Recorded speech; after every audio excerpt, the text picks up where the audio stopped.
Get where we left off. Oh, sorry, we were just walking around. An old monument stands in the middle of the traffic island, pointing toward the sea. It looks as if it's been reassembled piece by piece. Something with great kinetic energy seems to have impacted the cuirass, around where the heart is. A bullet? Someone shot him in the heart. Interesting. Okay, I can't see it, but I take your word for it. Well, Martinez is riddled with bullet holes. This place saw a lot of action during the revolution, but the statue is recently renovated, so maybe a joke? Target practice or a political statement? If we connect every bullet hole in Martinez to the murder, we'll get an overwhelming amount of loose threads. But then again, our guy was shot, and that hole would be recent. It's not completely tangential, at least worth noting down. I wouldn't hold my breath. The king stands high above you, surveying the bay, even by the standards of the Philippian kings. Old sumptuous Philip was known for his profligacy. Well, he blew through the whole national treasury, starting the decline of one of the penultimate century's greatest superpowers, the suzerain of Revachol. His own maladministration foreshadowed the fall of the monarchy. During the anti-centennial revolution, an end to his family line, and stories have it that he had his bedroom converted into a treasure chamber, where he stored unfathomable wealth. Krugerrands, bars of gold, ornate weaponry, armor, and various chalices. He called it the Sol Aurum. It was obscene. There were whispers he slept on a huge pile of gold-dipped feathers, like some obese dragon. Instead of a bed, but wait, you haven't even heard about his fabled cocaine addiction. Philip III's ludicrous bronze likeness looks defiantly up.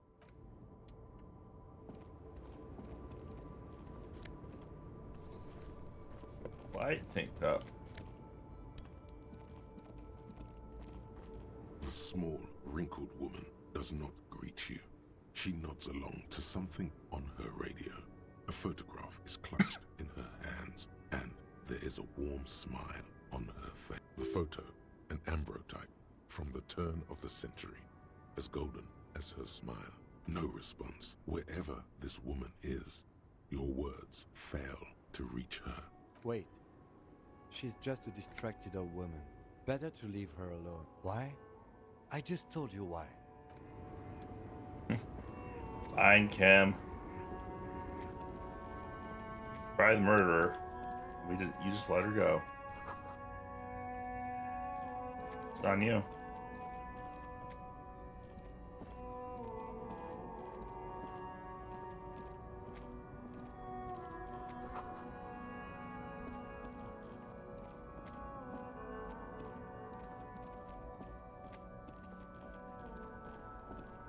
Alright, so we're back here.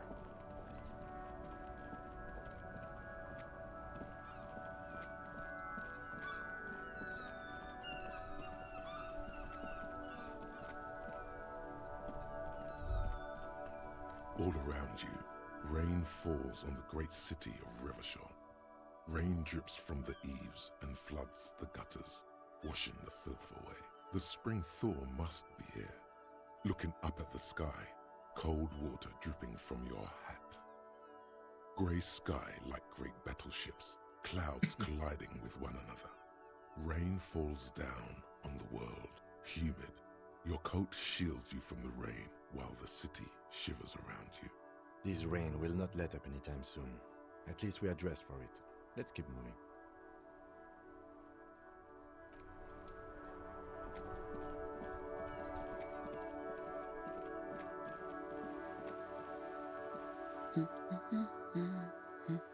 Yes, aside me, no one. She doesn't really want to be Is she such a working-class woman? Looking for something to read. It is. I know you are. What with? What with? A lot of things. For example, people tend to go missing. Her hands move over the book covers, the tips of her fingers. The woman before you. You don't need any more. Whose stories? We should go talk to that one dude.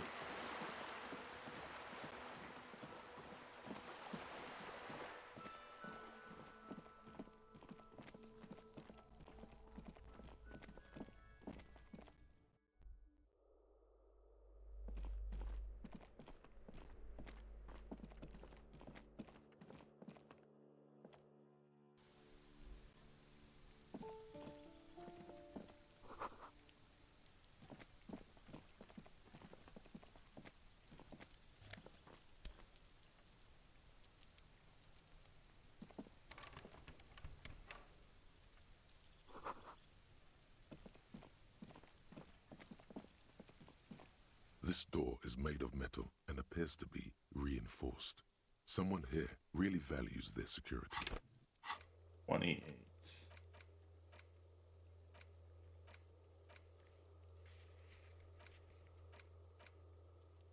Yep. Number 28. This is where the cleaning lady said the smoker on the balcony lives. Let's see if anyone's home. No one answers. Looks like the young man we are looking for isn't home. I think our best chance to catch him is in the evening. We should return tonight after we have finished with our day's work. How about 9 p.m.? Sound good? Tonight at 9 p.m., right here, apartment number 28.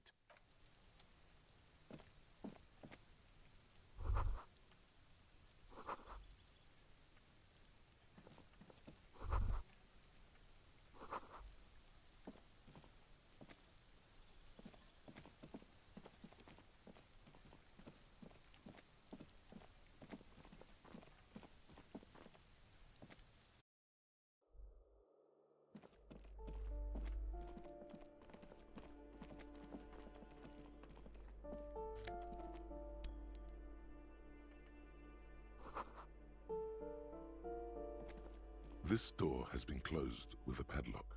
A chalk-drawn number on the board says, number 11. It's a solid lump of metal, but the shackle is deeply corroded. A solid pair of chain cutters would make short work of it. Better whip out those cutters. You won't get very far otherwise.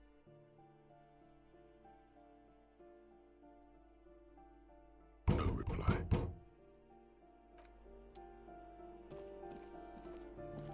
You hear someone walking around inside, rearranging the furniture. The walking stops abruptly. Sounded like a woman. A poor communard from the looks of it. The room is barely bigger than a closet. Do I have to open the door? Do you have a warrant? I'm not obligated to open the door if you don't have a warrant. Let's go. We don't have a reason to get in. It's generally easier to...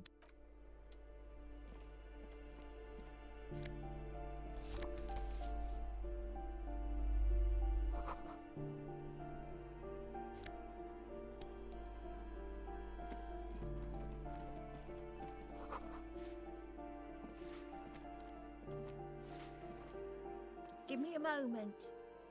Ask away, policeman. People come and go. I don't keep an eye on everyone. They probably just moved or died. Hopefully somewhere else. No one lives there. It's been empty for months. Impossible.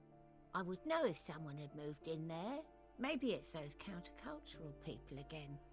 Breaking into a house like it's a public space. You're a policeman. Great. Young people. They're worse than rats. You know, always littering the hallways with trinkets and empty beer cans. Oh, that one is a scientist, a future scholar. I think he studies astrology at the community college. Education's good. I always tell them to study. Something to do with all those stars around his door. That's what I said. Astrology. The lieutenant shakes his head, as though to say, come on, people. Try to keep up any standards here. The artiste? Nothing I can do about her, I'm afraid. She ruins the walls faster than I can clean them. Still, she leaves an old lady to her business.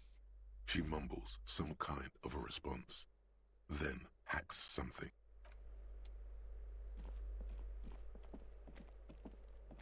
You hear someone walking around inside. Excuse me? Of course not. You have plenty of reason to enter.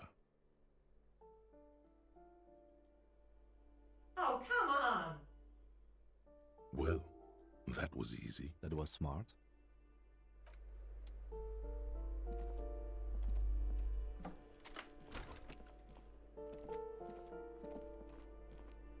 Satisfied? My name is Marielle Charpentier, and I'm an agent with Martinez Realty Associates. I am not breaking in, as I have every right to be here. The keys, see? Boy, there are a lot of different keys there. More than 20, at least. Do you want to see my ID as well? You can't legally ask for it, but why not? Want to see my residence permit too? It feels flimsy in hand, with the words Revachol Zone of Control written under a nondescript municipal logo. There's a picture of her with... Thank you. Do you have any questions? I need to be back in Midtown in an hour. Oh, that's another huge mess. The former tenant owes us 3 months of rent. 3. We closed the apartment and planned on auctioning off the valuables, but... And again, I have no idea how stupid mistakes like this can even happen. But Ron, when he came to close the door, didn't close the neighboring door. And there's a hole in the wall. A hole in the wall. Can you believe it? And then the tenant ran off with his stuff. He's gone. The money's... The sum must have been puny.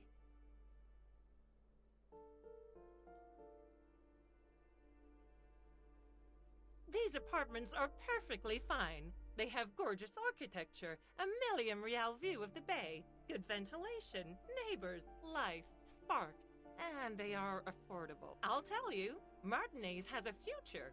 In a few years, it's going to blossom with artists and creatives and those radio computer wizards. Well, it does not disappear from my hands. Don't ask me what happened with the wall. I have no idea how we're going to find the time or resources to fix it. Both apartments are now unrentable. Both. I need to get it ready for the next lease, but as you can see, the previous tenant completely trashed the place. It was some kind of a moribund old man who used to be a business owner. You'd think they'd make rent. A sudden serious look crosses her face. But that was months ago. Anyway, was there anything you wanted, or is that it? I'm in a hurry. Of course.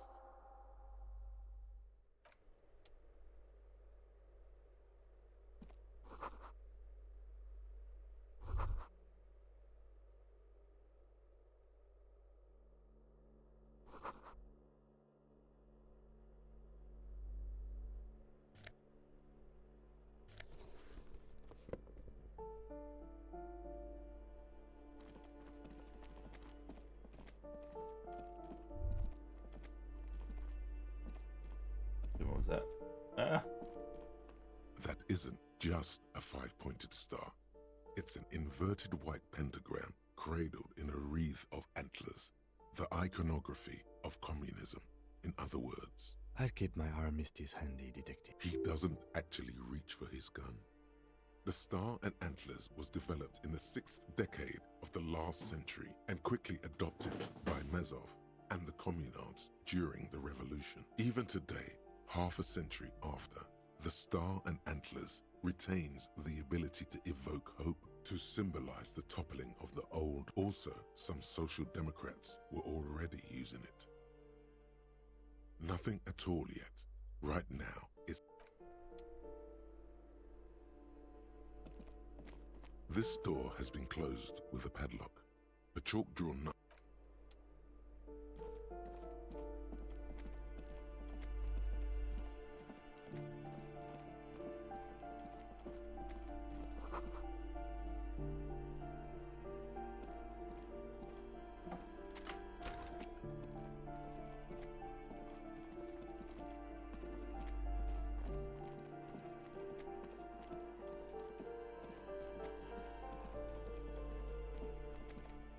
Battered room.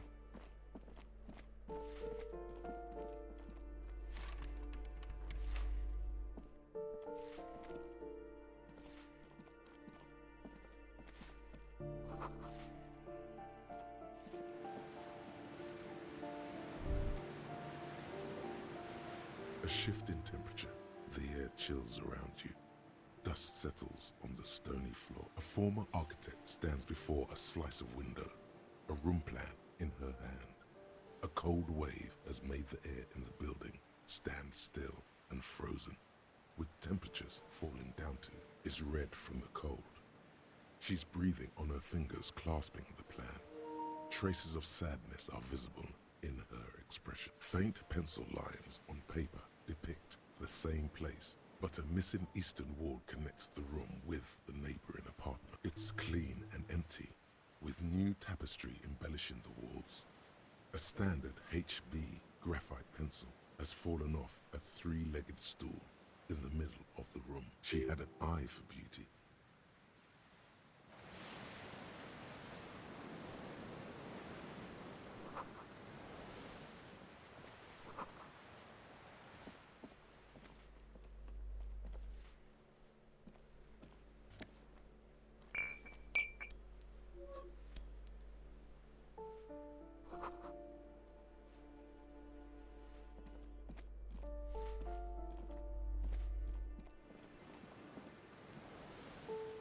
Wait, where's the rest of this room?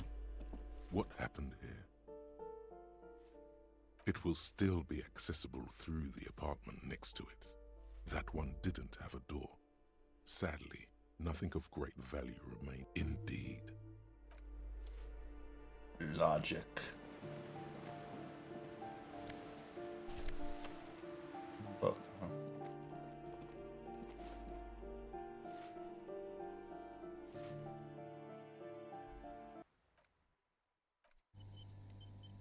That's it. Well.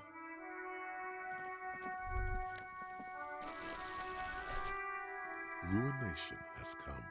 The broken arches betray the once grand history of this building. It towered over the harbor until it happened. A great force from the northeast fired into the city. Heavy artillery shelled the coastline, fired from the water. A straight shot into Revachol. The tenement acted as a defensive wall against the worst of the shelling until it was destroyed, and they had a direct firing line. The waves of the Martinez Inlet rolled over the fallen remains of the building. The dark waters obscured the better part of the remain. What didn't fall into the ocean was used as scrap. Those arches acted as support for something greater than what you see now. Only 3 stories stand where 9 to 12 once did. Restoration has failed. What the shelling took out was never rebuilt. Underwater, iron helmets have sunk deep into the sand and the mud. Helmets of soldiers, and their finger bones too, and clavicles, littering the ocean floor. A fleet, the combined armies of Occident and Grad, with Mesk volunteers, a 5-nation army, hundreds of vessels. They massed airships further down in the Bay of Revachol. The artillery was so powerful. The ships not only required gyroscopic stabilization, they were anchored into the ocean floor as well. Many are still there to this day. If you squint, you can just barely see the shadow on the water, far in the northeast. Cannons still ready to placate Revachol. Coalition warship Archer can shoot 50 shells a minute on 20 co-aligned archers. They will reach the city in 58 seconds. The coalition. But that was a long time ago. I think we should move on. It's chilly up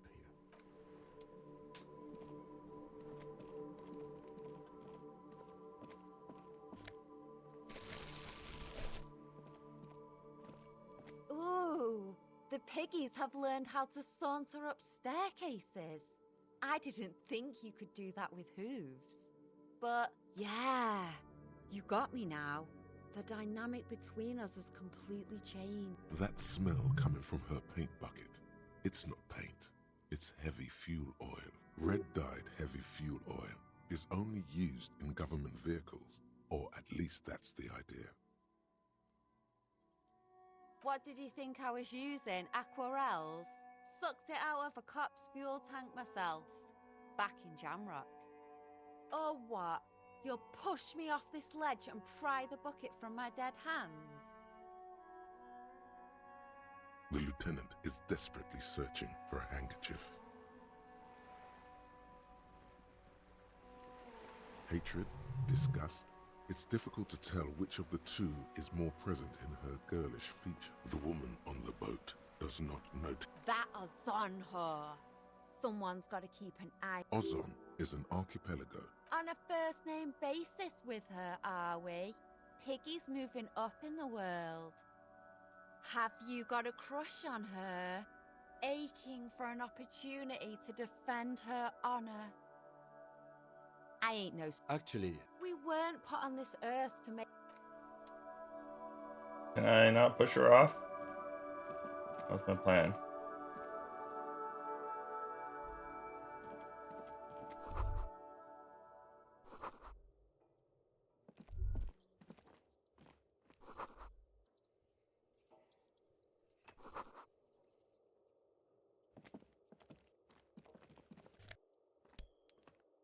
$5 Nice, rich. Some jeans. All the stuff. Tell her I stole her money. Hello again, officers. Have you come to admire my mural? Ooh. Not only have you found my address, you've discovered my biggest secret. I'm a coal miner. She does have eyes that seem to be smeared with coal. Does anyone in a city like this?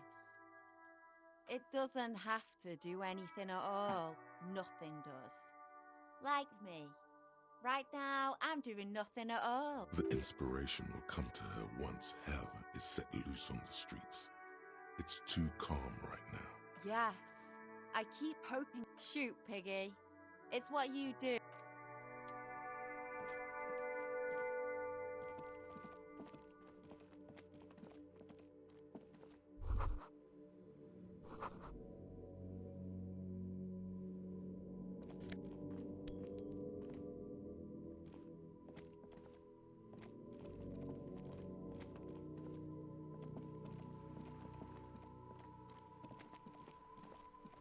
I guess that's all we can do. Can we knock it up there?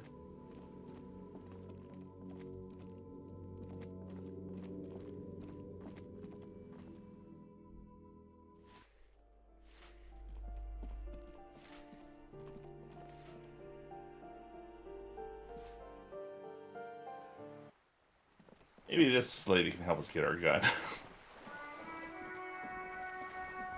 Oh, that's right. We don't have a badge either. You're back. Good. What can I help you with? You have. And how did you like Mr. Clare?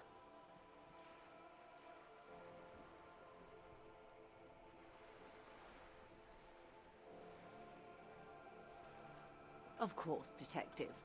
Excuse me for implying otherwise. the RCM does not pick sides in this. I hope it doesn't come off any other way. Of course. And I don't expect you to share anything he told you with me. I'm not a corrupt verm myself. However, if you felt like discussing something, how could I stop you? Are we not human? Are we not curious to hear another person's take? It's only natural. We would only be gossiping. Intellectually speaking, it would be quite interesting to hear what she has to say about these things. Of course, Detective. Should something come up later down the road, don't be afraid to drop by for a chat. Until then, is there anything I can help you with? Yeah, I need my gun. Get my gun back.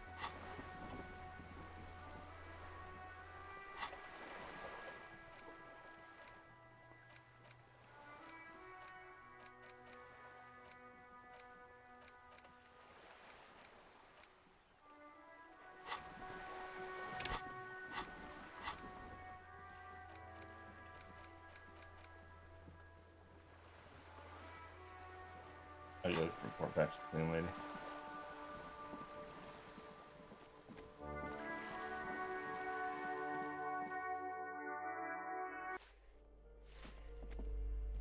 Give me a moment. I see. I hope some good people are finally going to move in. This place needs them.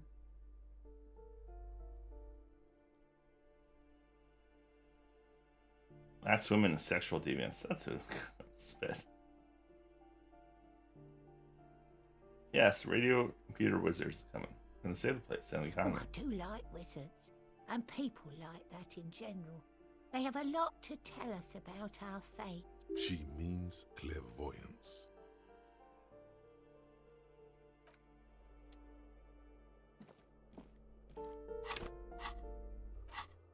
Alright, actually finished the quest.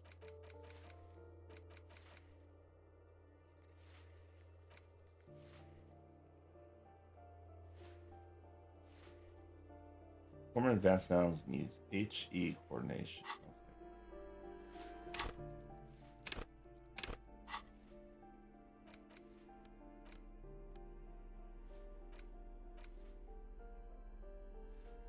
The bullet is still safely sealed away in a plastic bag bearing the RCM stamp. You can't remember what happened last week. What makes you think you're going to remember arcane firearm models?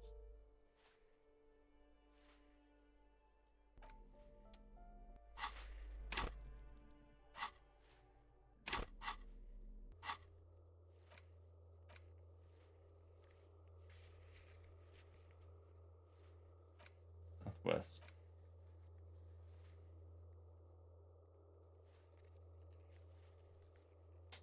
Is Renee?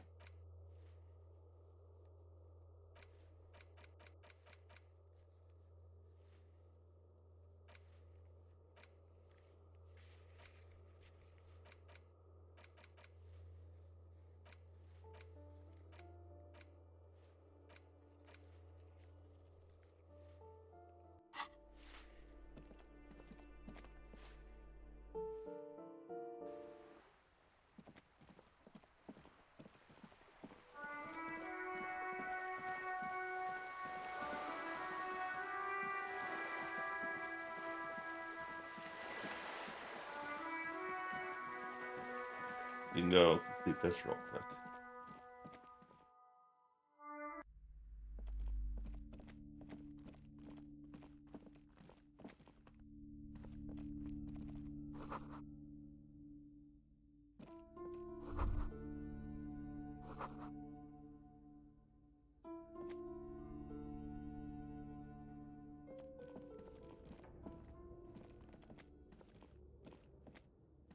The barbell waits patiently on the floor, like a dog for its master.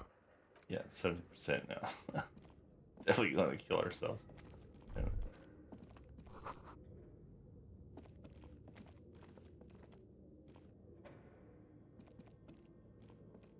We need the flashlight.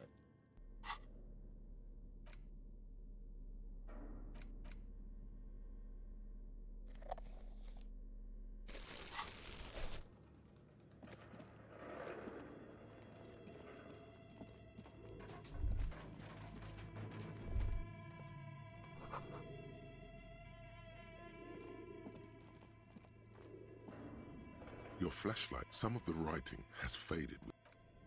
We've already done this.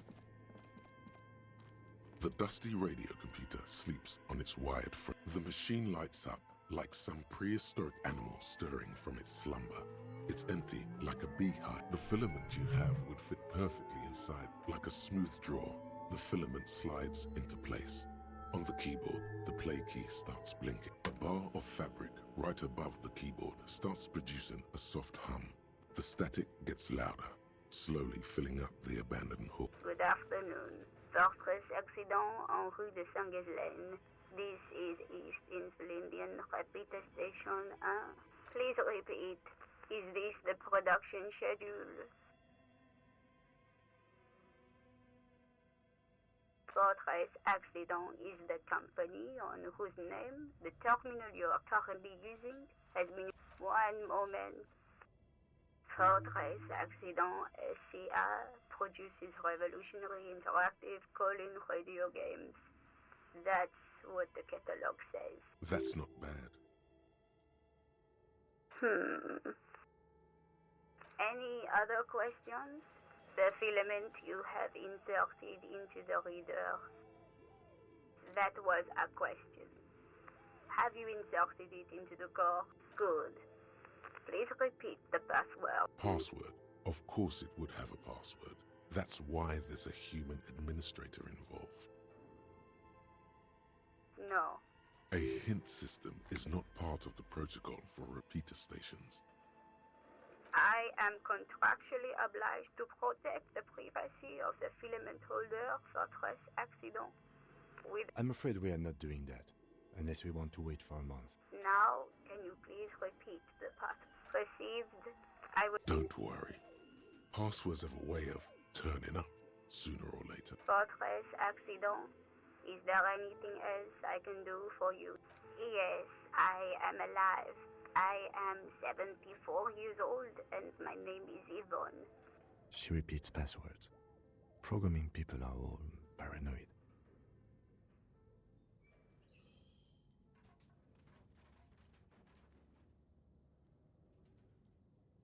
They are merely cautious.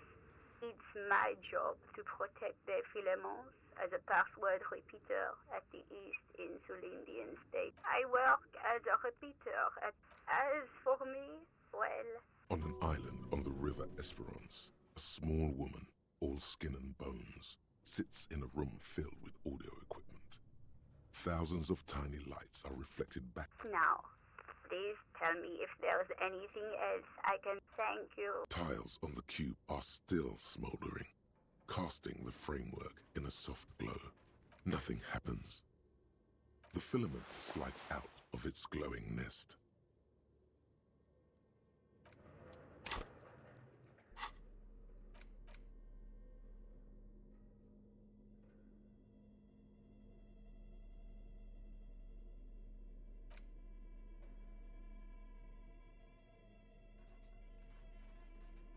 The note is written with a blue pencil on a piece of lined office paper.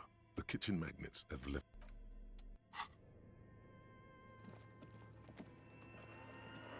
The whole thing resembles Kadran mosaic tiles. Radio frequencies unclear.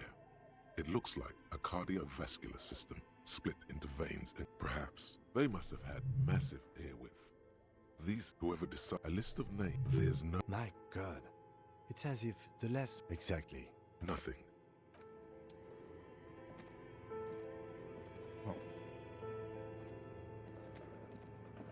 What do you want, Tim? Okay. What do you think is going on with that computer, chalkboard, and fireplace? Yes, that is the question. Like he's ready to lay out a fine theory, crafted together like a puzzle box. It looks like one of those popular pen and paper role-playing games. Only these people were trying to automate it, make it work on radio computers. Utter madness, he thinks, as a compliment. Not to my knowledge.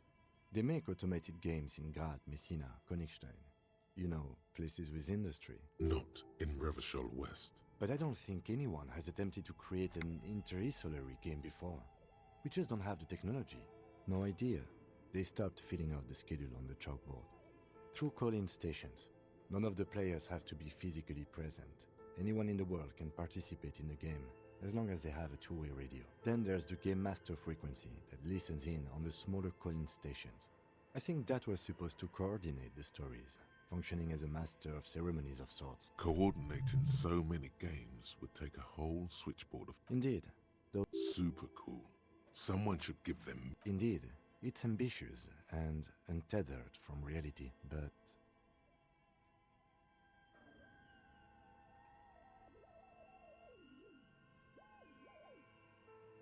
Yes, especially in here.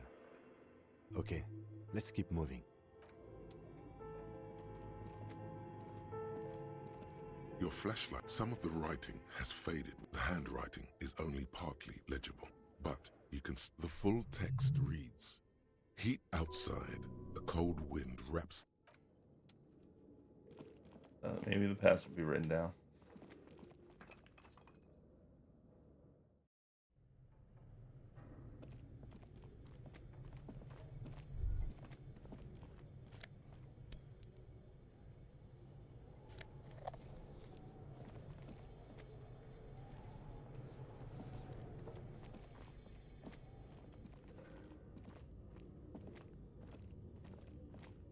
thick layer of coal dust covers the furnace. Looks like it. Looks like an old central furnace used to heat the building. No one has used it in ages. It's dark and grimy here. In the darkness you can hear chatter. It's coming from above. A voice, or several voices, talking to each other. The echo is so prominent, it's impossible to discern. What are you doing? Wait, really? We should investigate, see if someone's upstairs.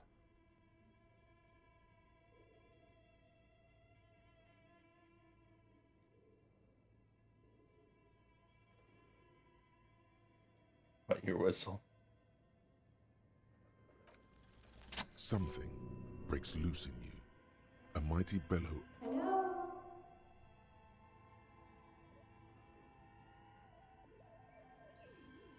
Hello? Did you say anything? I can't hear you. Please come upstairs. There's a safety curtain on the second floor. I'll open it. You hear a low rumble upstairs. After you, officer.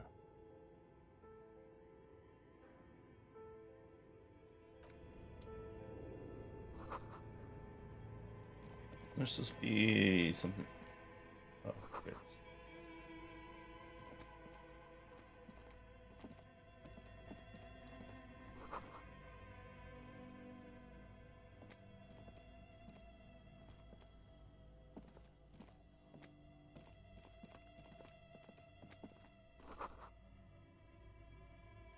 A few bricks have fallen off, revealing a compartment behind the wall.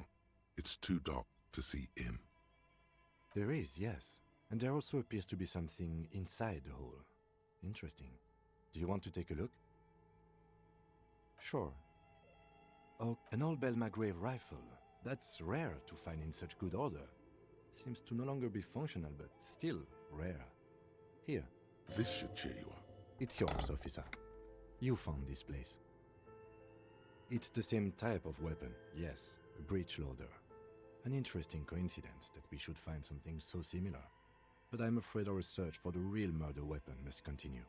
Seems like an old bunker from the revolutionary period. It means there are firearms, albeit inoperable, still lying around in Martinez. It's an interesting coincidence, I would say. He likes this find.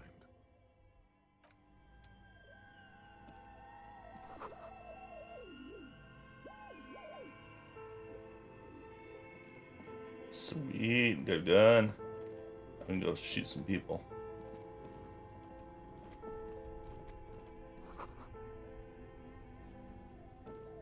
This orange machine is buzzing like an old submarine. It has a hand-cranked ice cream churner on top and an electric freezer that appears to be frozen shut. You slip your fingers under the frozen lid, but the ice is too... No, this is going to need something else. Some kind of super pry bar.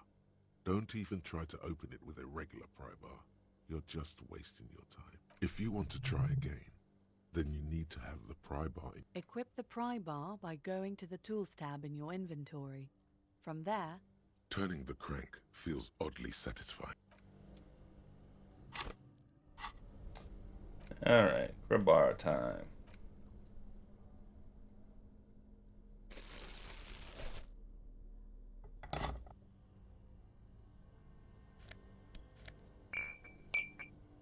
This orange machine is buzzing like an old submarine.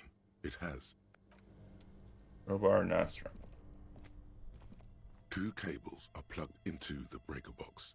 The red one leads to the ice bear fridge, and the black one to the ice cream maker nearby.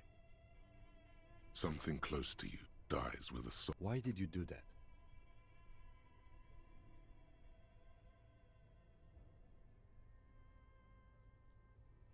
The lieutenant raises his brows. This orange machine is dead still. It has a hand crank. I'll probably have to wait for it.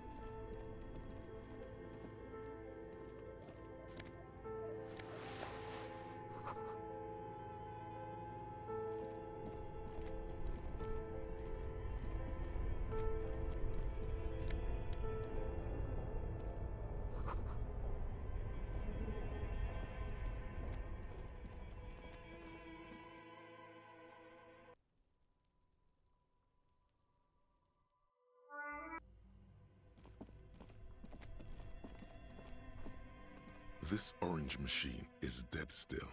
It has a hand-cranked ice cream churner and... You need a stronger pry bar. Crowbar? Okay, this is a dumb idea. Of We're cold gonna duct. kick it. A hollow ring echoes through the furnace. Your toe hurts. Yep, that was that was dumb. I knew better.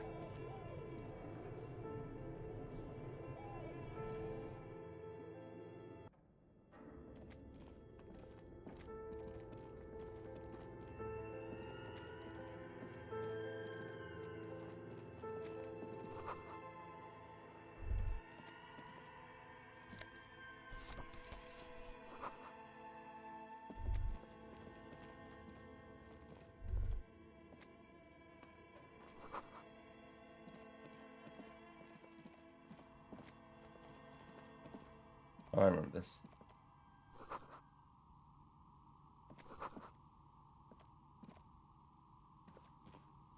Hello, I'm Nia.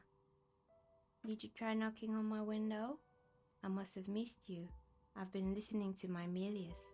So what kind of die are you looking for? She's got a direct view to the backyard. You should interrogate her about the Elysium.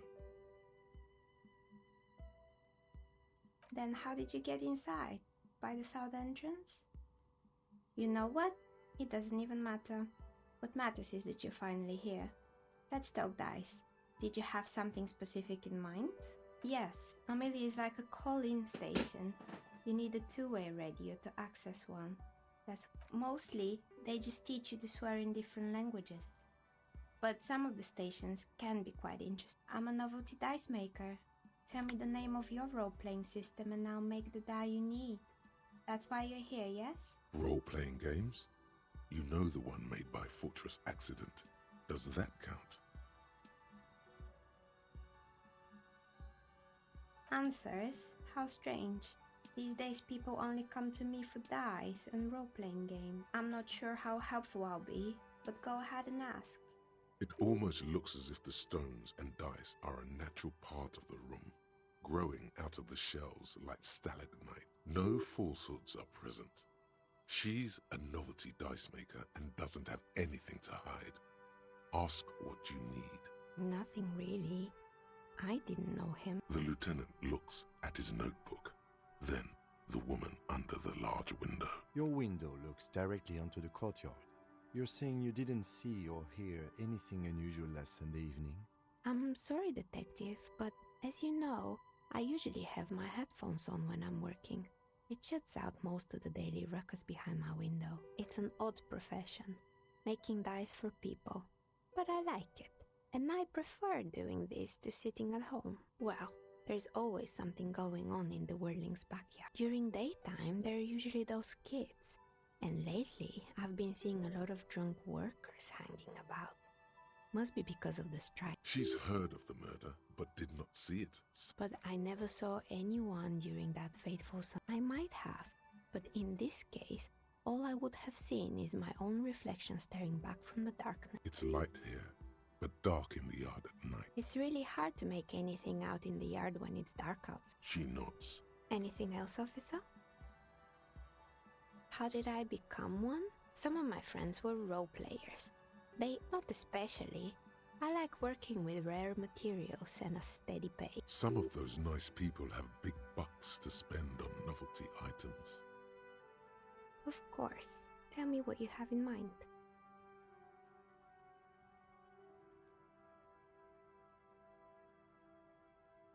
Ah, yes. Fortress Accident.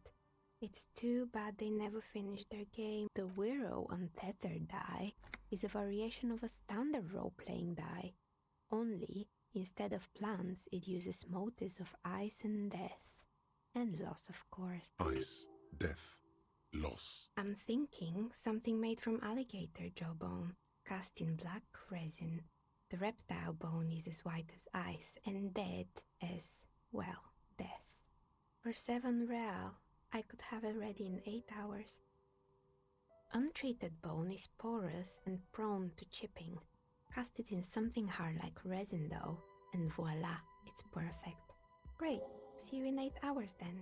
Was there anything else? We're inside the chimney of an old central furnace. It's strange, I know.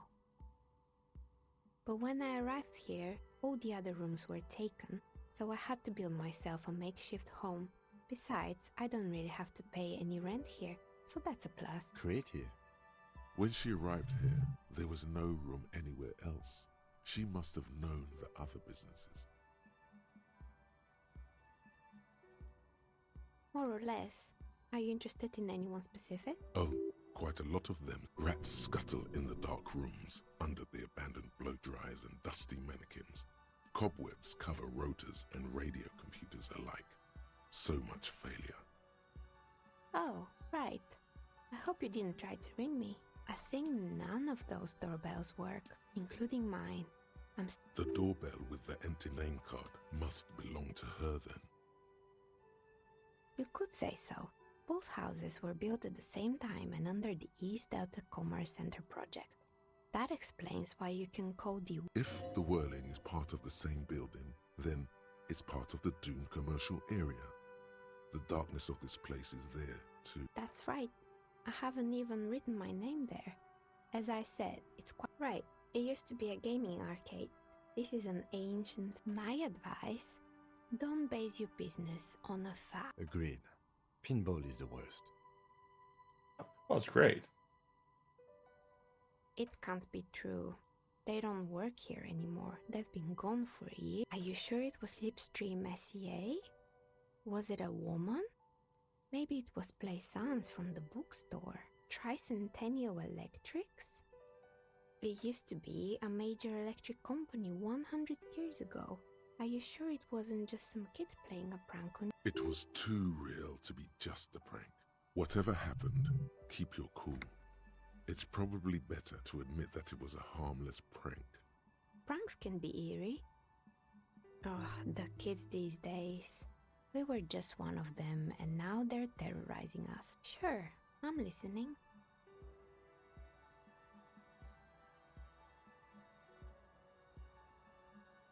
Fortress Accident, the radio games, they were an interesting bunch. We talked about role-playing systems every now and then. Once, I even saw two of them get into fisticuffs. That's understandable. They certainly took their work very seriously, even if they seemed to be chronically liberal with their schedule. The usual, they ran out of money and... Well, I did hear them talking at times. They seemed to believe they were historical individuals on some grand quest. She sounds almost mocking when she says that.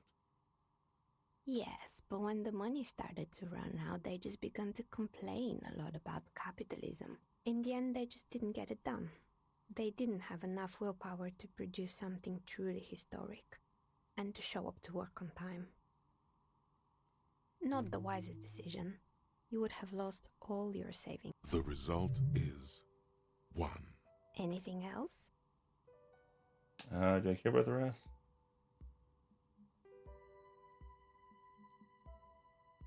Good.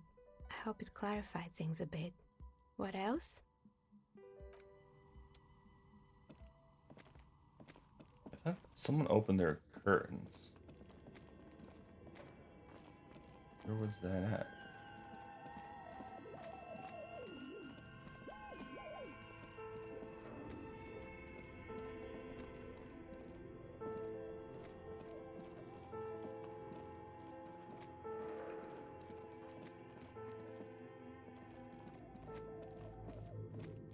I'm upstairs. It wasn't that lady.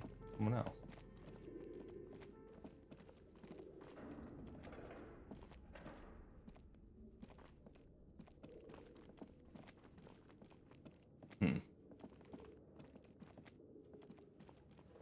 Very confused.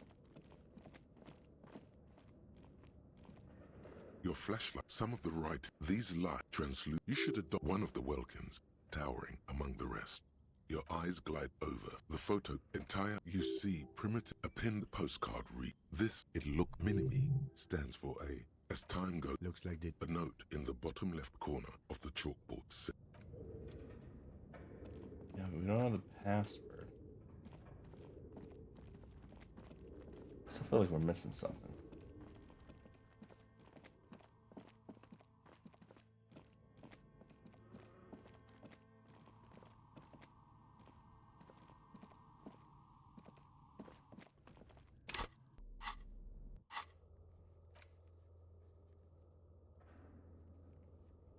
Ask her about the curse.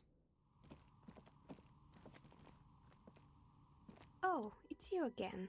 I've heard the stories, but I don't think those stories are true. Plaisance, the bookshop lady? I've heard that her business is doing rather well. Have the energies spared her somehow? Oh, right. But it's not just the bookstore that's still up and running. What about the whirling in rags? Some people say it's part of the building complex. Customers have trouble paying bills. And then there's me. I've been here for 14 years, selling novelty dice to role-playing enthusiasts. Not exactly a million-real business idea, yet somehow I've survived despite the talk of malicious energies. Maybe it's just because she's so talented that she's been able to woo the curse.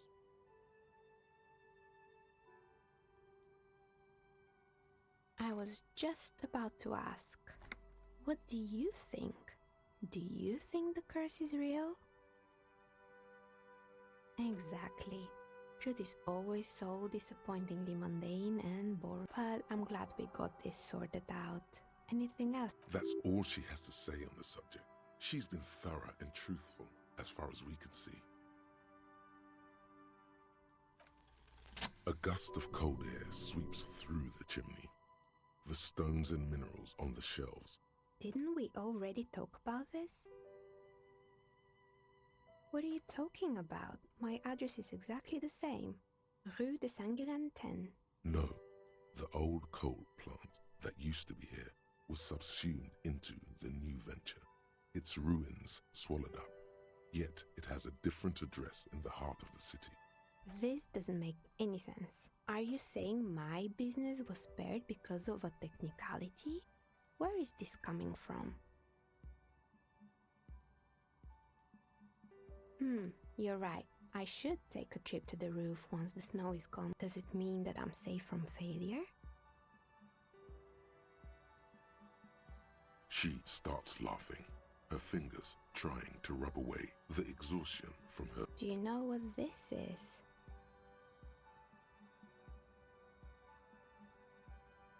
It's a mourning ring. I made this when my first company failed. It was a small jewelry shop right here in the East Delta Commerce Center, built with the little I inherited from my parents. I drove it into the ground within a year.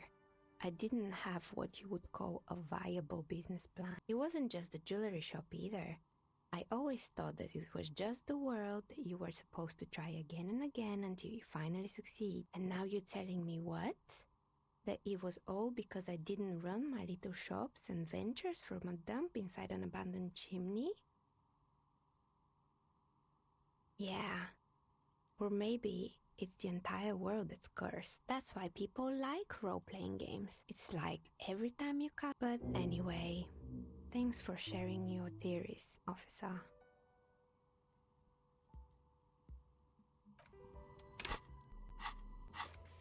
Alright, that one is done.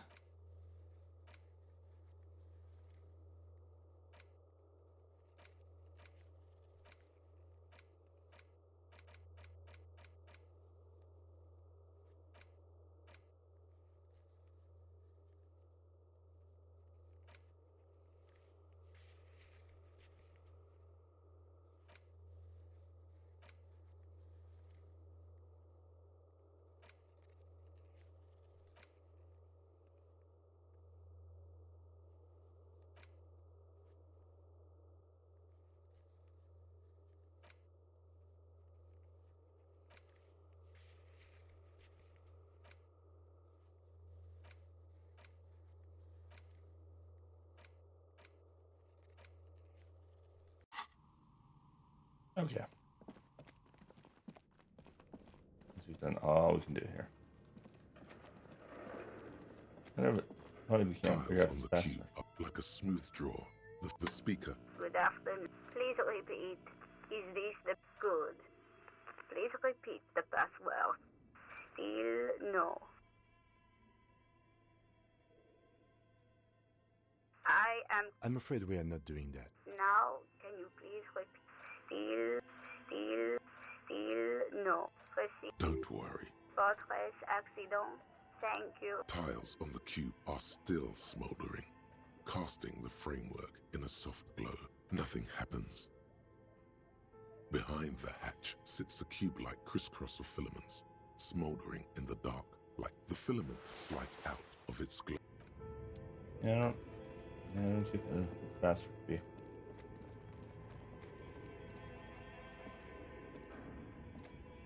What, we have to go this way.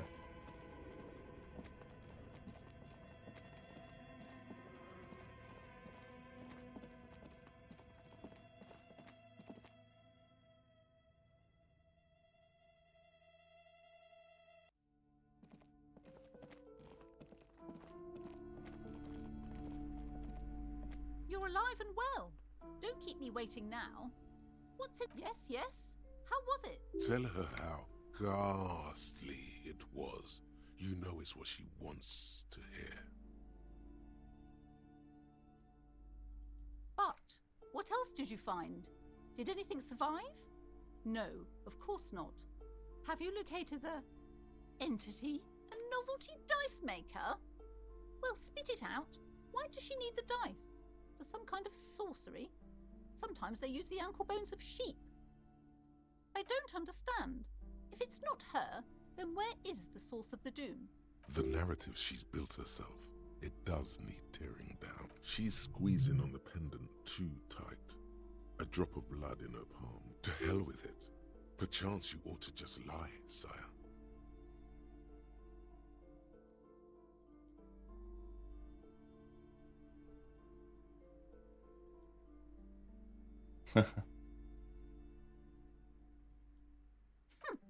Too many inconsistencies. Good luck persuading her. Some people can rationalize anything. Yes, because her business consists of the psychic leech that's been feeding the cur. I see that you've fallen for her manipulation, Detective. The investigation is over. I just hope that you haven't made anything worse by going in there. Thank you for nothing. Please, do buy some books, or be on your way. Wow. Total psychic collapse between you two right now. There was never any other way this could have gone.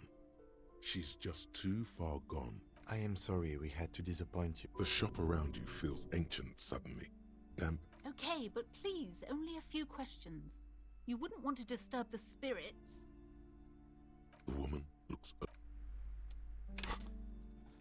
Alright, we got a couple of skill points we could use for stuff.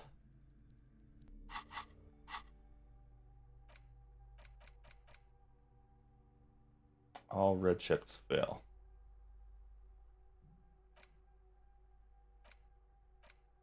Wonder what we get after that, though.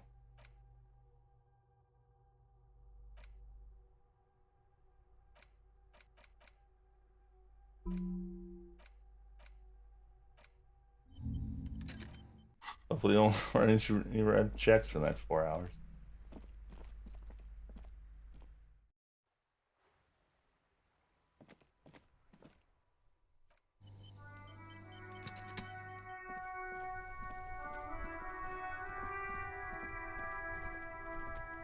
Alright, should I call my police station?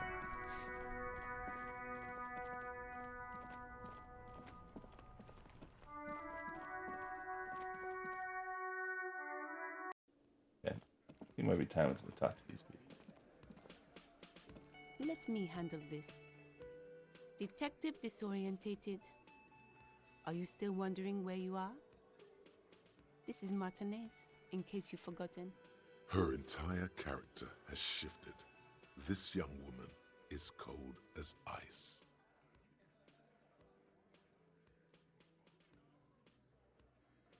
That's right. I am not a gardener. I'm a legal counselor for the Dock Workers Union. So let's get to it. You're looking for Titus Hardy? You think he has information that will help you? Maybe he does. That's Titus. Talk to him. But know this. I'll be keeping an eye on you. No strong arming. Nothing official. The District of Martinez does not recognize your authority to make arrests. It doesn't matter if you recognize our authority. We will make an arrest if we have to. She says nothing. Could this be the Miss Beaufort that Easy Leo mentioned? The one Mr. Everard sent to law school? I suggest not wasting time on trivial pleasantries and focusing on why you are actually here. Even though she has excellent control over herself, something moved behind her eyes, in the way she stands. You are not here to chat up the legal counsel. You are here to question these men. Like I already told you, I'm a legal counselor. Do you have hearing problems? What you want is of no significance. What are we going to do to you? The union isn't going to do anything to you. It is not a crime syndicate. Goddamn right it is. If anything, it is the RCM who do things to people. Aggressive, you make your living enforcing violence. These people are just doc. So you were spying on us, and now you represent murder suspects. Just dock workers. Listen, you moral intern lackeys. You're a mob, enforcing the unlawful privatization of Revachol. 20 fat men in the Occident are stealing it all, and you're their bodyguard. Fuck yeah. So ask what you came to ask, or get back to your commanders.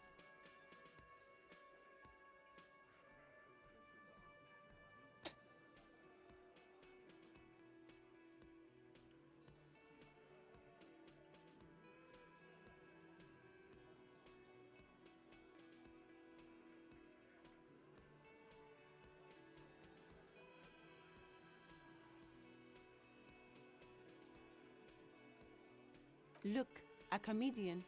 Do your job, ask your questions, then get out of Martinez. Strange. It's as if people don't believe a cop could be a socialist revolutionary.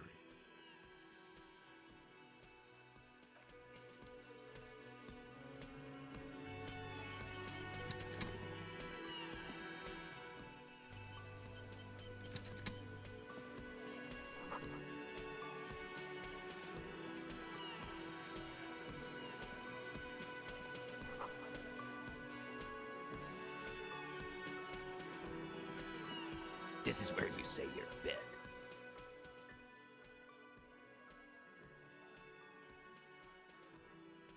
Detective.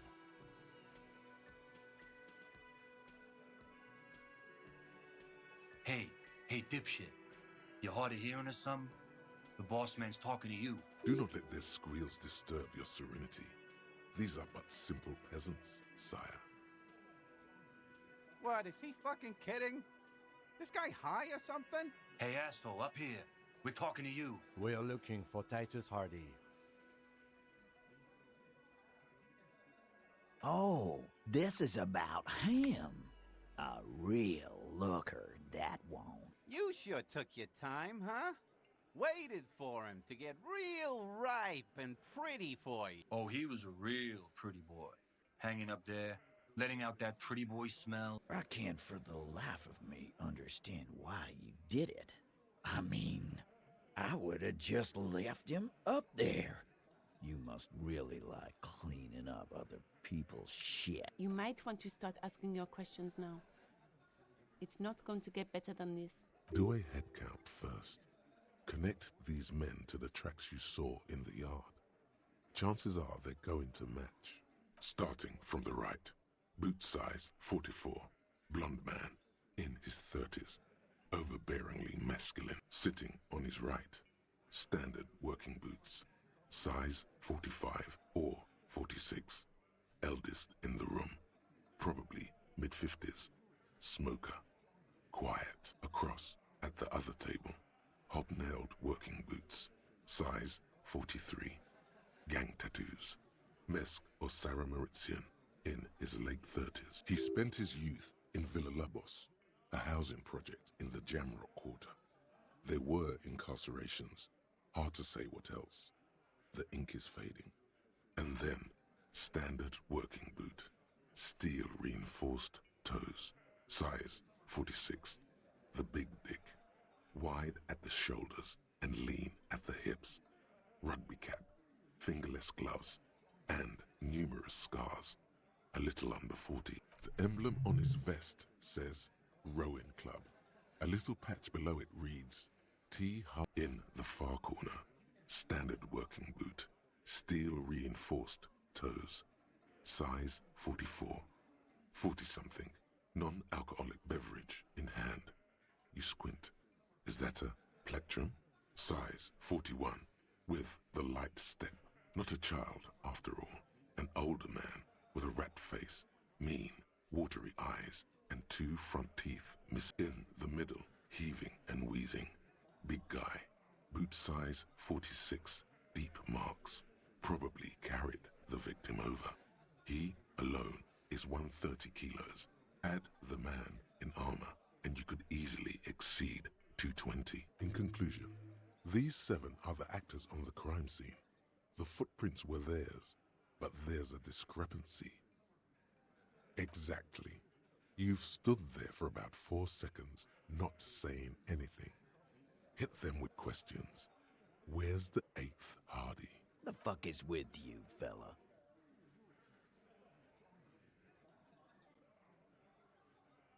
What are you talking about, madman? There's no 8th Hardy Boy. There's 7 of us and we're all here. Or what? You want to be the 8th Hardy Boy? We ain't hiring. Actually, boss, we've been talking and we think she could maybe... She? So there's an 8th Hardy, and it's a Hardy girl? Who might it be? Elizabeth? The gardener? Shut the fuck up, Glenn! I do the talking here. Now what the fuck do you want? So let me get this straight. There is an 8th Hardy Boy. It's a she, and you don't like us talking about her? That's right. We're not talking about this. This is a private Hardy Boys matter. Nothing to do with your shit. And you're not cops here. Don't go digging around if you don't want a bullet in the back of your head. I'm watching you. Good. We are all watching each other. Officer, your question. There's no point in pushing it further, he thinks. This is already a victory. We'll learn more about this 8th Hardy sooner or later. The pretty boy. You guys really love talking about that pretty boy. Funny. But my partner and I have a serious matter to discuss with you.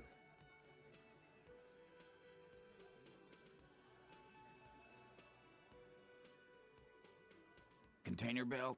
Like we use in the harbor? Because we took it from the harbor where we work. Then we went out back and used it to hang him. We did this together, all of us, until he was dead. That's why there's a container belt around his neck. There's a catch hidden somewhere. He didn't confess so that you could take them all away. It's too simple. There is no catch. These 7 honest men have all equally come forth to tell you what happened, so that you don't waste any more of your time. All 7 together. They're diluting responsibility. It's an anti-arrest tactic. Why? 'Cause he was worthless mercenary scum. And he stepped out of line. In my time, he stepped out of line. What kind of mercenary? The kind that shows up when you start a strike. The experienced kind, too. Had Cohoy and Seminine written all over him. Ex-Oranese special. A live grenade, right here in our bar. I can't prove it, but I know he was sent by the Wild Pines. They hire merc shit like that. Story of every strike. 'Cause one night, he walked straight up to the mic and said, "I'm Oranese goddamn special forces, and I'm gonna fuck you all." Really? Yeah, really. Had a gin and tonic up there, sang some Oranese paratrooper song, and said he's gonna fuck everyone. We couldn't believe it either. But he fucking did. Right there. Like some kind of animal. Sire, the tale is true. This is a serious violation of the karaoke code. Wrong. He harassed women, raped one, harassed workers, threatened to kill some as a warning. From rape to harassment to threats of violence. Why the strange de-escalation? He regrets mentioning it. Hopes you didn't notice. To kill us all, if we don't open the gates, if we don't let the scabs in, if we don't bend over. Yeah, he said it was his favorite joint now. Started to come in here every night. Drinking, grabbing girls. Grabbed one of ours mid-karaoke, right there on the stage. He grabbed someone? Yeah, this girl's on the mic. A beautiful girl, young. Gets into the second verse of Lover Lake. The fucker grabs her legs, starts screaming, "Show me your cunt! Why don't you show me your cunt?" Then, he gets knocked on the head with a wine bottle. Doesn't even fall down. Aren't you fucking listening? My man is talking to you. He took care of it. Yeah, me and Eugene got her out. There's something odd here. Seems like they don't want to talk about that rape Titus mentioned. Why not? This is a serious allegation. Make them talk about it. No, you're not getting the name. That's a Martinez matter, and I'm not discussing it with you, clown. There's nothing you can do for now. He's stonewalling you.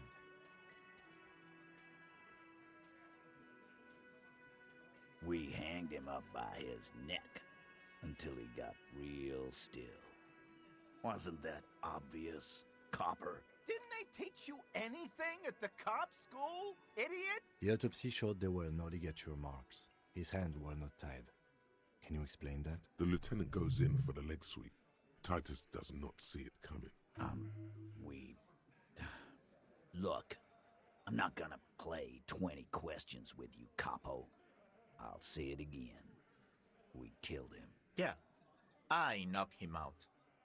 Came up behind him and clapped him in the back of the head. He went down like a sack of sand. That's right, lawman. And then we hanged the fuck. Make them a bit more uncomfortable first. Then see if it all adds up.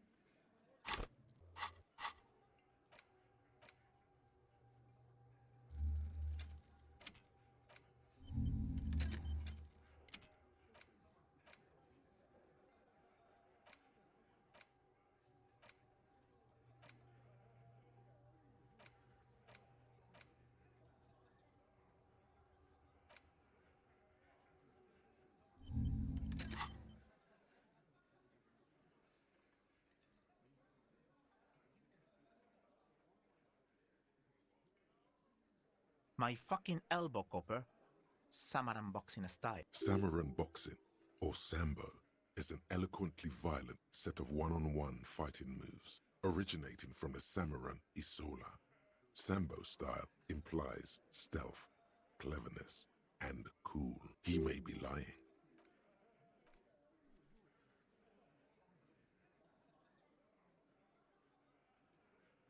Right fucking here. Eugene already told you that the fuck had started coming to our bar. Yeah, man, weren't you listening? Titus is solid as a rock, and so are a few others. But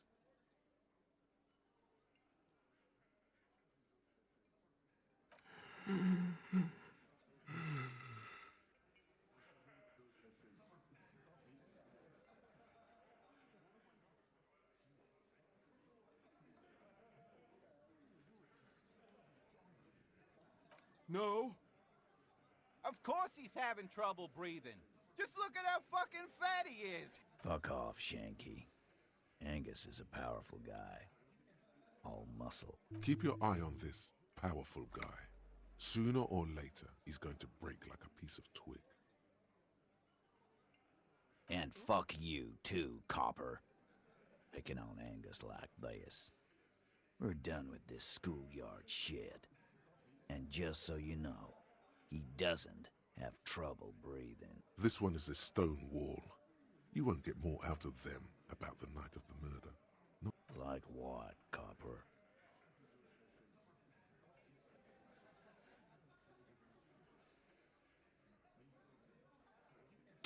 Should we tell him about the bullet?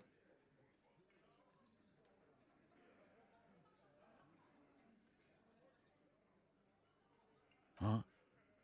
There was a bullet in the dead man's brain. Why was it there if you hanged him? How the fuck do I know? Anyone could have shot him. Target practice, maybe. Interesting, sire.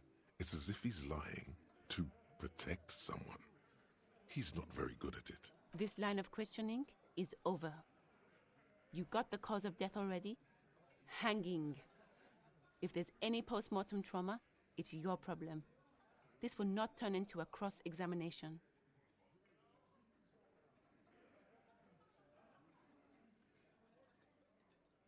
Are you deaf?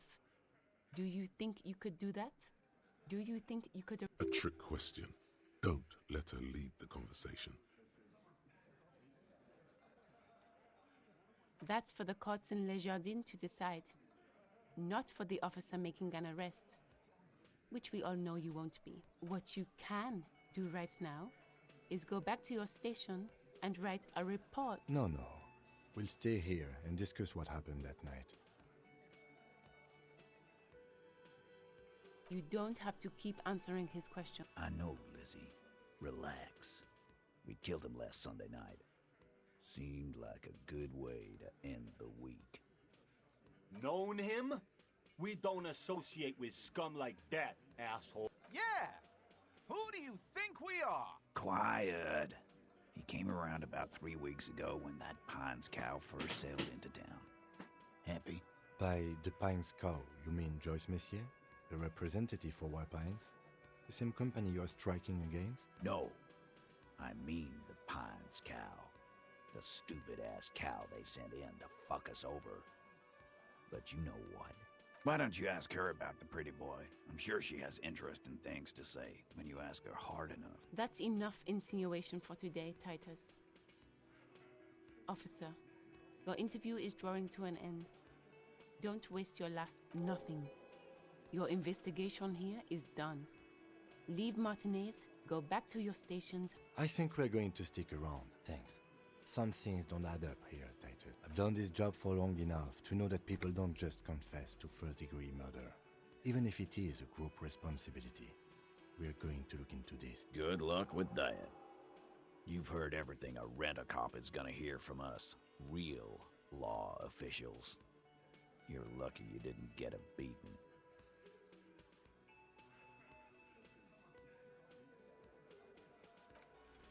Establish authority. Yes. Authority. Feverish thoughts race through your mind. No, neither can. Did you already try the gun thing? I hear the gun thing is excellent and has great results. You're probably right. The others are only there for filler. To make the gun thing pop. And what exactly is it you've been doing that's so goddamn special? Shitting yourself in front of us. Going around, harassing kids on the street. All the while talking racist shit. Don't think we aren't watching fashion. Fascia. That's short for fascist.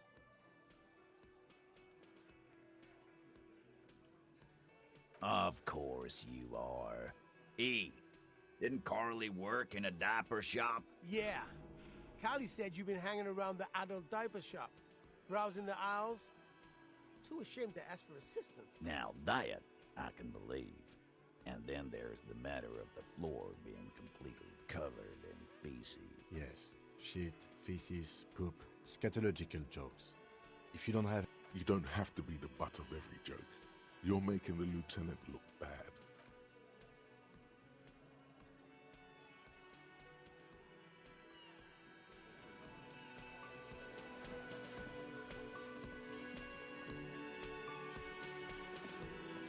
I've got nothing to say to you.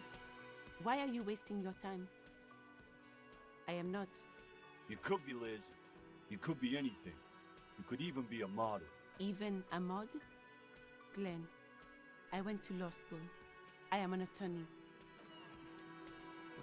Well, I feel like we made a fool of ourselves. Can I help you?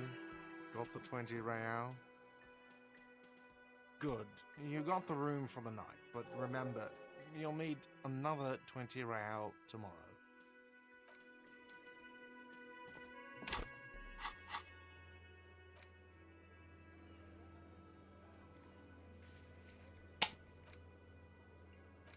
Respect my authority.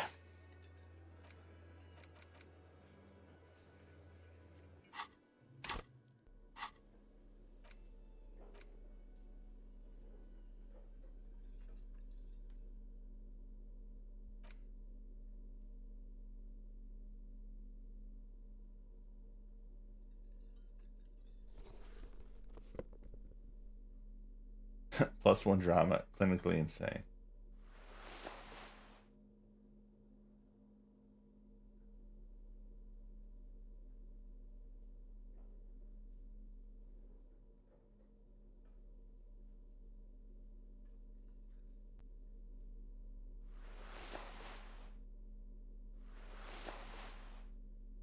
I look ridiculous.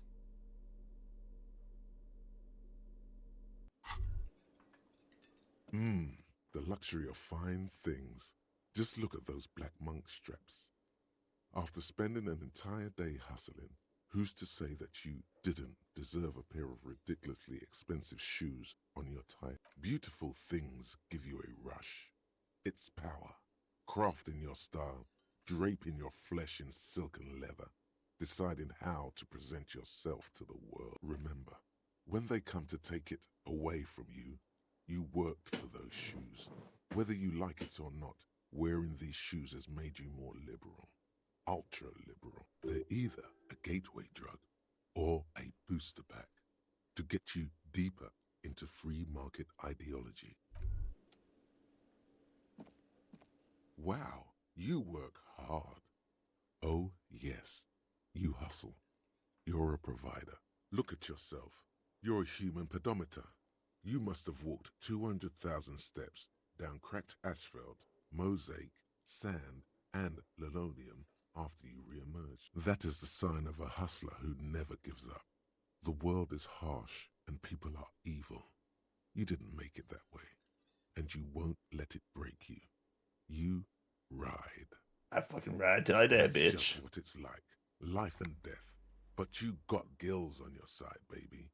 Got those black papers. It ain't easy, but you do it. Day in and day out. You didn't make the rules, but you won't lose. You're a cop and a sprinter and a money printer. Sure. And has it been easy? Is life easy? Have you not gone into cardiac arrest? Are you not about to have an anxiety attack or shoot yourself in the mouth? But you still hustle 24/7, ride or die. Are you rich? Get out of here. You're a pauper. You work harder than anyone. Almost rode yourself to the grave, and you're still practically a hobo. Why is that?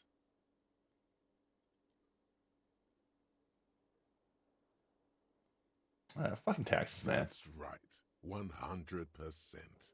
Fucking G-Man's got his jam-covered sticky fingers in your pocket, stealing from you every time you buy, sell, walk, talk, fart, so much as sneeze. Aren't taxes almost non-existent in the Gotham estate that is Revachol?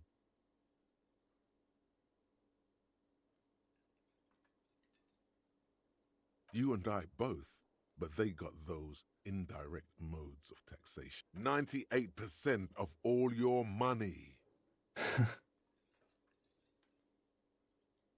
Gives them a free market fundamentalist. Free the. All right. All right. Let's quick save. Take a quick little break, and we'll be back.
All right, we're back.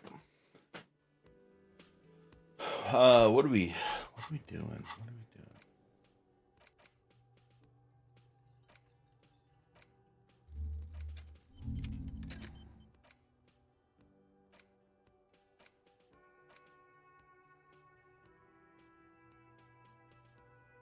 How do we want to forget our thoughts?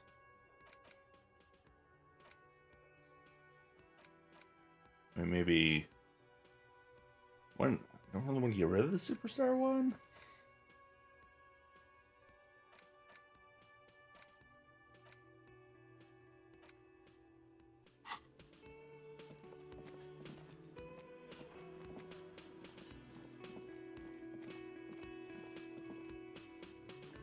Can I help you?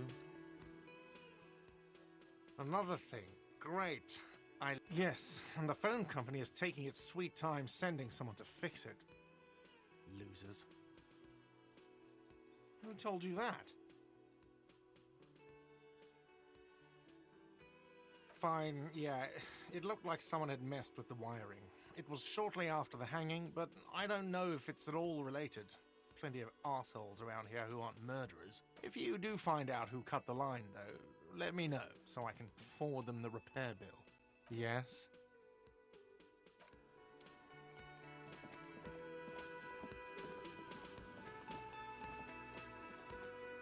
The man ponders his cooking utensils and gives you... Still haven't figured out what's behind the door. Must know.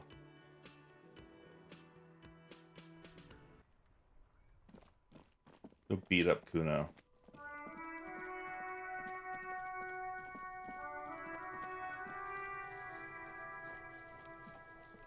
Fuck does Kuno care?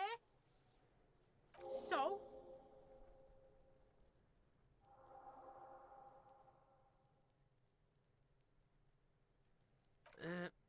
Fuck, okay. Kuno's a giver like that, yes?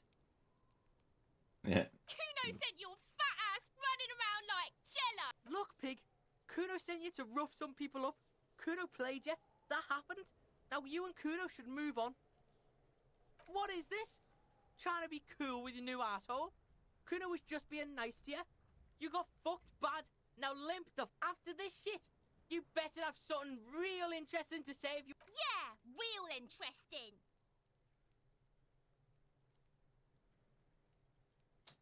Should we try the empathy check? Let's do it. Wow. Might have been a bad idea. It's probably dumb. That was definitely a waste of. You have any empathy gear?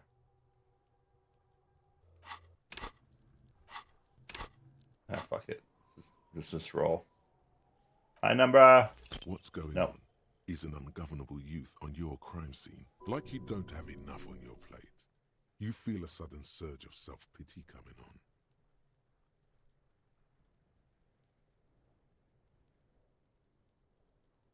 Fuck, no.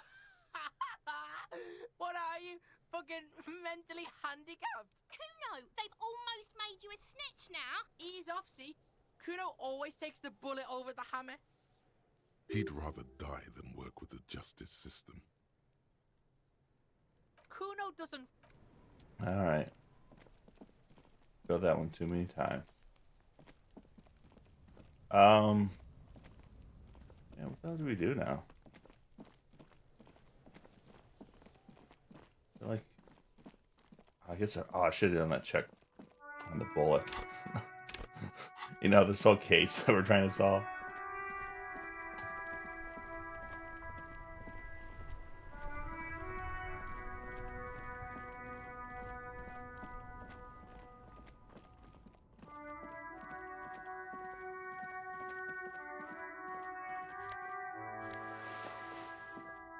Fingerless gloves.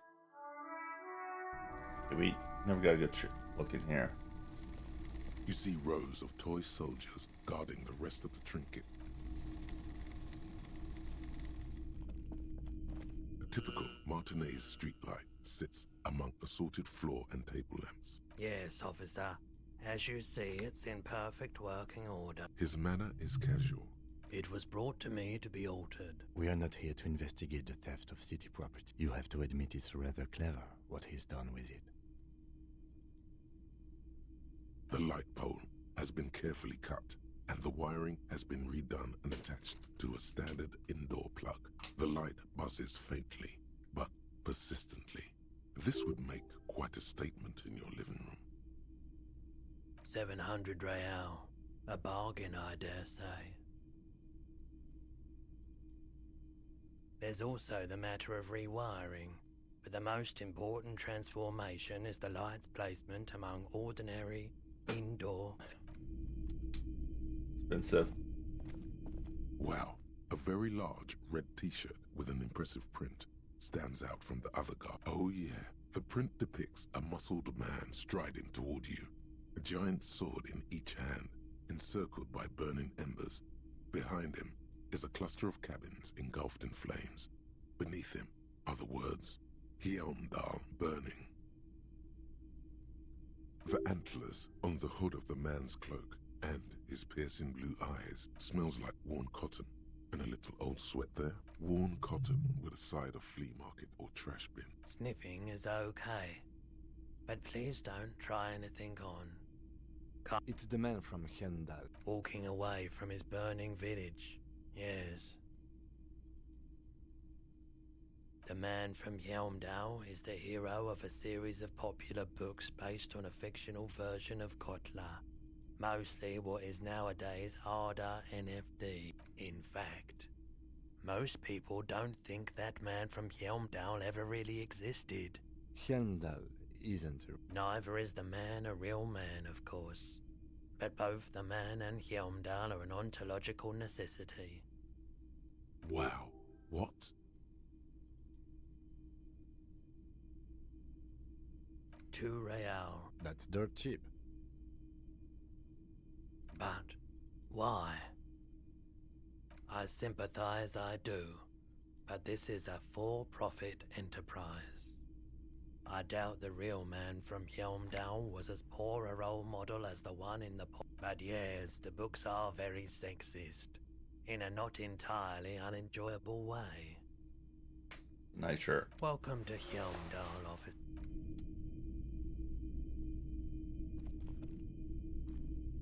The boomboxes on the shelf look well loved, and one especially catches your eye. Deep gold and amber plastic with a big old handle on top.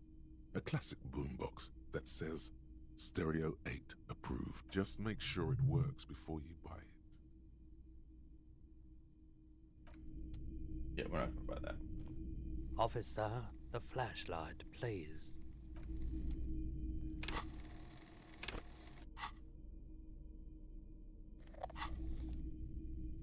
Hello, hello. Let me know if I can help you with anything. Sure thing.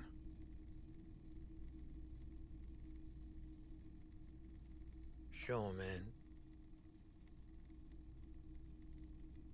Sure. Let me have a look. Anything else you're thinking of selling?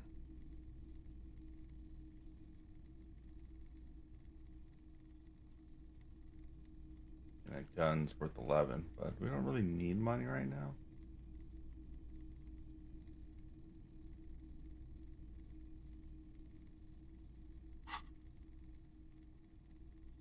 Another time, perhaps.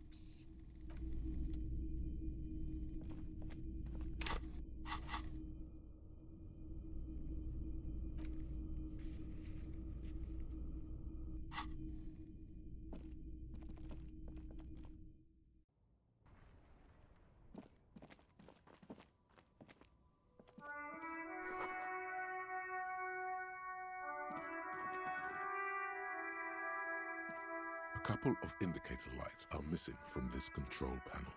Loose wires dangle from the now vacant holes. In the middle is a lever.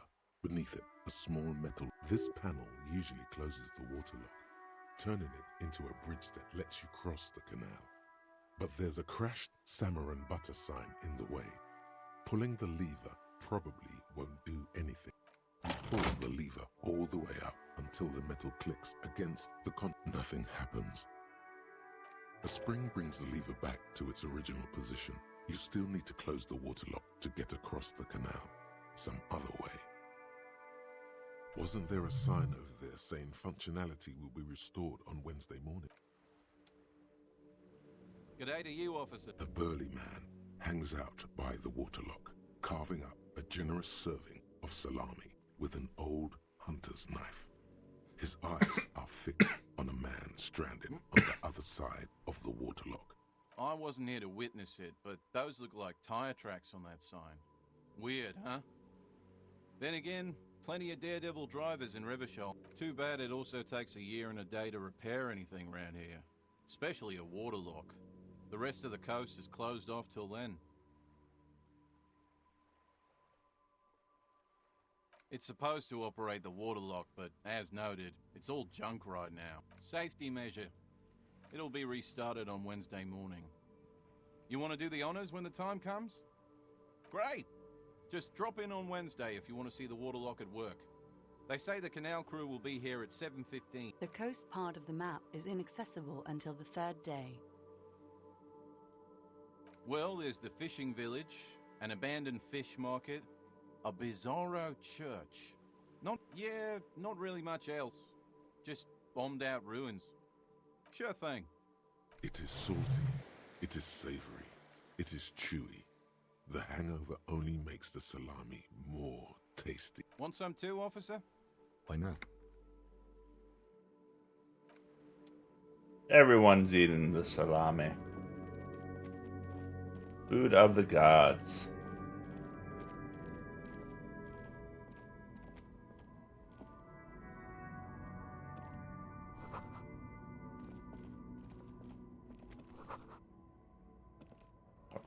Should probably get our hobo bag out.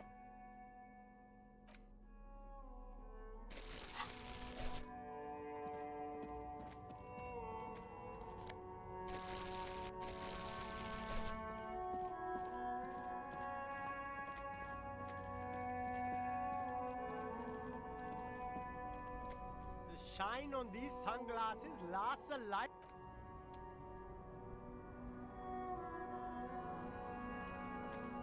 You see two lowly, defeated speakers, thralls, slaves basically. I can see you've a taste for luxury, officer. A pair of found ultras. The design is impossibly sleek and simple. A futuristic silhouette. Those sneakers, mister. Those sneakers are the latest found sneakers. Super rare, super fine, super cool. Only? That's madness. Found ultra. We're the future. These once respectable speakers have been conquered, reduced to a mere prop. A small heat emboss on the veneer reads, Solidarity Aid from the People's Republic of Samara. No, don't look at the speakers, officer. Look at the sneakers. These, officer? These speakers are Samaran garbage. I'm ashamed to even use them for props. Samaran trash? That sounds like they're... No way, officer. These aren't for sale. They're bad speakers. Low-fi socialist junk. No, officer. You're a high-class policeman who accepts nothing less than the best. Lucky for you, I've got the best on sale.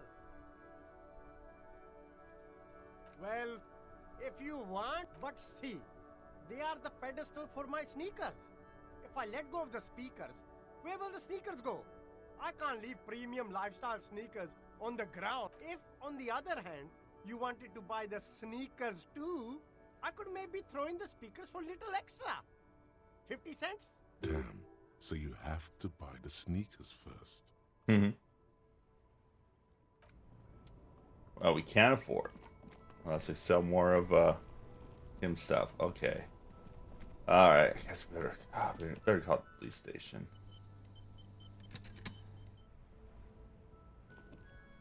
Inside, you see a set of steering levers, a radio microphone, a pull-out toolbox. This is Precinct 57. How may I assist you?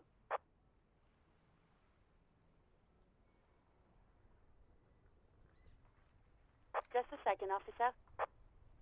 10-2, 10-5. This is 41st. Come in. Over. A scrawny old man sits in a dusty cubicle, smoking, Oh, we with can a see. large white rectangle sewn on his vest. In front of him is a box-shaped apparatus with an array of wires and antennas. The radio switchboard. The man uses relay code. You've got this. You're a cop, and cops know relay code. 10-4, message received. 10-5, relay message. 10-18, state your message, sir.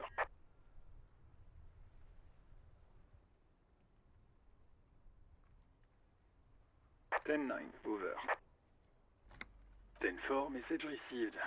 This is a very serious situation. I need to 10-22 the captain. Is it him? What does he want? Says he lost his badge and needs to report it. He what? He lost his badge? Who lost his badge? Dick fucking Mullen. Who do you think? It's Officer Dick Mullen from the bestseller Dick Mullen and the Lost Identity. Dick Mullen is not your name. It's the name of a fictional detective who would not lose his badge. Defend yourself. Immediately. They're laughing at you.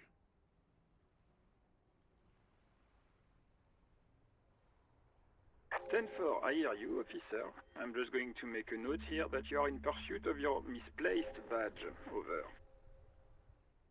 Fuck me. Mac, come here. You've got to hear this. Dick Mullen lost his badge. What's going on? Super Cop here lost his badge. He lost his what now? His badge. He lost his goddamn fucking badge. 10-9, come again. I didn't get that. Over. New heights even for Captain Sober. Ask him. Ask him if he's lost his gun, too. Sergeant Orson wants to know if you lost your gun. Oh, fuck.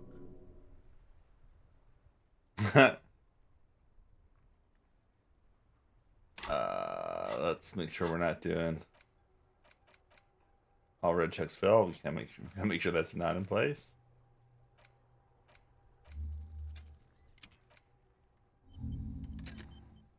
Wait.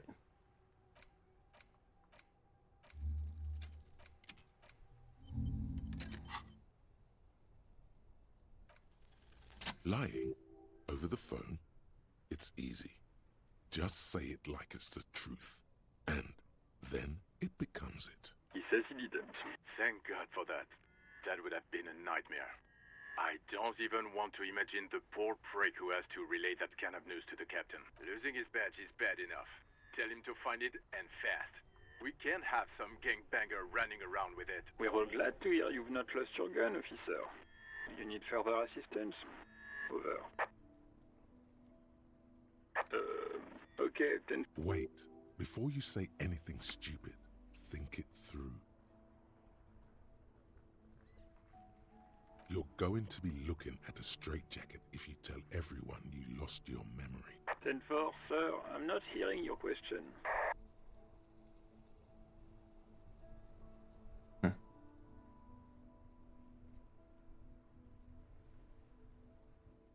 Understood, sir. Over. Roger that. 10-10. Over and out. As you tap on the gauge, the indicator pin jerks as if startled.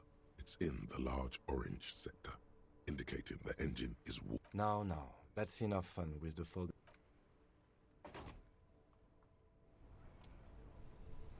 Alright, well, we got kind of out of that.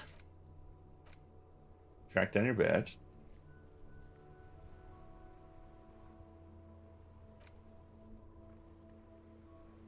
Well, we found some information. We already talked to the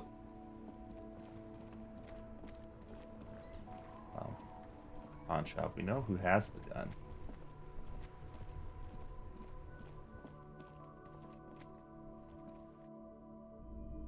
Gotta find out where she lives. Hello. Let me know if I can help you with anything.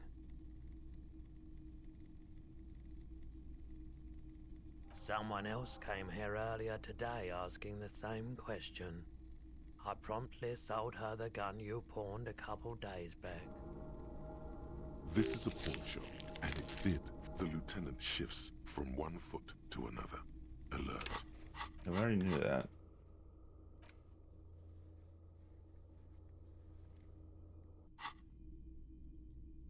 Sure, man. I do it in that order because of the... I was supposed to call the precinct probably yesterday.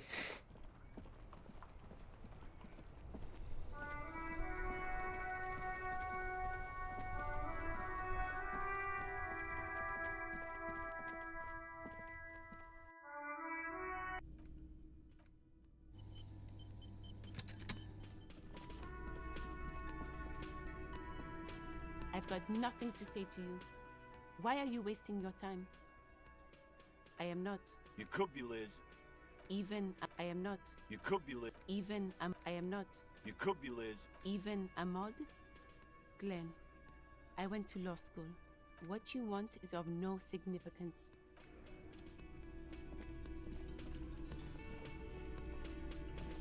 Can I help you?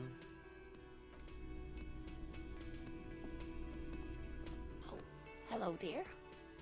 I didn't notice you at first. Oh my. What happened to the water lock? Well, whatever the cause, I'm thankful. To both of you. You've spared me another sleepless night. You're welcome, ma'am. I hate to ask, but if your investigation takes you to the other side... The quest for knowledge is never... And if you see him, let him know Lena is waiting for him here at the Whirling. Oh, you're such a dear. Thank you, sweetie.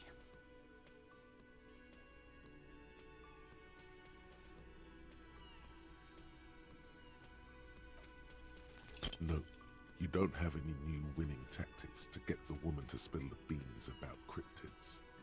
Surely things can't be that bad?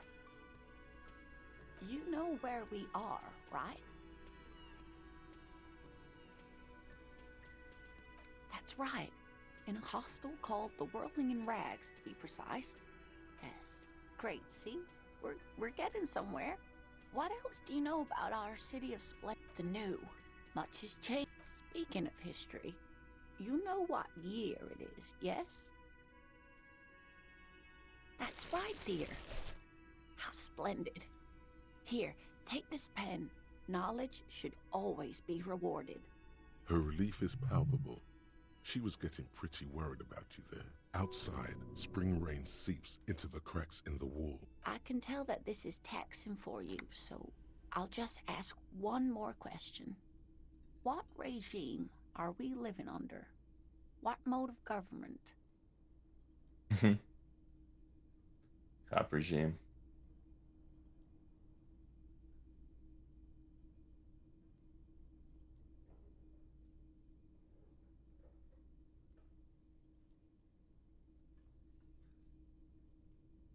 Go with.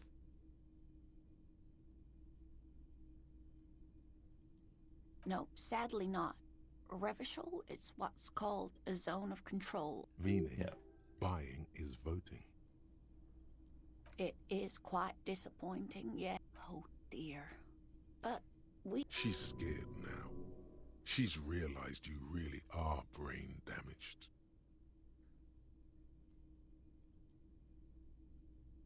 Someone more educated and sweet? No, I'm not... Of course. Then, I don't know, someone... But thank you, sweetie. You did make me forget about my worries for a while. Let's try it again. No, you don't have any new winning tactics to get... You just cannot get cryptids. Ooh. It's a cool pen.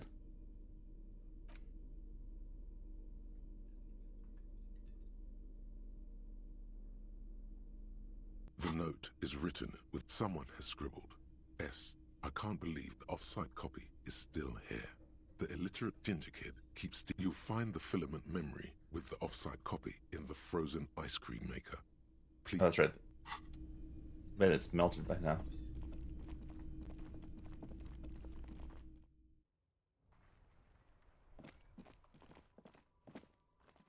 How do we get our gun back? out helping that jerkwad.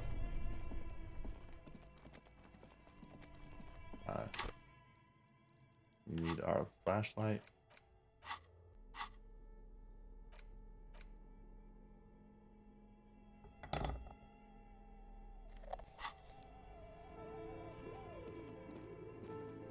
Oh, it's right here.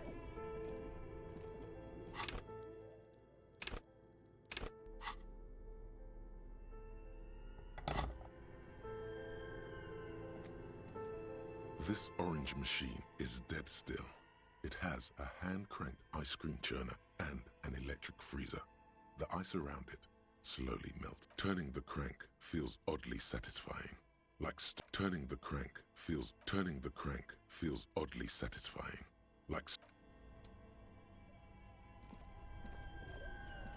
Only the red cable is.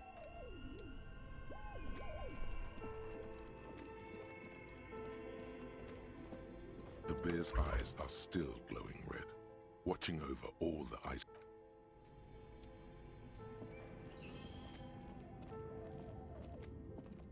A thick layer of coal dust covers the furnace, coloring it pitch black.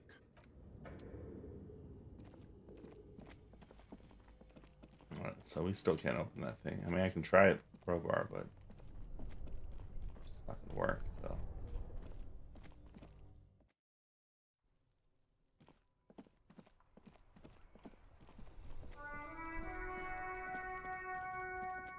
I guess we can go talk to the lady at the boat again. But let's never talk to this guy. Welcome to Revachol. Don't you welcome to Revachol me. My grandfather came here from a 3,000-year-old racist isolationist culture, while your ancestors came to this island a mere 300 years ago. Every school of thought and government has failed in the city, but I love it nonetheless. It belongs to me as much. It's men like you who keep Revachol divided, making it that much harder for everyone to climb out of this post-war limbo. What he means is, fixation on the Revacholian nation makes it harder for Revachol to actually attain self-determination.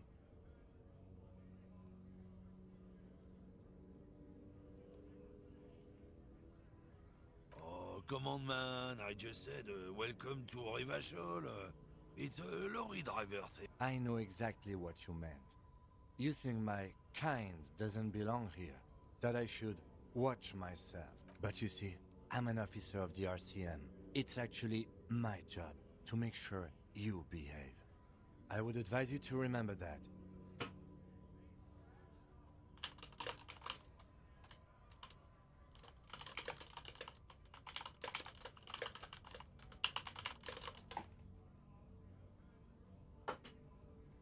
Silence.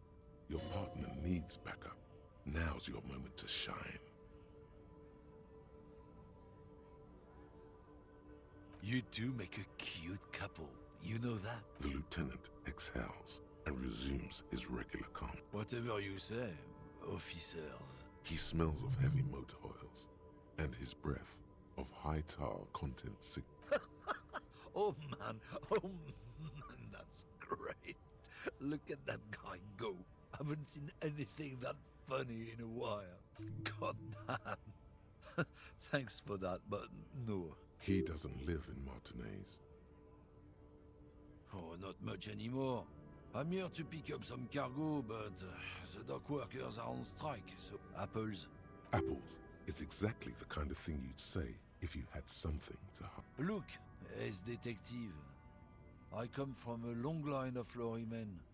We got ancient rights and privileges. Oh, I'm here to pick up a load of fucking apples, man. You're right. Oh, hey, pets. Apples. Koiko may be another derogative. Yep, it's one of their main exports. They grow him down South Yekokata.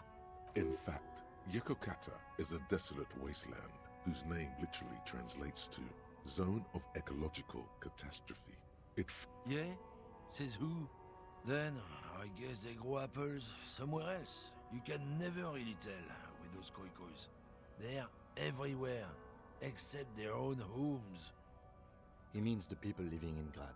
Yeah, you know, Gradniks, Gradvolk, those degenerates from Grad. Hey, if the name and description fit by the very grace of nature, who am I? Did you miss the part where I said they aren't here yet? Besides, even if I did have some, I wouldn't go putting my nose in them. Relax. You've got all you can get here. He probably doesn't even know what he's hauling. Yeah, that's just a racist. A lot of them. A lot of racists. The tear machines. Your bottles clunk into the... Yeah, it makes more money. Is this about the questions again? Because a warehouse? I don't know. Maybe. I don't really care what Frit does. She looks up from under her brow. Fine. Frit doesn't have a warehouse. Just a little back room here. Okay?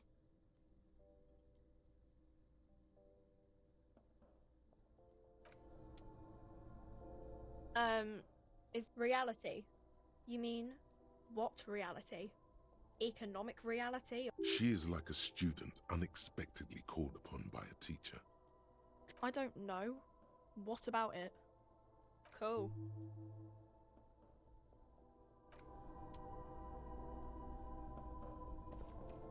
A small cabinet on the wall is filled with various medicine bottles, nasal sprays. Need some more Okay, magnesium. here. I hope Saint Baptiste makes you feel better or something. Alright. Nothing going on here.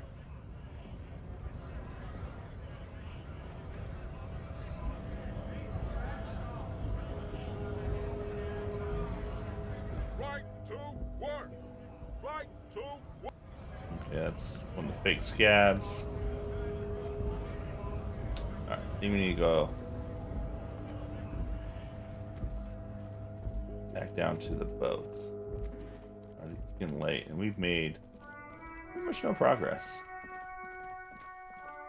I mean, we made a lot of progress, but still, like, none. Clean up the streets.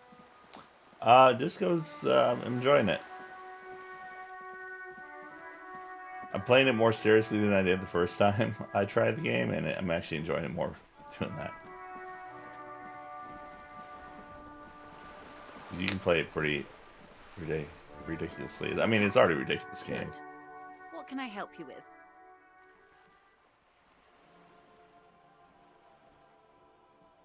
This reality.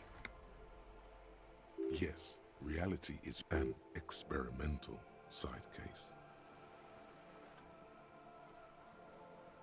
How truly curious. A sort of philosopher detective. Are they now? A deep synthesis. I'll assist you however I can then. Alright, we're in. I know these all look good, but begin with the first, okay? What is? Use something close to you.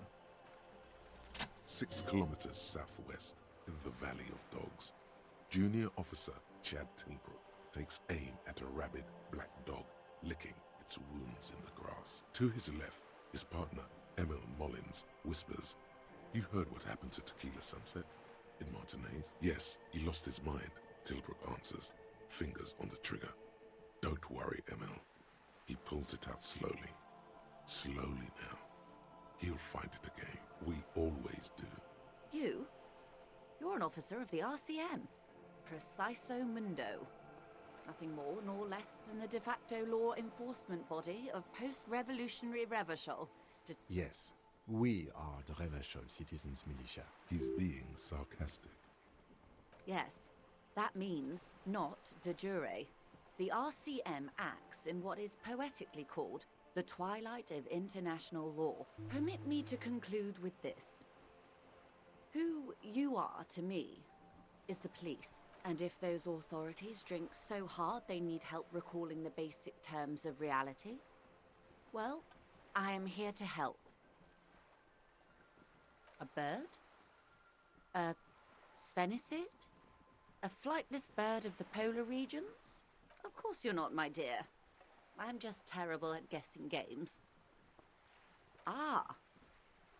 This is the pier of Rue de Saint-Ghislain, 33A, or 2. A pre-revolutionary tenement. Old buildings are called tenements, you see. This one used to be 8 to 10, mostly Oh my for God. urban middle class. Splat, splat. You could be wrong, but from here it appears as if she's running the brush across her throat in a soaring motion. Wonderful.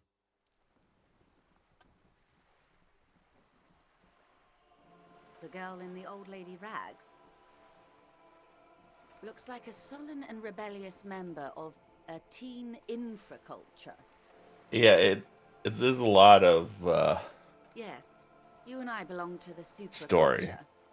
We're common, the herd. but sometimes it's nothing to do with the story. Food in the chain restaurant. Those are all Like right now, I'm popular going down a with path girls of in the old what lady is rags. reality? Let's talk to people about it. Well, I'm trying to solve a murder She case. prefers a fantasy world, an infraculture with its own dress code and vernacular. It is an illusion, I'm afraid. There is no refuge from the supraculture. Make it more complicated I somehow. can't. That's how simple it is. One may dye their hair green and wear their grandma's coat all they want. Cattle has the ability to subsume all critiques into itself. Even those who would critique capital end up reinforcing it instead. All right. What next? Suddenly, you're not so sure you're part of the supraculture. Let's let it go. Of course, no time for silly infracultures. There are more pressing, reality-centric questions. Glad to have been of assistance. The little that I know. Anything else? Finger pistols, 9mm. Snap, snap, baby. Turns out guns aren't that much for protecting as they are for attacking people. If you want to protect people, Yeah, this is my thought. For them, Because I use finger pistols or like dual 9mm Villiers finger pistols. Who needs real guns anyway? That conversation you just had, it would have gone better had you snapped those bad boys at them. Note, 9mm dual finger pistols do not count for an actual weapon in a gunfight. And this gives me +1 reaction speed. Safety's always off. Empty hand slots give suggestion +1. Alright, so we...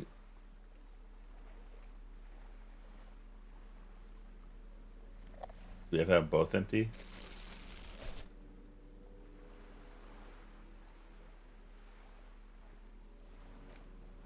I didn't see it show up.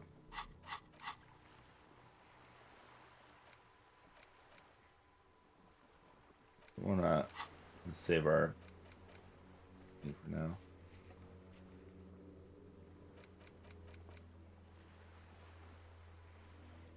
Okay, maybe we need to ask more questions to Joyce. You're back. Good. What can I have? More lessons in basic reality? We're in Martinez, baby. A casual term of endearment popular among the 50-plus crowd. It's a disco holdover, pay it no heed. Aren't we all? She refers to your corresponding ages. Martinez is a district of Revachol. A very small district tucked away near the industrial harbour. North of the 881 and Jamrock. You would be excused for not knowing about it. Unimportant, they say. Forgotten, even. Shelled to smithereens during the revolution. I'm not a good ambassador. I've only been here once before. As a teenager. Not a lot has changed. Hi. Didn't see you there. Ruins, a terminal, fishing boats, reeds. Tread. Well, thank you Boys for the with follow. boxy Welcome in. shoulders. This place used to be a province, a workers' resort before the city swallowed it, and it's not really a sea, it's the Bay of Revachol. Yes, we're on an island in an ocean, the world's largest body of water. The Insulindic. Known to the early Revacholians as Les Immensités. Caillou. Imagine a pebble. A smoothed-over pebble amidst a great blue sea. Misshapen, cracked. The cracks are the River Esperance. We're in the delta of this river, on the 6th branch. It is clear this pebble is of enormous value to humanity at large. Revachol? Revachol is what you call a city, the great kind. History detective. They built this city to resolve history. Our part in it, at least. The nations of the Occident, or migrant workers from Seminine and Ile Marat, depending on your creed. In the DeLorean century. 380 years ago. They say it's where the terrible questions of our time will be answered. By that I mean conflicts. Ideological conflicts. We are standing on a fertile, self-sufficient island, able to sustain up to 200 million people. In the middle of the Insulindic Ocean, the world's connective tissue. It's where the money is. Oh, we're quite a way off. About... A collection of tall ghosts behind the water vapor, light reflecting off their glass window. 22 kilometers from the center of the world. That soldering iron is the bank of the world building. The bottom floors are Insiacom. Coalition government, Insulindian Mission Command. Silence. She lowers her hand. The water, the light. It's as though you're seeing it for the first time. There is no recognition, only the immensity of the sea and the cold radiating from it. She observes your eyes scanning the horizon, then breaks the silence, slowly. This is one thought you need to complete. Where are you? Was there something else you wanted to know? I remember something about a lowdown. This has been informative. Thank you, ma'am.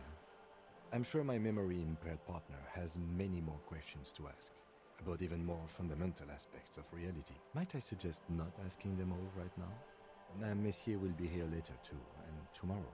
Absolutely. My commitment here is long-term. It's better not to eat all your candy at once. Indeed. I'm always at your service. Glad to have been of assistance. The little... Yeah, I guess we're gonna make that a multi-day one.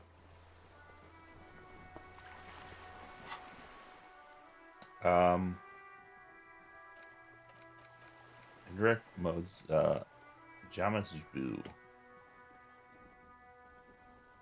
wonder what that's gonna give us. We're using up like all our slots. I don't know if these are good or not. I don't know what's going on. All I know is we have not got our gun back, and I have no idea how to get that resolved without been into that fat guy's will, which I do not want to do.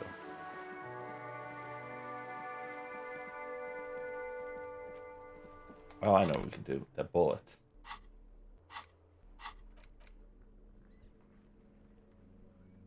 The bullet is still safely sealed away in a plastic bag bearing the RC. Have a similar rifle on hand. Nice, okay. Oh, I think the only way we lose is double ones or maybe 1-2. A rifle, revolutionary period. Your bullet looks to be an old 4.46 millimeter from the surplus left over from the turn of the century. Probably an antique or a retrofitted antique. The 4.46 caliber was widely used with the Belmargrave rifle, a Revacholian manufacturer. The BM dominated the battlefields of the Insulindian theater of the anti-centennial revolution 50 years ago. Incidentally, you have just such a rifle with you, the dusty old thing you found hidden in the basement below the commercial area. It's unusable, sadly. If it were, the bullet would probably fit the chamber. No, but Zeliger, a major firearm manufacturer, ended up with a surplus after the war. So there are still a lot of these old military rifles floating around, usually broken. The quality was appalling. Antiques enthusiasts, guerrilla fighters in distant countries, a few lucky jamrock bangers. You're looking for the same thing you found in that hidden weapons cache, only in working order. What are you thinking? Bullet? Okay. And? An antique. That makes sense. There can't be many breech-loading rifles floating around in Martinez, or anywhere in Ravachol, really. I have to hand it to the monarchs. It's quite admirable that they took the advice of criminologists last century and banned the use of breech-loaders in peacetime. Some new RCM recruits get impatient with their muzzle-loaders once they've trained with military-grade weapons, but they realize it's worth it in the end. Prohibiting peacetime law enforcement to front-loaded rifles is a policy enforced by the Moralist International in all the nations of the Real Belt. Imagine if everyone, cops, citizens, had access to firearms that could shoot multiple rounds without pausing to reload. Just imagine So the it. first shot, the second, third, and so on come much easier. But back to the investigation.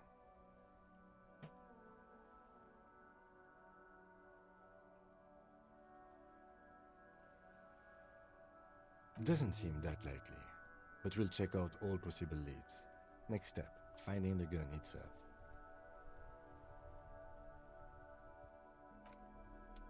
Alright, need some progress there. Gotta find a working gun. I wonder if... Oops. Reality, man. You gotta spread the truth. Where's my... An intricate... The pattern still gone. For you to discover someone who knows... Okay, that doesn't help us. Where's my notes? Oh, it's the tool. It's the ledger you found. Oh, and an incredibly cool piece of kitchen tissue is stuck to the back.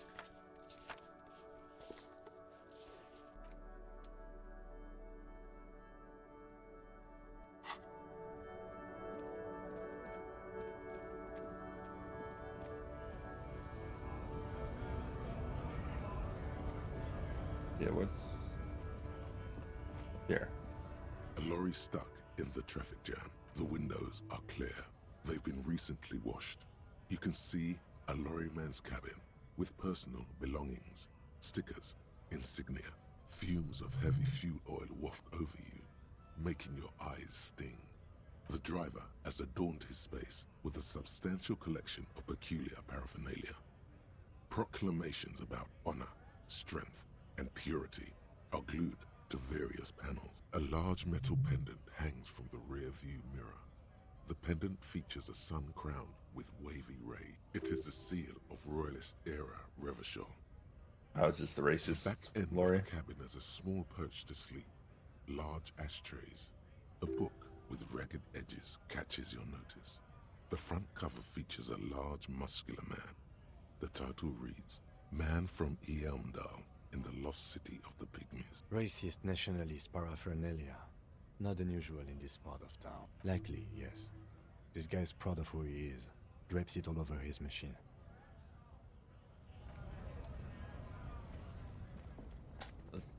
Let's vandalize it. Get like a jerk.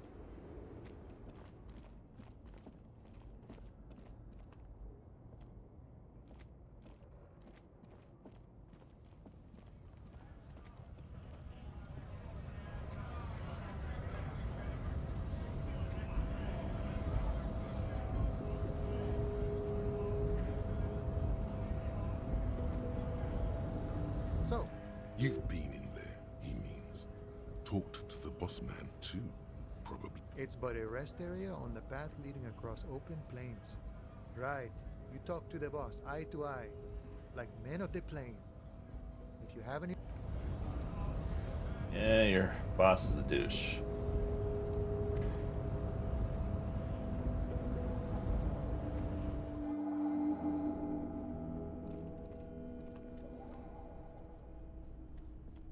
The file cabinet stands steady as ever. Hundreds of... and the same material. You already went through all of these. Remember, Leo, Everart's shoes. Special whirling borscht. Water Everart's plants. All items on the list. The drawer slides shut.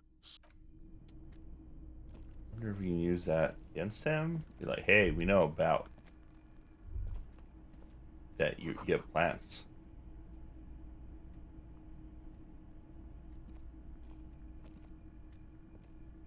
The already familiar cold touch of plastic welcomes you.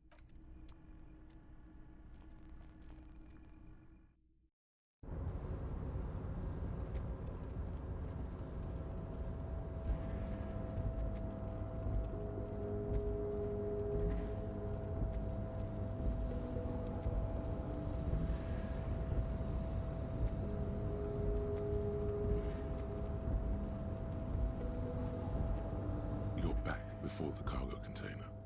Its drawer has not lessened since you were last here. If anything, it seems to have grown slightly. Alright, come on. Good roll, good roll, good roll. Nope.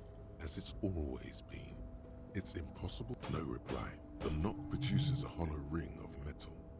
Doesn't sound like there's anything inside the container. No reply. The knock produces a hollow ring of metal. We're gonna get that open one of these days. We're gonna talk it open. It's gonna listen.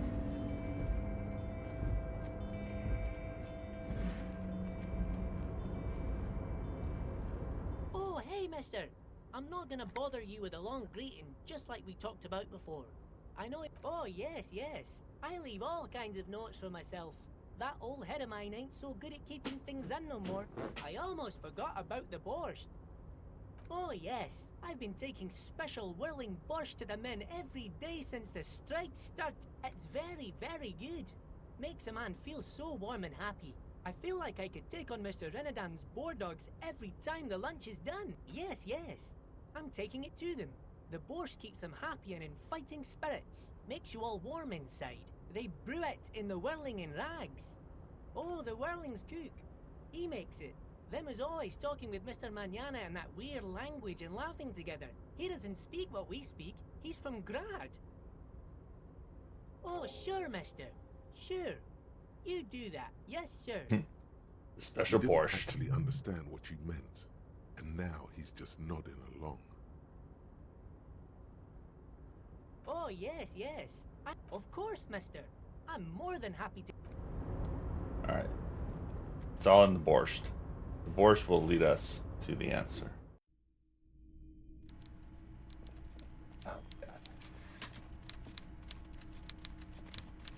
I want to talk to this guy again. I don't know what... I want to say yes to this guy. Mr. Dubois, a pleasure as always. You don't have to sit down this time, since you've already sat on that chair. I don't know what that means, Harry. Shady brew? There are so many moving parts in my operation, I can't keep track of them all. You know what? Don't even tell me. Whatever it is, do it. Surprise me. Just one thing. If you can, make it even shadier. He sincerely has no idea what you were talking about, and he doesn't care either. Let's hear it, Harry. But of course, Harry. Your precinct is the 41st and you live in Jamrock. You're a Jamrock boy. A long way from home, but that's okay. He doesn't really seem to know any more about it. Family? Harry, you're not a family man. There's not one peep of family in here. Unless you think you're a family man. Do you strike yourself as a family man, Harry? Yeah, I'm a wonderful father. Yes. I'm sure you're going to make one little boy or a girl very happy and proud one day, Harry. Harry, you're not simply a cop, you're a star. A bright shining star in the drab law enforcement sky, outshining all other stars.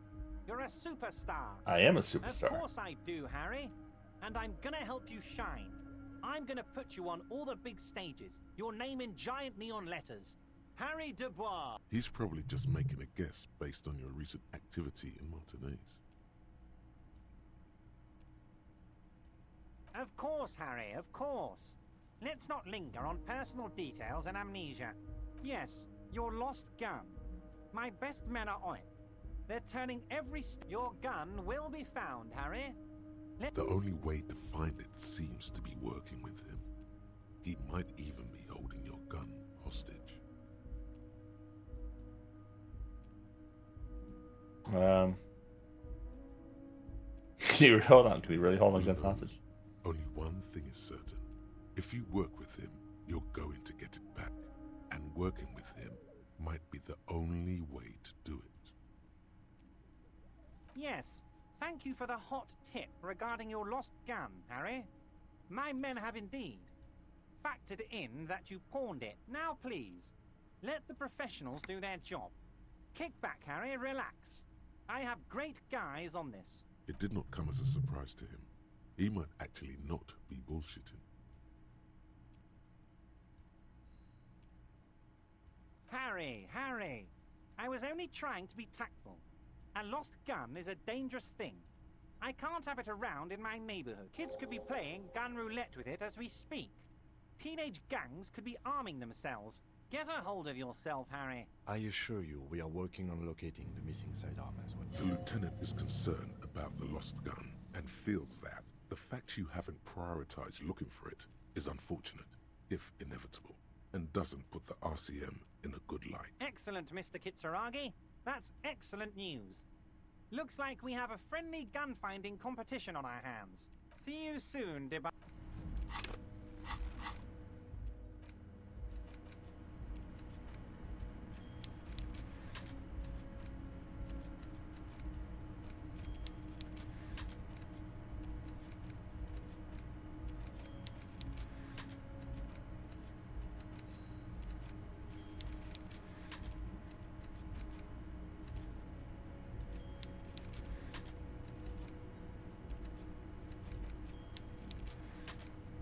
Wait, so do we...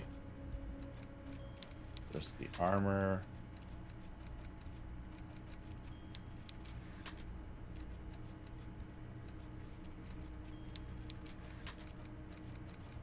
We know where the gun is.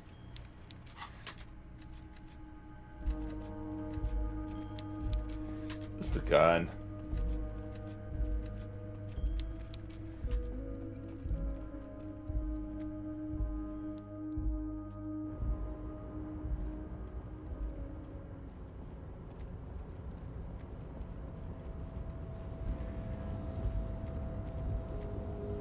Yeah, the way we did that, I think game wasn't prepared for.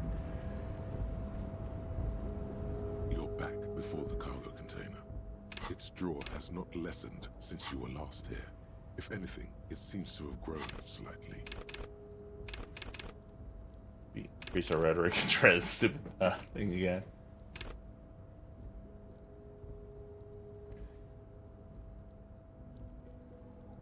Here's rhetoric. There it is.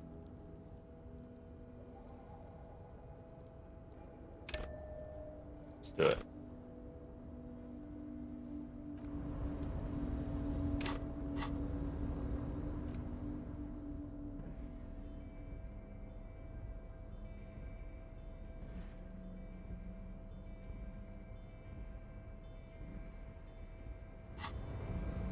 You're back before the cargo container. Its drawer and as it's always been. Yeah, I had a feeling that wouldn't work. A rusting control panel. The crane does not return to its original position. No screech of metal. Yes, stuck where it is.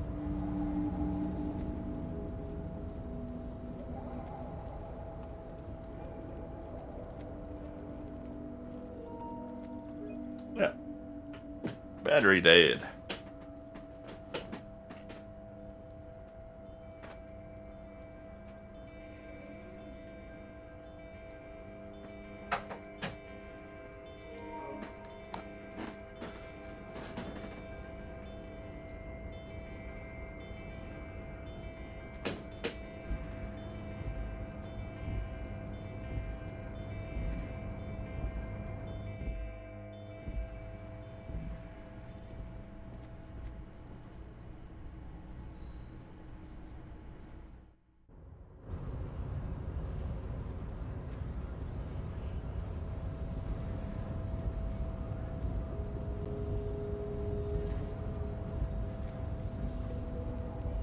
Measurehead.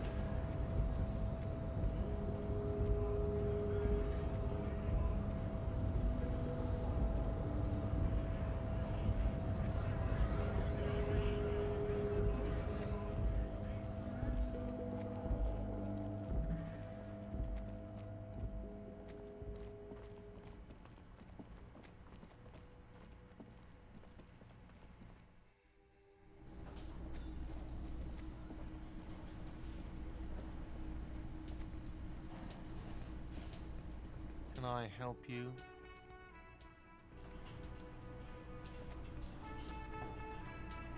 Oh, hello, dear. There you are again. Just some field works, but they... The water lock. That was broken. Could this be it?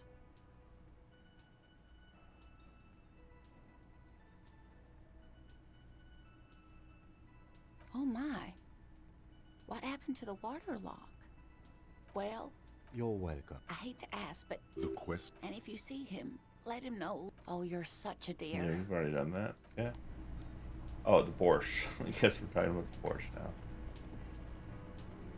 The man ponders his cooking utensils and gives you a little nod. Acknowledge the mention of mañana gets his attention. He smiles and delivers a whole slew of unfamiliar words and lively gestures. The man says a couple of sentences in that strange language. I'm pretty sure he asked you a question. He doesn't know your language. You can just say something cool in return.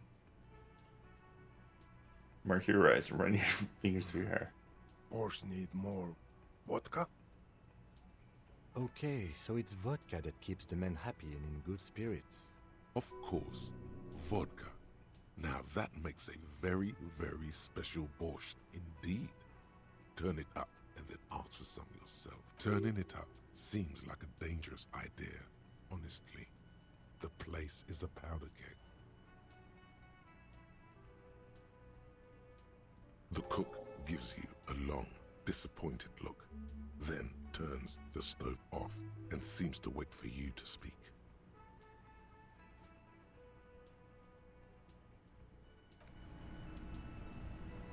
You churned it down.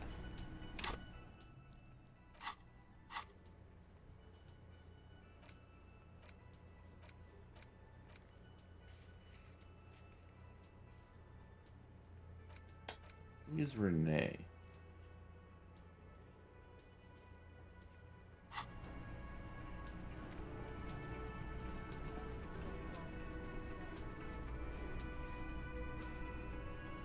Oh, was that the girl that's up here? The door is closed. Still, the lieutenant gives you a quick glance.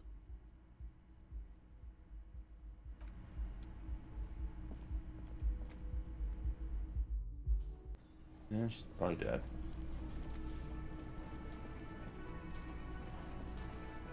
I've got nothing to say to you. Why are you wasting your time? Like I already told you, I'm a legal counsel.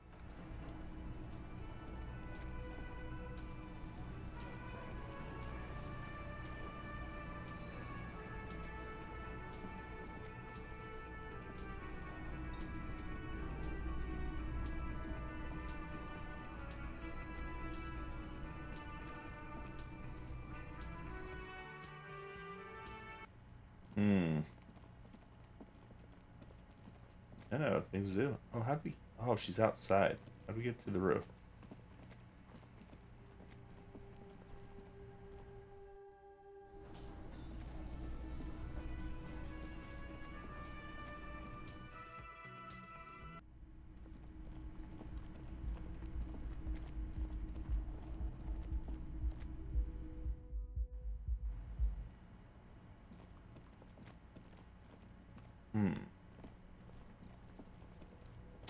How do we get to the roof?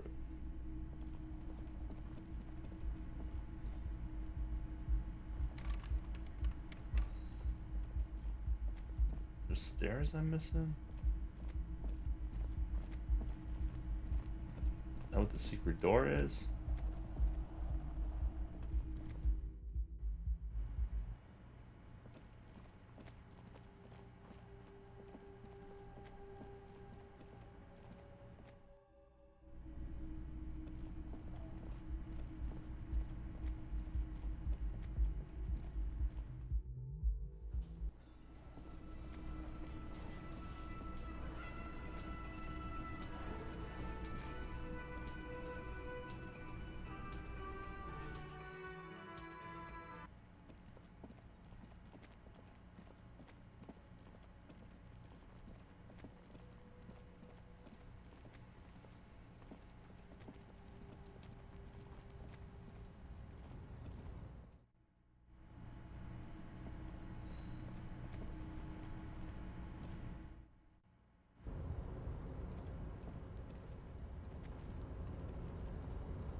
more money.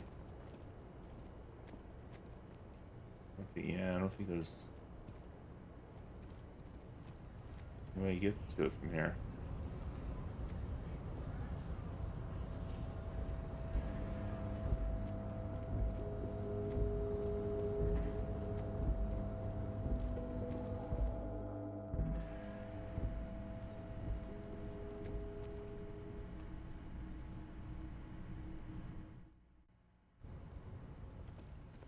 Few mysteries not being solved.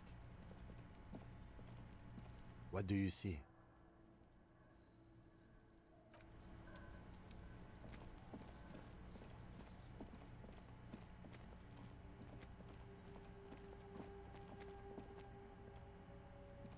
An old East Delta Commerce Center. This must be. You hear static from. You can almost hear them breathe. Yes. She sounds. Wait, but what happened to Slipstream SCA? There's no Tricentennial Electrics on the list. My... The lieutenant exchanges a look with you. It's you. My... She must be mistaking you for... Who cares that you don't remember her? Just go along with it. Michelle, just please. Sounds like a ghost. Wind blows through your clothes and... Why did you even call? I don't understand. You've been gone for months. I thought you didn't care. Ever since I came to work here, it's been different. As if my mind's been wiped clean. A spot of static overrides her words. When she... It's so nice. It's so nice to be able to finally meet again. She sounds like she's about to cry. The cold is deep under your skin, as if you were talking to someone who's 100 years away. She doesn't answer.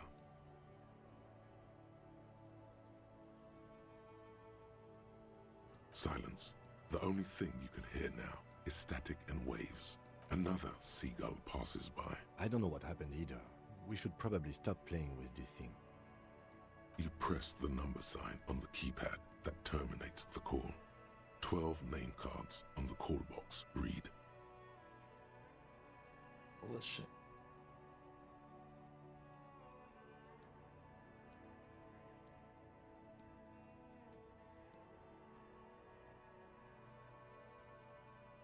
%. Come on. No. Hold on. The last thing you need in your life is more hysteric emotion.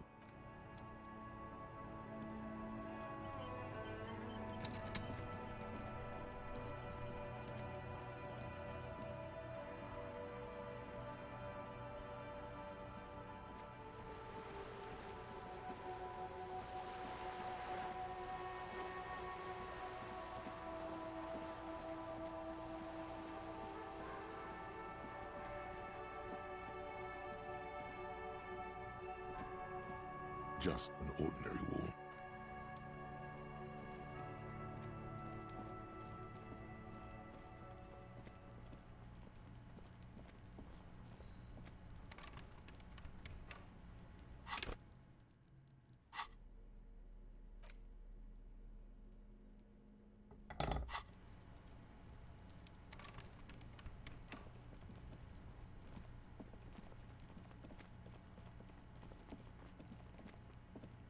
There's nothing new here either.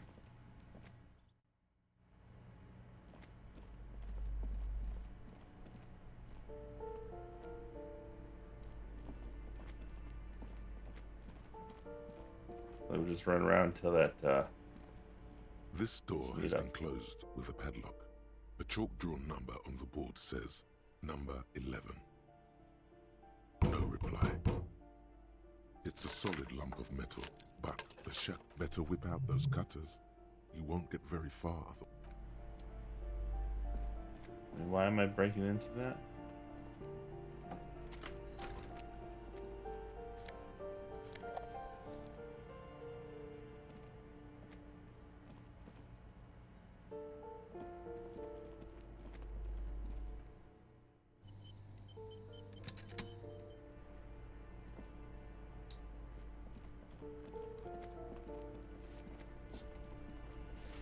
tell us Give me who's a there? moment. I'm no one. It's Ben. And she hasn't spoken to anyone for a while. Ask away, policeman. Some lunatic lost his mind. All kinds of morons pass through these halls. The hell am I supposed to know? Another nut job, I assume. Oh, that... I think he studies astrology. Something to do with all those stars around his door. The symbol of what now?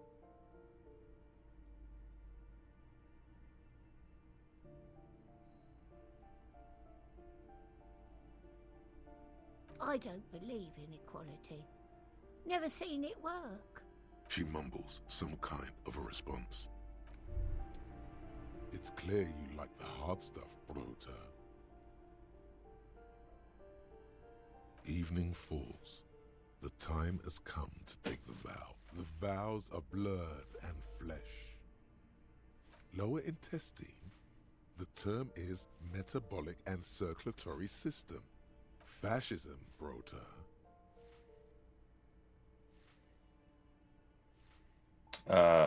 What is Many fascism, things, though? but it's mostly about trusting your gut. Who does your gut tell you is the source of Revachol's problems? I think you were my circulatory. Quit stalling, Bruta. We're talking about the weakest, worst, most insane thing. The weak link. I don't know, financiers? Yes, them. Women. What? Women. Men of war. You don't like them. Women? Insane. Their idiocy needs to be scrubbed off this world with rubbing alcohol. Woo men need to go back to the fucking kitchen. No. That's no brain. What fascism boils down to. The rest is also important. But the main thing is But that I'm a feminist. need to know their place. Feminists? No. It can't be. Not you. No one believes this. Did you know you can forget thoughts? Go to your thought cabinet and forget all about feminism.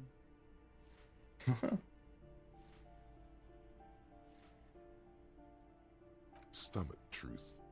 You're having a stomach truth. Because you've said the hard things that others won't say.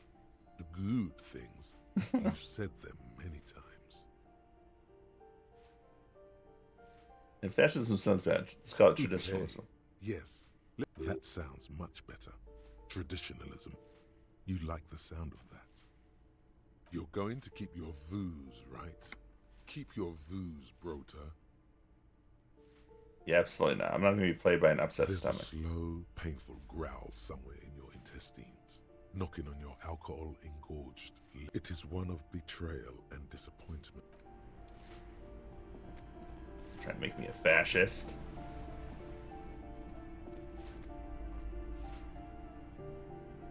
Bad stomach.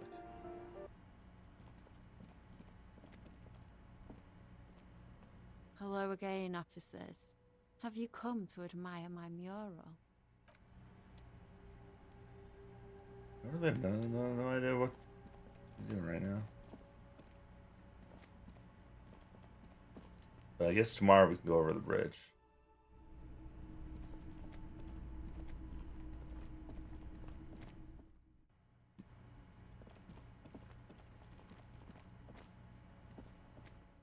We have a lot of loose ends, I guess we can try and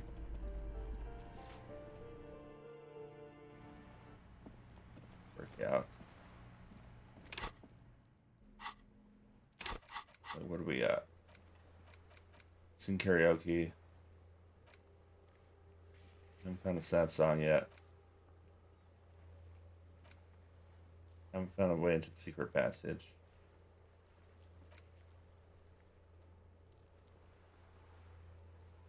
Figure out anyone to respond to the tattoo.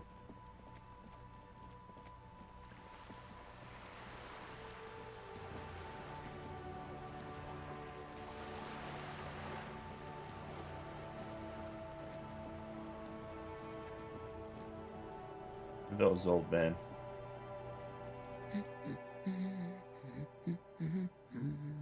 My husband? No, he's not. I don't know. At home now? Where is this going, officer?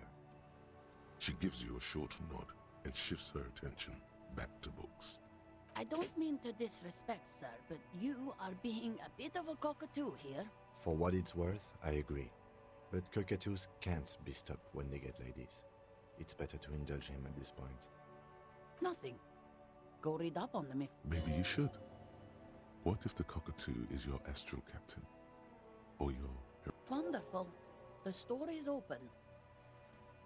No, absolutely not. Are you a policeman or a nanny? They are not Hey, Christian. missing, sir. You know where they are. They're at home. Mm-hmm, I see. The woman before you nods.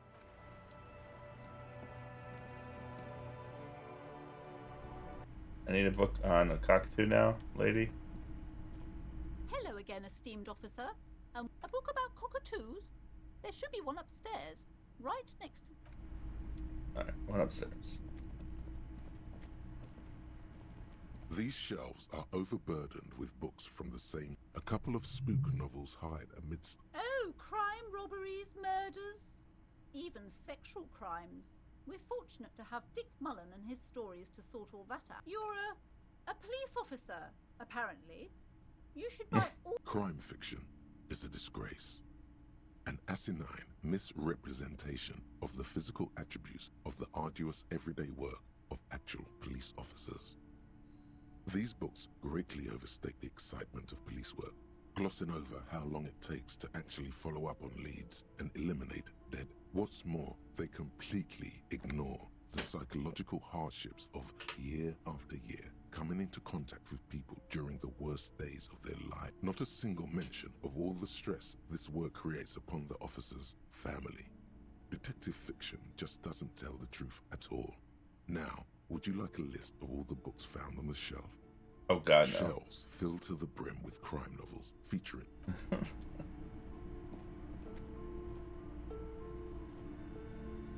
a sulfur-crested cockatoo sits on the cover, its beak slightly open. It looks as if the bird is calling out the book title. Turns out that there are so many different cockatoo species, and they all have behavioral You don't have behavioral problems. That's garbage. You're cool. Oh, thanks, Composure. It's a must-have if you own a cockatoo. I've heard they're quite capricious. $4. I'm paying $4 for a book on Shelves cockatoos. full of biography. This bookstore is not strictly about. Sir, please, no browsing in that shelf. That wisdom is not for free. I can't have you end up, like, opening a police store next door and stealing my customers. Oh no! Amidst the various books, you find one written by someone named Matthias W. Dundas. It's about wholeness, unity, $3.50? balance. These three things are very important to the working class mind. The point of the book, and many others on this shelf, is to give people medicinal advice in situations where they don't have access to paid health services. Various paranatural books. That's for crazy books. Hey, little girl, have you seen my... Detective, are you here for more books? You seen my, badge?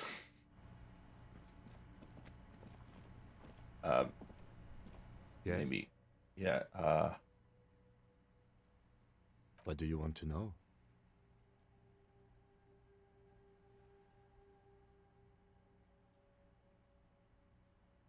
Good.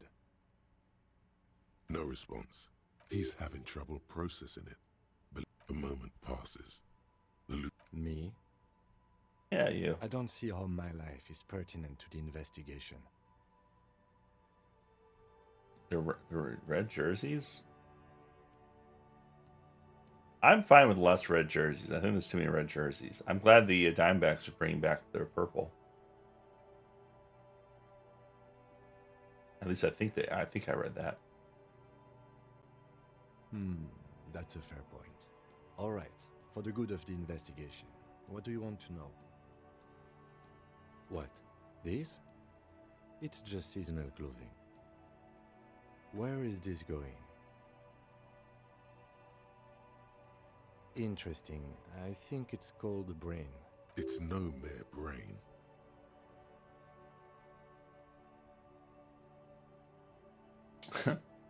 No, normal people have it. It's like a mind laboratory. Okay.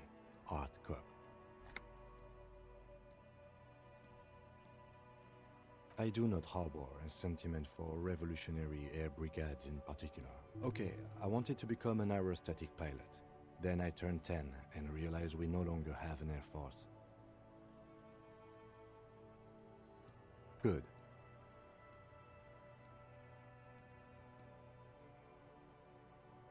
What do you mean? You know, when you're thinking, do you ever have like conversations with like your brain? I have no idea what you're talking about. The lieutenant's conceptualization skills must be rather rudimentary. The lieutenant is a police officer of the old school. His concerns are material and extrinsic. But this isn't an old school case.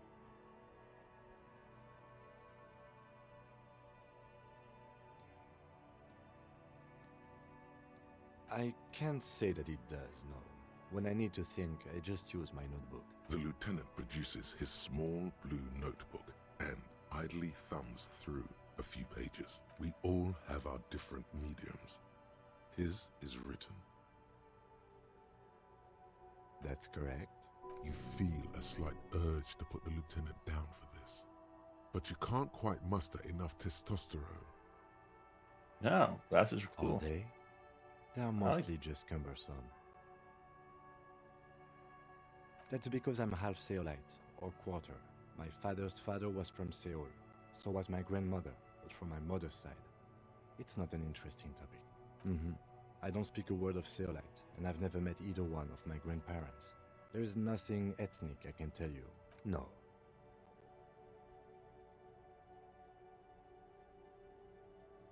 The lieutenant nods. Good. Let's change the subject. All right. Let's try to get to know you better. The dented yellow mailbox greets you with its graffiti. Seems to have quite a few things to figure out.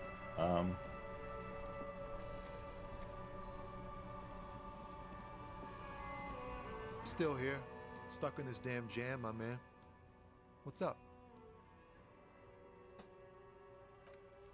Ease into it. Don't go too far. This seems like a personal matter. I'm okay, man. Just the jam's got me down. The fumes, the chemical rainbows, the tarpaulin stretched on the frames and the dull engines off. Maybe the full-on direct approach wasn't... Oh, high-grade narcotics, illegal firearms, stuff like that. Relax. He's merely joking. Can't even get a few jokes past you, my man. I've got another haul of found cargo. Mostly sporting goods, tracksuits and that kind of thing. They usually get shipped to Grad in the Occident. Though we've been making headway in the Ilmaran market lately. We're pals and all, but I can't just freely hand out the merchandise. The bosses won't be happy. This rockin' beauty. Sure is, like a rash you can't get rid of.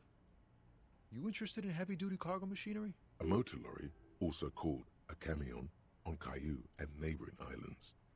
This one looks roughed up enough to be some sort of found rust bucket. Maybe the A6? Good eye, my man. Yup, she's an old one, but reliable. Me and her spent a long time together. Not unless they've illegalized sports equipment while I was on the road. The man taps his fingers rhythmically. Oh, it's snowing now.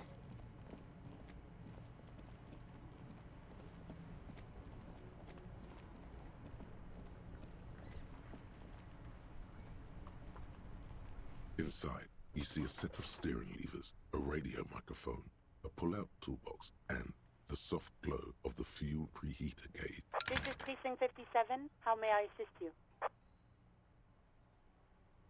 Not yet, but I was able to convince the database people to sell private sector information. They promised to get back to me by tomorrow morning. Do you have any... Just a second.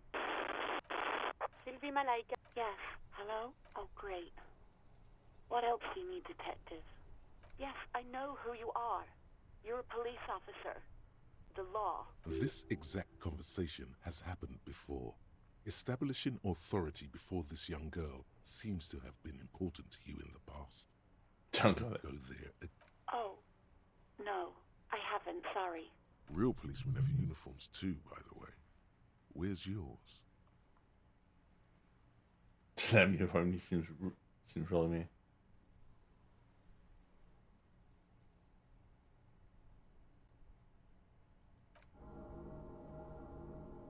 Yes, you absolutely should. It's awful that you lost it. It feels like you haven't worn yours in a long, long time.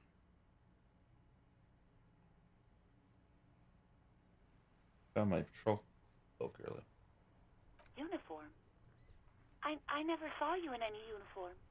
You had your things on. The disco things.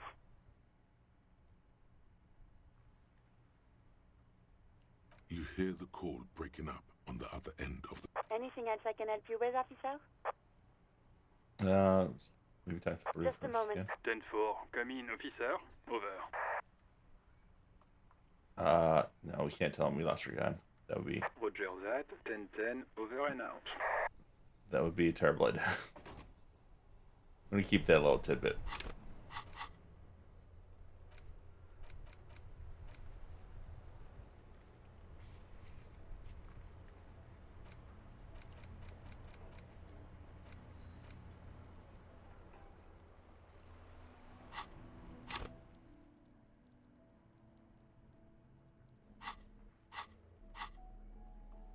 Alright, let's interact with some items.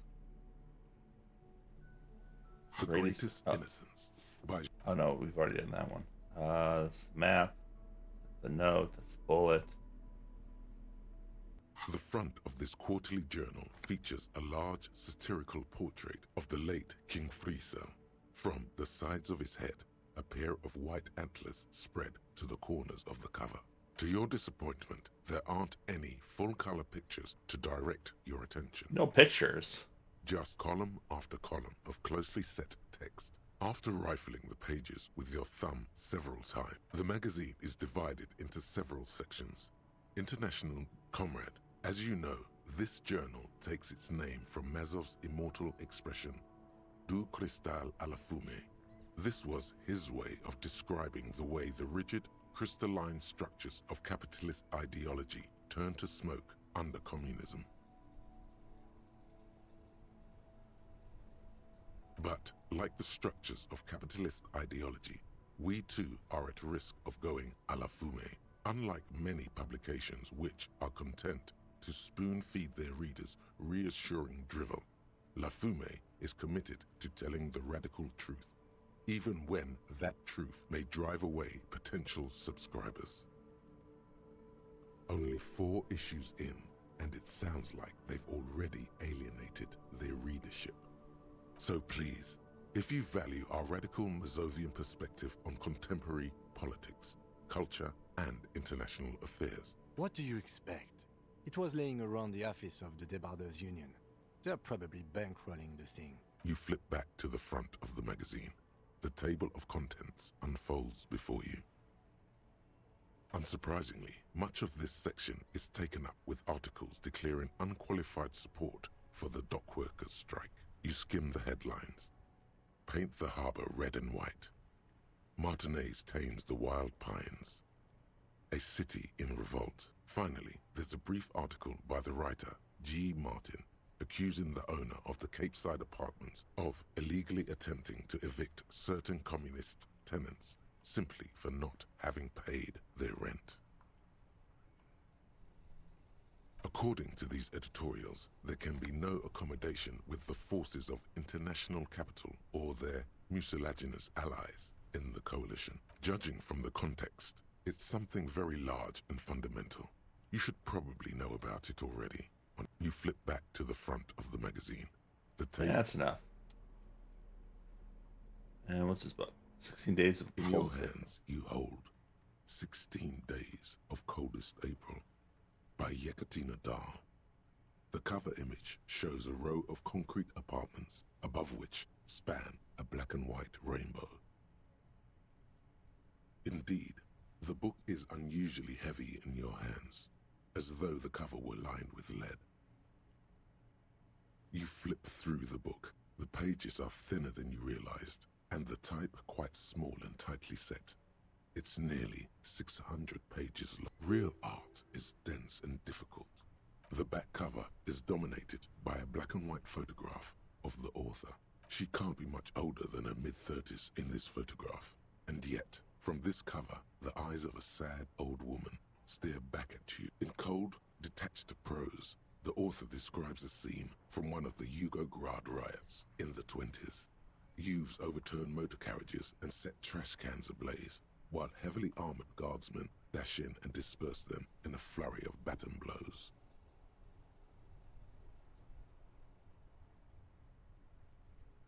The Yugograd riots took place from 27 to 29. Fueled by ethnic unrest and the state's repressive tactics, these events are often seen as marking the end of a brief period of liberalization known as the Yugograd Spring. Like all such periods, it is frequently memorialized in art and literature. As ethnic tensions run wild, a pair of young lovers meet each other on the street. Somehow, in the middle of all the chaos, they manage to lock arms and look into each other's eyes. It would physically hurt you to keep reading. Are you sure? You physically hurt you. You've made the right life choices today, sir. We never do. I guess we have to do more of this. This section, you also... Whoa. Apparently, you flip back to the front of the... It takes... Why? It evokes... As you leaf through the main feature, the tip-top tourney is an inter-Isolari race. You flip back to the front of the magazine. Okay, I just want to see if we can get some experience out of that. I didn't want to read the entire book. All right.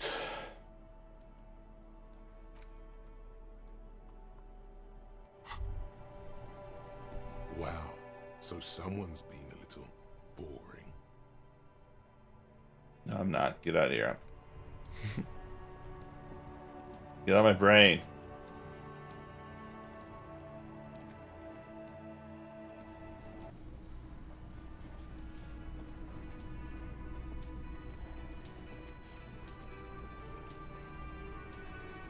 Who's this guy? I don't even want to talk to this. I've got nothing to say to you.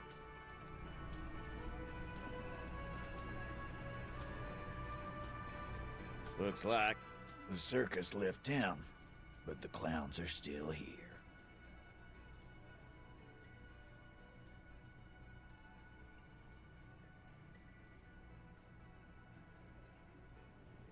You still on about that bullet? Indeed. Mighty. How did it get there? Well, there are so many bullets in the world, and so many heads. I guess it's only logical. At some point, one of them bullets had to end up in one of them heads. It's bound to happen again, you know? Just statistically speaking, of course. Sire, it would be an event most dramatic if you were to produce the bullet and dangle it before their very eyes.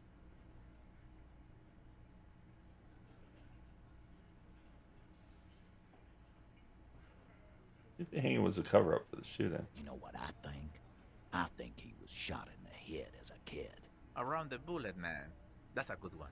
All the goofing around is to avoid lying. It's a technique. Wave the bullet. Wow! He's got it in a real evidence bag and all! Why don't you go home and log it into evidence?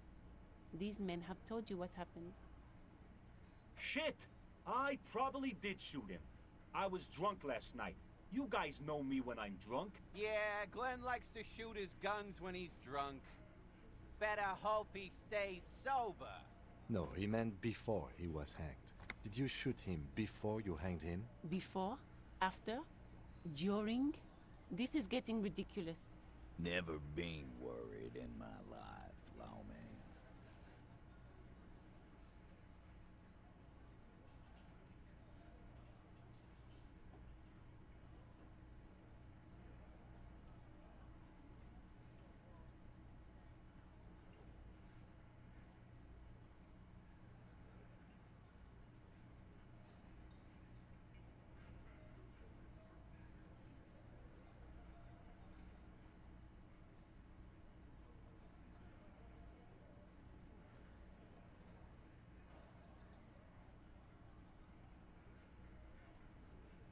It's not like he blew it wide open, but there's a little crack in there, somewhere.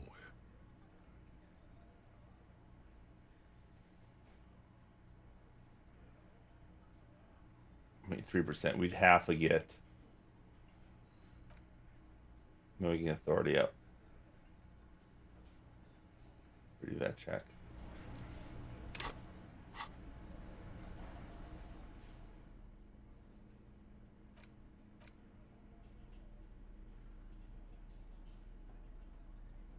That plenty of things give me minus authority.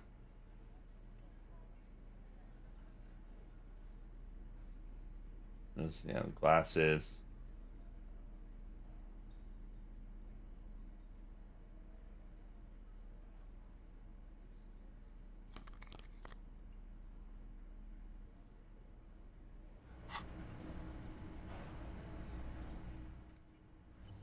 Our rolls are still pretty bad, though. I don't know if it's worth it.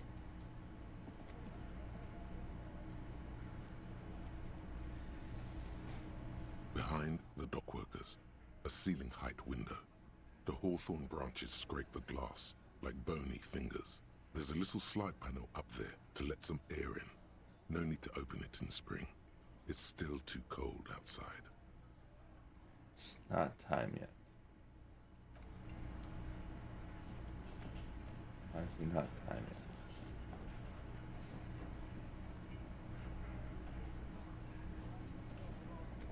yet? Looks like the circus left town, but the clowns are still here.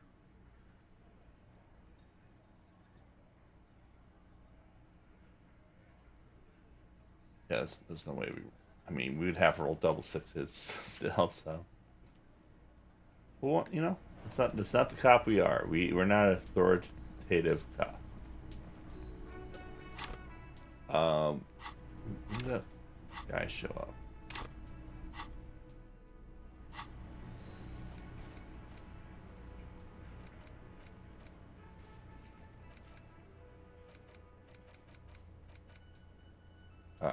After 2100. Okay, so we have an hour.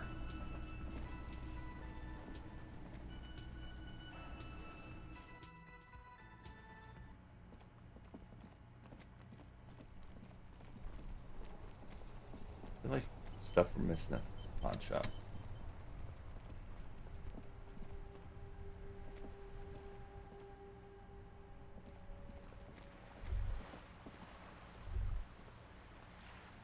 The sight of bullet holes stirs something in you. Where? There? Those are old. These bullets were fired during the Revolution, over half a century ago. They do not much. I don't have a fresh perspective on it. The purity of snow always reminds me of the purity of a man's soul, if he's got principles. Oh, that's Renee, okay. Yes. The Debardeurs Union pays me to stand vigil during the nights. Not out of any political allegiance, mind you. I'm an old man. Don't sleep more than a few hours every night anyway, and... money is tight. Yes, it does. Unfortunately, I wasn't working that night. Been on a 2-week leave since last Monday. It's a private matter. Nothing to do with your investigation. You see, officer, René is the kind of man would rather die than admit he needs medical assistance or, God forbid, sick it. A real man's man is just gonna ride it out. I'm fine, goddammit. Mind your own business. It's nothing. Just got to cut back on coffee. No one. The boss has been unmanned since last Monday. There's no other guard. It's just me. No one has been guarding the container yard since last Monday? Yes. It's not actually an issue. Look, officer, the container yard doesn't actually need a guardsman. Never had one before René. Monsieur Claire had that booth built specially for him. It's mostly decorative. The possibility of someone being in there is enough to discourage any ill-minded individuals. Evrard created this job for René because He knows the Royal Carabiners' pension of honor and PTSD isn't something a man can live off. A decorated kingsman collecting tear reflects bad on the whole neighborhood. His words.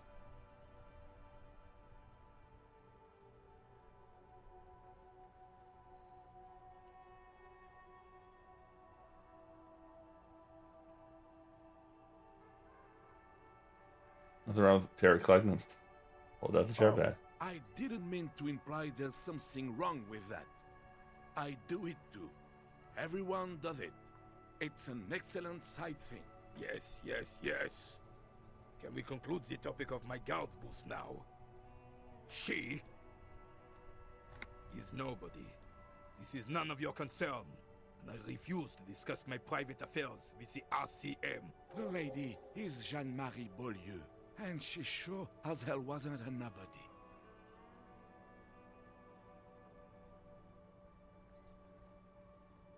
Yes, yes. Like I said, it would be up anyway, so might as well keep an eye out. It keeps my senses sharp. Sadly, no. It was the foreigners who brought them to their knees. We fought valiantly. Too valiantly. So valiantly we got licked. Should have fought dirty, like they did with their suicide sex cult propaganda and mad anarchist women strapped to shrapnel bombs. We didn't so, and we lacked caliber. God bless him, but the suzerain's cannons simply weren't big enough. This place is the damn beachhead, son. They had to soften the commies up first. Yes, the military coordinated amphibious landing to take back Revachol. Martinez was used as one of the 3 footholds in Revachol during Operation Deathblow in 08. The other 2 are off in Stella Maris and the Delta. This here is Blood Ground, where Coalition boots first made landfall and cleaned those rabid dogs out. Most likely, we're playing pétanque on their mangled corpses. Blood ground. You got old René going there. Like he isn't hungry enough already. Damn right, son. They laid the fire of hell on the city before they stormed it. And it worked, too. The rest of the city got cleaned up, but Martinez they keep as a monument. And now the Union Socialists are practically running the place. Well, it's your own damn fault. You, we, the coalition, Revachol, whoever you want to blame, never finished the job. Officially, the party never surrendered. Of course they still all influence. You don't even begin to truly understand the players on the table, let alone the specific circumstances surrounding the... What do you think? Thinking men have opinions on these things. Present one.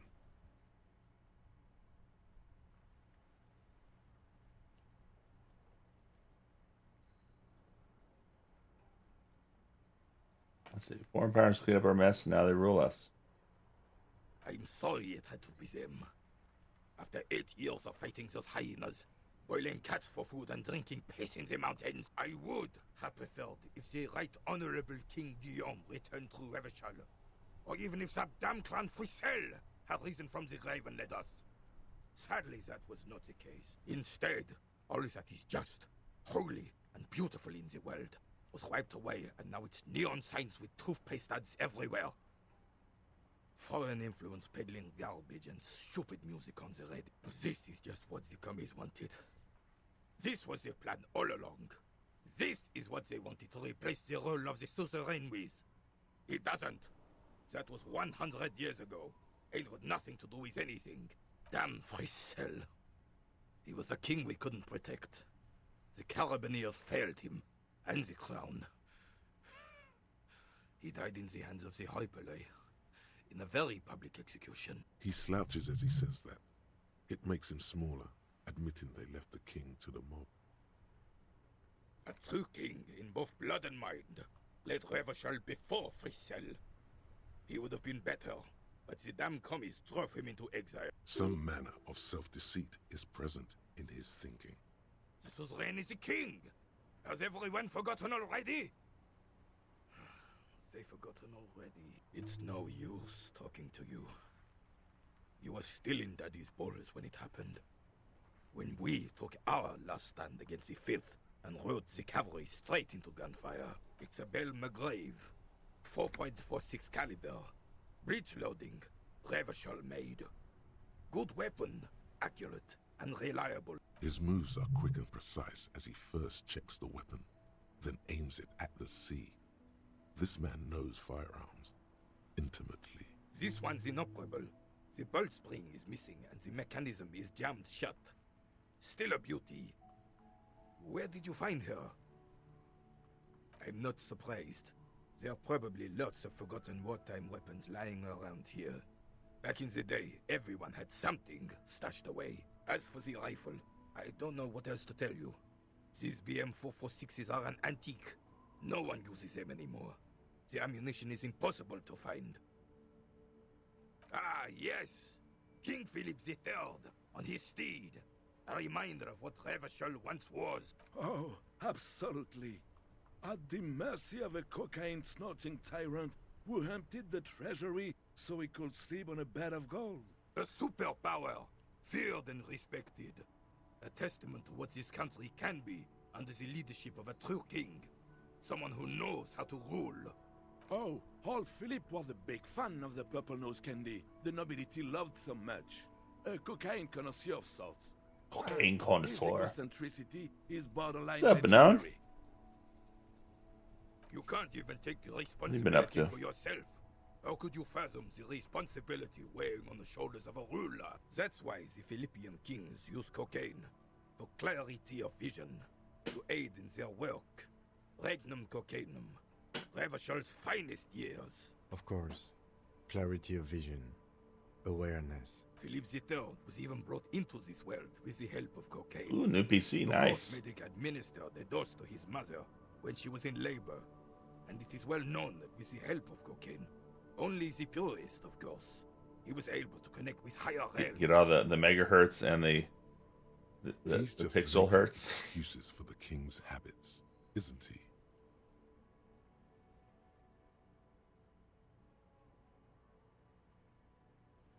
From what I've seen of the officers of the RCM... but I don't want to get into a debate about drug policies. Decisively, without fear of offending the sensibilities of the frail and weak-minded among his subjects. This is something the insurgents never understood.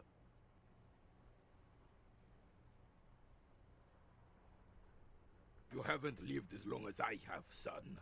With age, a man learns certain things about real power, or else ends up a spineless socialist rat, like Gaston here. And the worst part of that, officer, is having to spend your days playing pétanque with an angry snake. The carabinier doesn't reply. Right.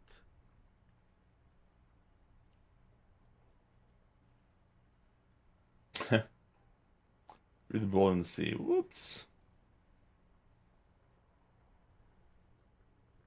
Let's see. We increase our composure.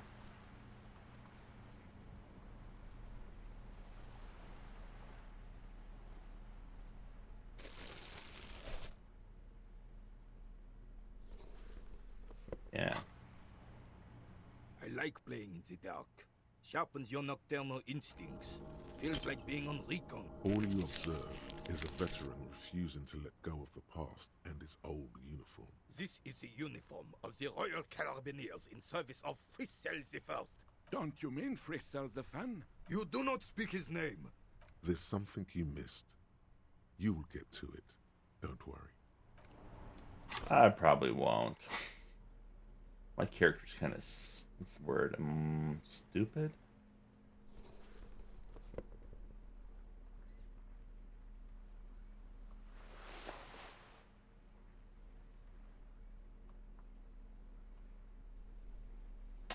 What else? Secret stain.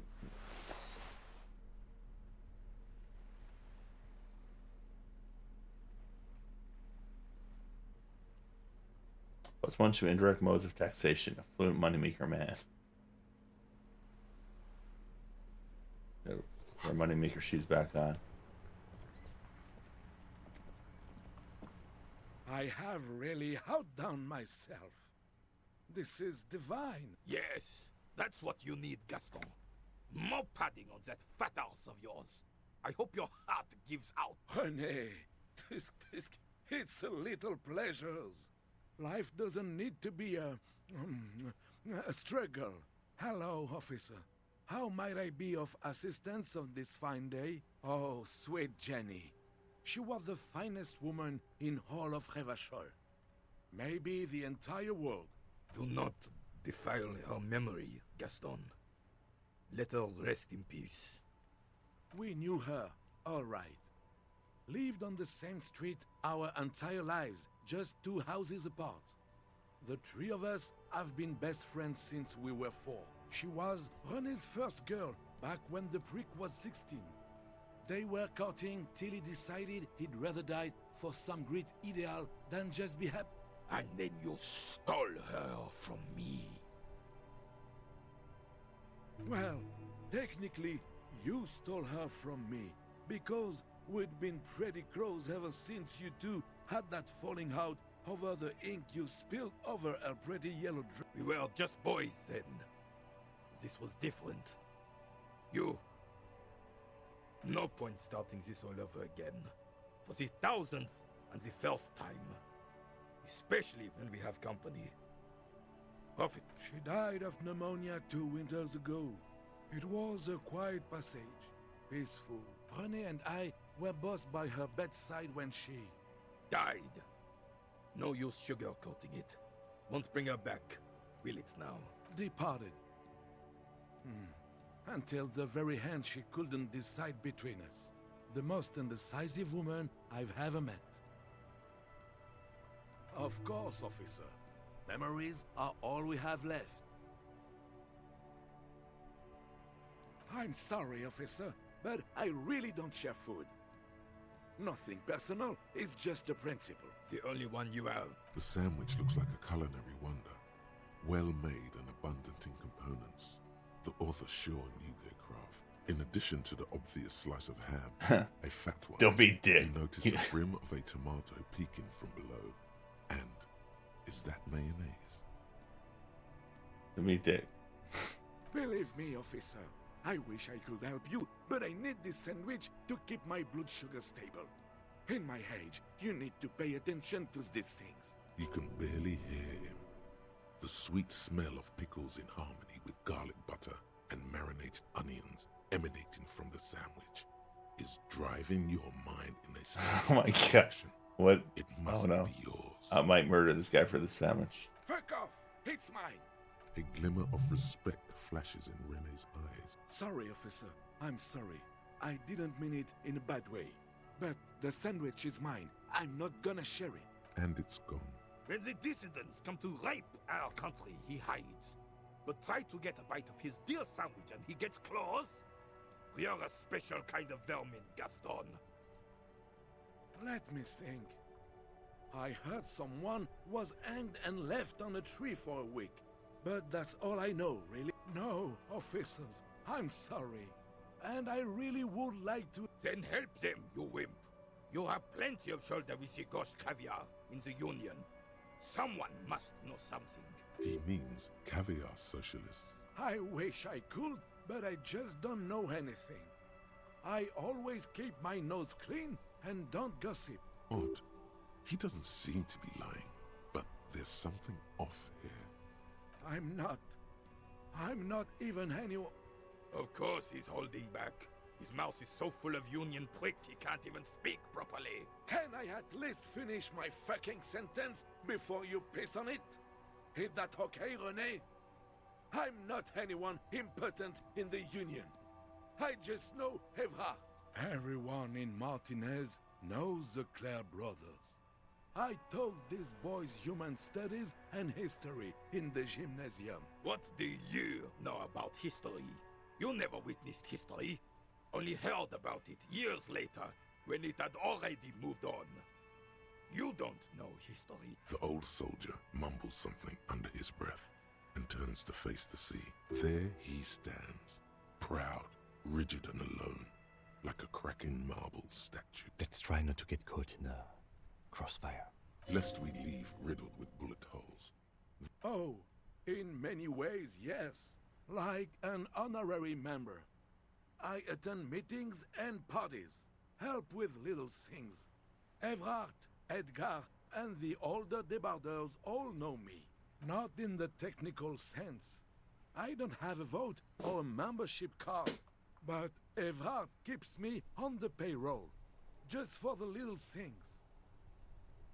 Decent one now. Sweet. Please. We'll be playing some more games then?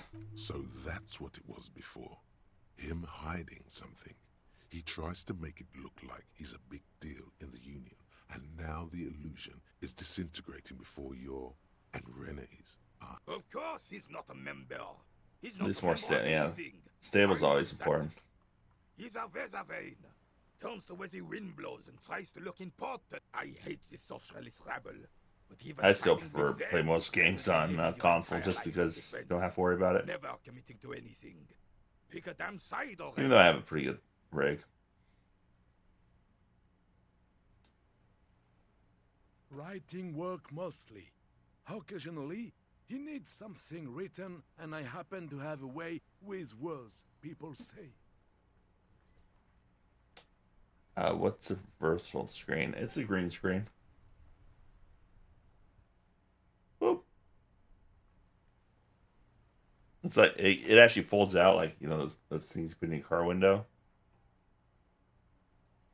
and you can just hang it. It's yeah.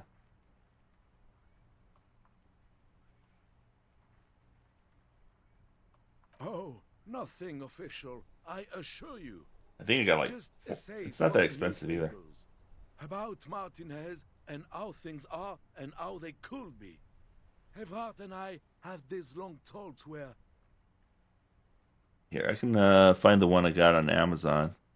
It's not the greatest, but it does its job.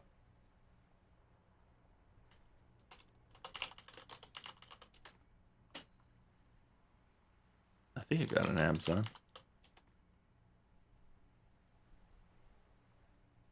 Yeah, okay. Yeah, what I like about it is like I just move it out of the way when I don't want it. You can actually fold it up and put it, you know, put it away as well. I don't know where I bought it now. It's not in my Amazon history.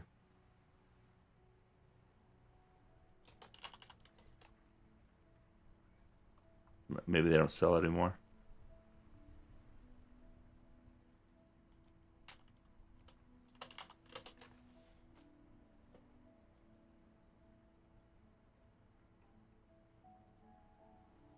Possibly I bought it from somewhere else.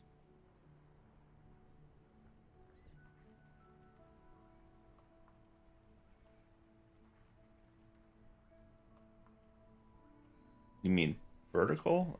I mean, this is a vertical one. It is pretty big though, but well, he tells his little pen man exactly what to say. It's about the size of a propaganda, bookcase. Plain and simple.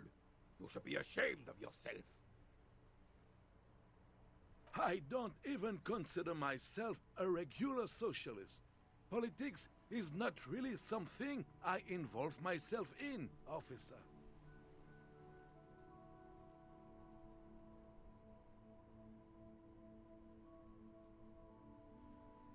I believe everyone has the right to think and do whatever they want, even if it's nothing at all. I'm very adaptable. Oh, virtual. Okay. I kept thinking it was vertical because you kept misspelling it. Mon Dieu. Yeah, the problem with the virtual ones is they get weird. Like, unless you have enough solid stuff behind you. Okay, so we've already done all this. No, thank you. Sure, officer. They are the good guys around here. What do you need? No, thank you. For being consummate professionals. You'll have this case wrapped up in... All right, this is how we're gonna do it. Like what, officer? This is as good as they come in Revachol, I Oh, we'll get the assure you. sandwich. An array of delicious recipes flashes through your mind. Salads, salmon, sandwiches, bingo. Well, if you can do the blur, you should be able to do the green screen part. This calls for an engineering angle. Structural rigidity, exposed rafters, lattice works, that type of approach. You put a large slice of, oh, it's the, whatever the cheese is. Sure, that is an excellent idea. That would virtually negate the component loss. Beautiful. Now bring it home with paprika. Ce serait délicieux. Can you make that sandwich, officer? I hope you are not just tricking an old man out of the little he has left.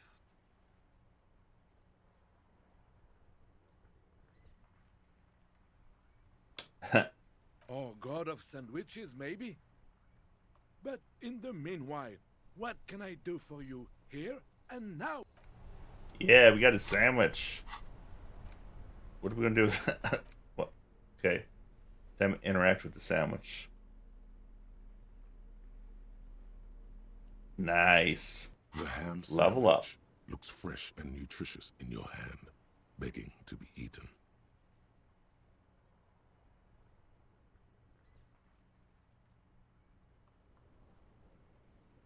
All right, let's share the sandwich. I'll pass. Thanks. You mean you'll pass? I mean I'm not hungry, and therefore am not gonna take it. Thanks, though. This isn't about hunger, Cam. It's about camaraderie. Is it really necessary? Is this really necessary? Is friendship necessary? Is brotherhood? Okay, okay. They are all necessary. Let's share the sandwich if it matters that much to you. All right. Friends forever. Sure, sure. Time to go solve a murder investigation. Oh, that's right. That's what we're doing. I forgot about that whole murder investigation.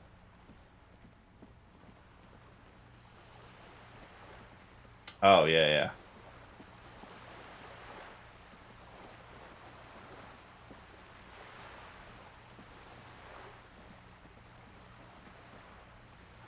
So your camera like has the built software has stuff built in, and that's kind of cool.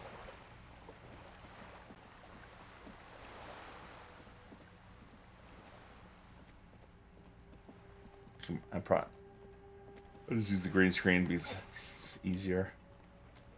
All right, so we have 15 minutes till we meet with that guy in the room.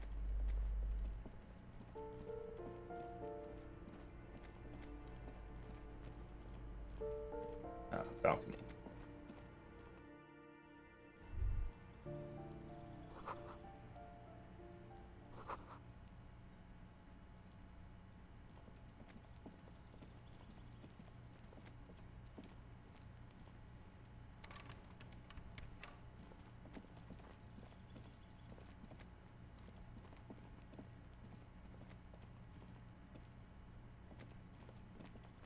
Let's wait outside this person's door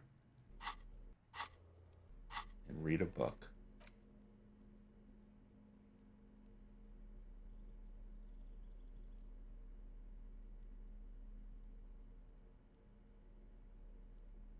It's just a racist mug.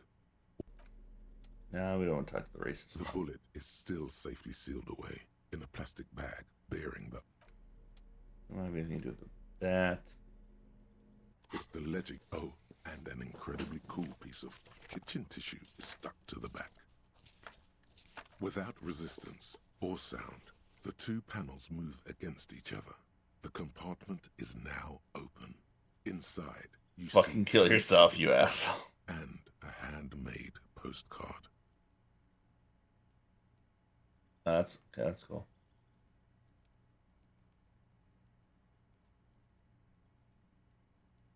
It's slightly, ever so slightly, difficult to breathe once you've done so. The drawer is locked. It takes about half an hour to piece. This one is relatively easy to reconstruct. Overnight on 1202, a graffito, nay, a mural, appears on an 8-story tenement overlooking central Jamrock.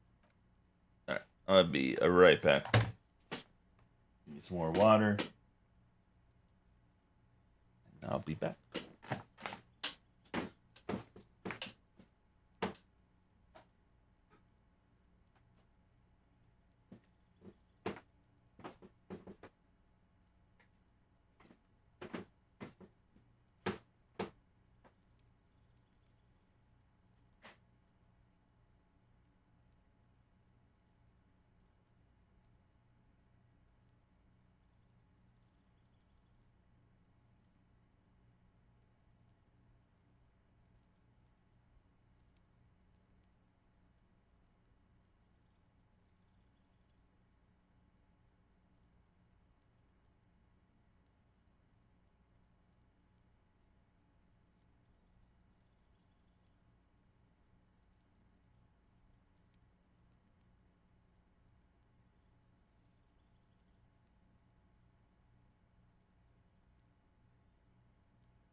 All right, we back. Cause of failure. Rent too high. The mural is enormous. Two silhouettes, a man and a woman, are kissing. True love is possible only in the next world. For new people, it is too late for us. Wreak havoc on the middle class. People call it that thing and that fucking thing. It's visible for miles. In 2 days, the station's complaints desk gets clogged with requests to remove the bummer. You and your partner are assigned to the case. The graffito crew is easy to track down. Only the bell lectures have the literage of industrial paint to cover the surface. One of the graffito artists is rumored to be rich. They take responsibility for the execution, but not the design. The ideologue of the next world mural, as the crew calls it, remains an unknown. The case files do not show you finding the author of the design. The crew agrees to clean up after themselves. However, your partner, JV, is against the removal, citing public support for conservation. This leads to a debate in Precinct 41. The 9,000 people subjected to the mural's message, all of Lakeside, Central Jamrock, and Villalobos, plus half of the eminent domain, participate in the vote. Although the case begins with what appears to be a lot of rambling on the streets as to how juvenile, a staggering 78% of voters choose to keep it. Turns out the opposition were a loud minority, and that love truly is possible in the next world for new people, and it is too late for us. Did anyone ask you what you believe in, man with the smelly toilet? Not much has changed in the meanwhile. All right. Gendarmerie, you found me. His slender figure is backlit by city lights, its distant streets and motorways flashing like diamonds. And his shirt is still unbuttoned. Beautiful. So tell me, are you here to make things right again?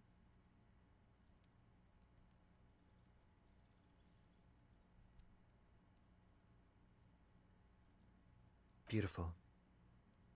I have some good news for you. My Sunday friend is visiting me tonight. I told him about you and he'd like to say hello. Step in. He's already waiting.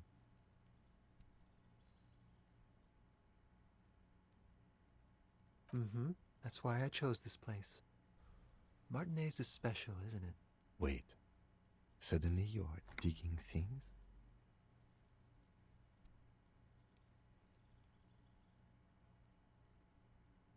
Trust me, you do. That's nice, but I don't have anything to tell you. It's my friend you're looking for, not me. He takes another drag of his unfiltered cigarette and looks around. It's getting dark and the neighboring windows have lit up, one by one. Downstairs, a cat crosses the yard, disappearing into the bush. Besides, I've got to run. Something tells you you're never going to talk to an individual this cool or mysterious ever again.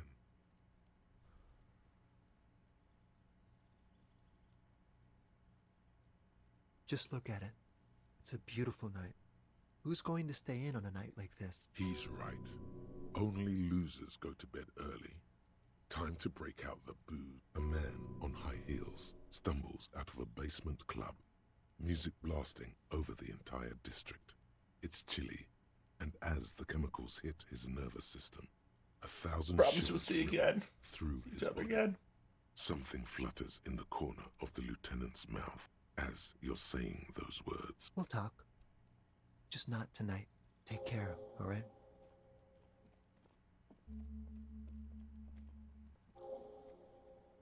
Interview this Sunday, friend. And he's gone again. Looks like it's becoming a theme for him. Different, of course.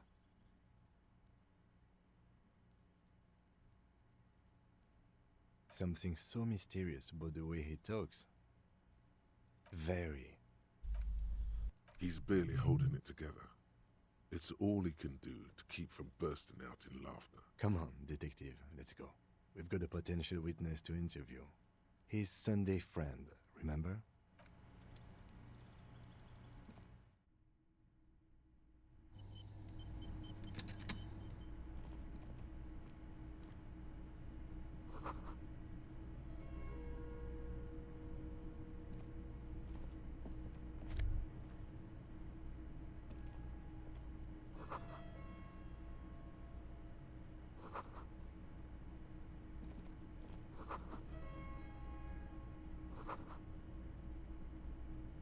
officers of the Revachol Citizens Militia. His hands are clean and well manicured. This is a man who knows the importance of appearances. My name is Charles Vildrouin, and I am an official with the coalition government. I work for the Institute of Price Stabilité on assignment from Sur-la-Clé. I heard you talking to my friend outside. Very good. Super. I am here to assist you in any way possible. Ask me about the hanging. Hanging? What a drag. He seems like a cultured gentleman. You should ask him about the finer things. Oh yes, my friend has a great eye for these things. He refuses to tell me where it came from. It's a mystery. I believe they call this type of frame industrial. It's very comfy. That's really all I can tell you about it. The lieutenant takes out his notebook and nods to you to proceed. The coalition is only looking out for the price stability. Inflation is a killer, like a heart disease blocking the normal circulation of the economy. It must be controlled. The economy impacts the entire international community, which is why it requires international oversight. Well, I'm renovating it. It is an interesting project. The building used to be a 12-story skyscraper before the cannons took the top 4 stories off. This, of course, happened when the coalition forces landed here. You could say I'm undoing some of the material damage the international community caused when we arrived here. Yes, as I said before, I am a commissioner from Sur-la-Clé working for the Institute of Price Stability. Wait, there isn't actually an Institute of Price Stability, is there? Or maybe there is. God, it's impossible to understand whether someone from the moral intern is joking or not. La communauté internationale is what Revacholians colloquially call the coalition. Your employer, technically speaking. The government, it is the most important thing. It's the central goal of any sound monetary policy, which is essential for maintaining... Basically, it makes sure the price... Précisément. That's Yeah, why the we got Institute it. of Price Stabilité works to keep inflation just below 2%. But not too far below, no. Too below is also bad. Below, but close to 2%. The coalition believes in the importance of informing the public about the benefits of the price. A You know, sound I'm good. monetary policy is... Oh my God. I don't have my leaflets on me today. That's Oh, too bad. good. You can always call our information line. Whatever you wish, officer. I'm sorry to say I did, officer.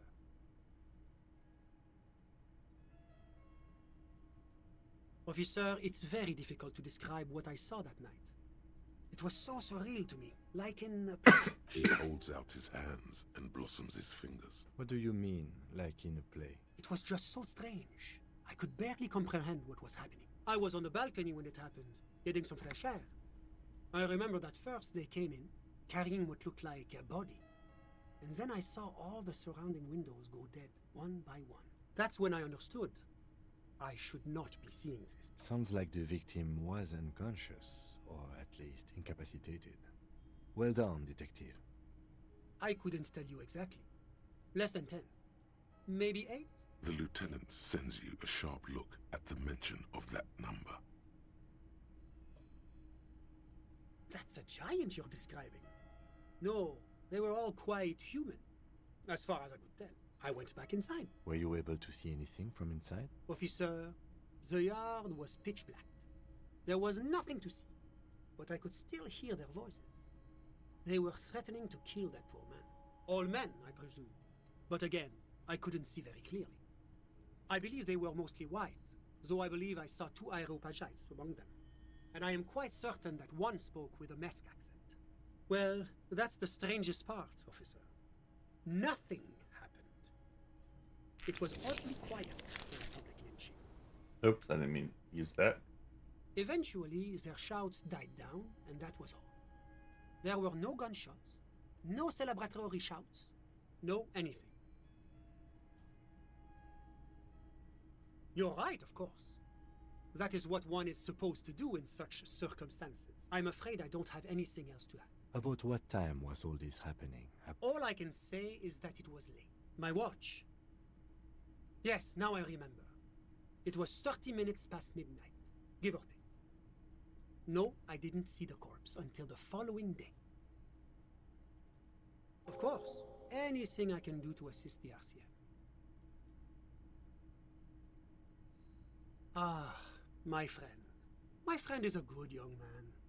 His family immigrated here from Kedra, and life has not been easy for him. But he understands the importance of education. He has taken his future into his own hands, and that's all that matters. Sorry. Who? But I told you, officer. He's a bright young man here to pursue his education. Education is... Officer, you have to understand. I can't give you his personal information. I'm sure he's deeply enmeshed in the study of the fine arts, yes. He's a truly free spirit. He likes all the arts. Perhaps graphic design?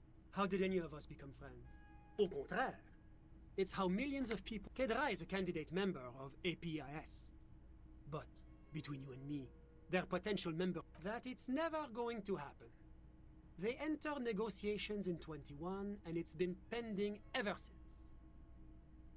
EPIS is a very special program developed by the Moral Intern to support certain Occidental nations. It began as a unified system of weights, and it was such a wild success that we expanded it into an economic union for... Why, it stands for progress and stability, like the Moral Intern as a whole. It's been such a wild, extraordinary success thus far. We are a supranational political alliance. The United States... You mean Revachol? No, it's one day going to be a candidate member. Except that candidate members never become full members. No, candidate members do become members. Why do we even have the whole system in place if they don't? But we were talking about my friend here, not politics. I'm just enjoying the view. We're old friends. Nothing's taboo between us. I'm sure you'll see him around. I'm all ears, officer.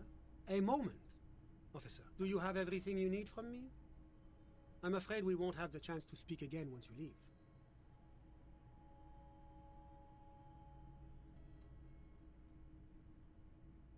Sure, go ahead. It's a beautiful space.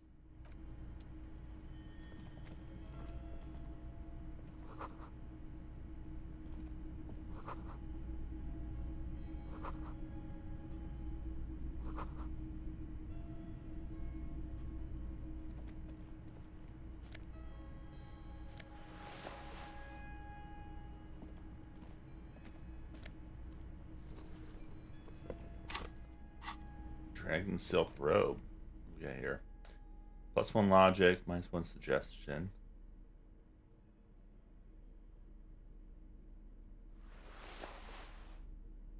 Encyclopedia.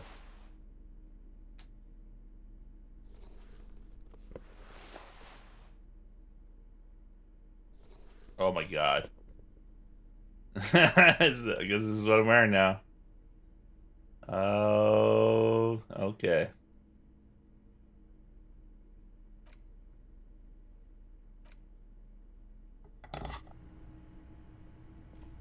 You have acquired the robe. 11 out of 10. Officer, it looks good on you.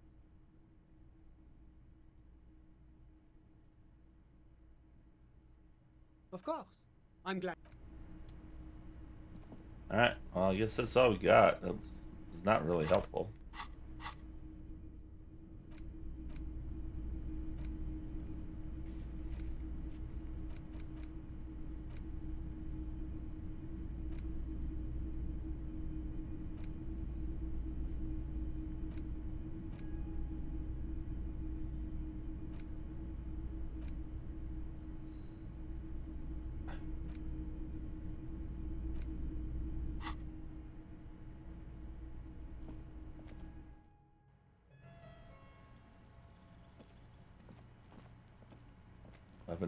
Oh my god, I can't believe this is what I'm wearing now. But it's got good stats.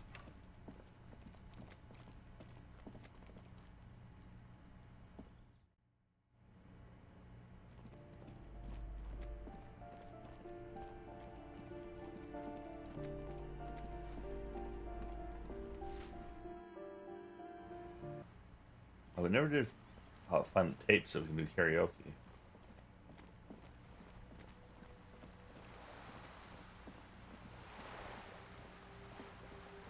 Again, that was something we kind of wanted to do.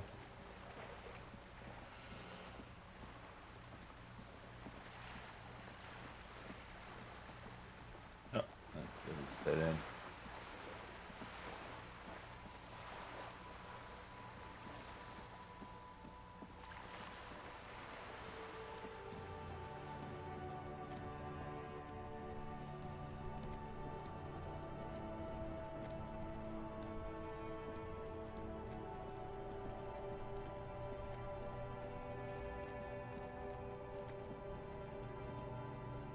We have tons of stuff upon.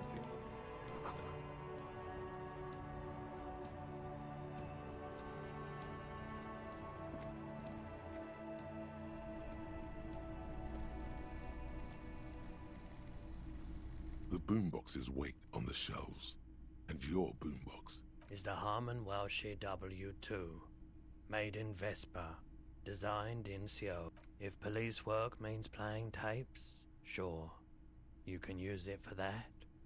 Or any... Absolutely. I've tested each one myself with...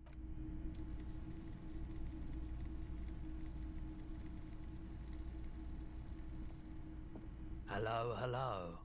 Let me know if I can help you with anything. I doubt it, but I can try and... The pawnbroker's gaze is already fixed on the dancing colors. Someone else came here. The lieutenant shifts from one foot to another, alert. Maybe. Shady-looking guys came in here yesterday, looking like they'd just taken off their Wild Pines overalls. They asked if I have a police weapon. They went their way. It was a trip. Wait, then it might be true. Maybe Claire really is tracking down your gun. People as oleaginous as Everard seem like they're lying, even when they're really being truthful. Sure, man.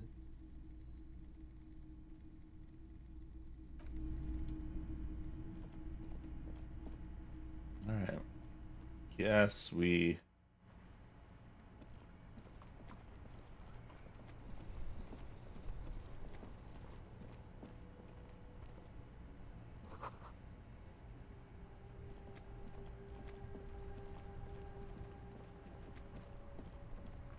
Go back.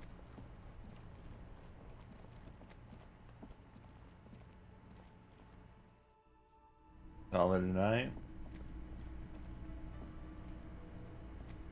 I've got nothing to say to you.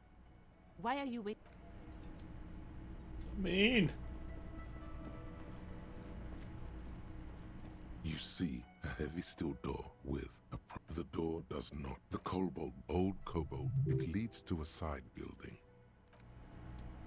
On in that door. And on the roof.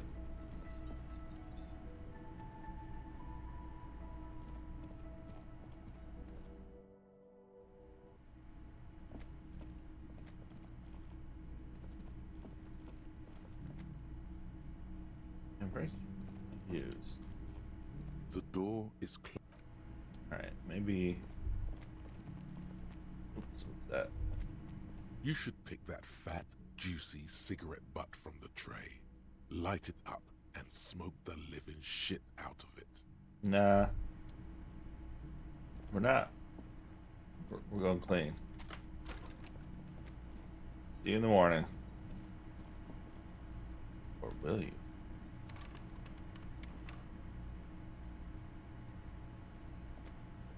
A mirror hangs on the bathroom wall. In it, your face, adorned with the expression. You have a level up here.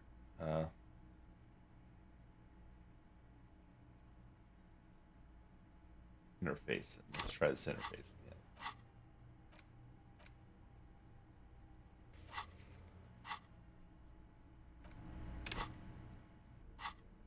We need the chain cutters.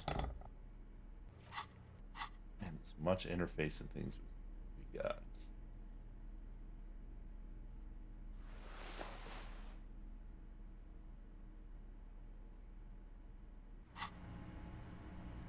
A mirror hangs on the bathroom wall. In it, your face, adorned with the expression.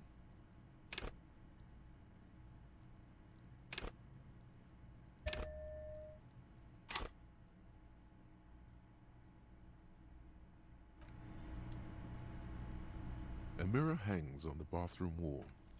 In it, the faucet is quite terribly mangled, but you just might be able to twist its parts into place. You handle the chain cutters deftly, applying just enough pressure.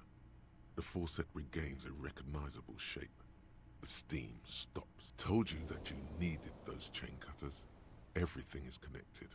Everything has a purpose. The mirror begins to clear slowly without you having to wipe it.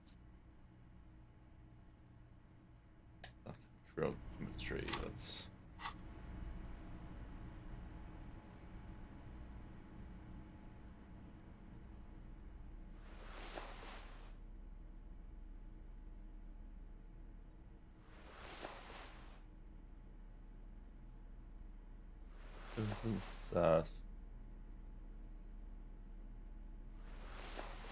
Look at the disco pants.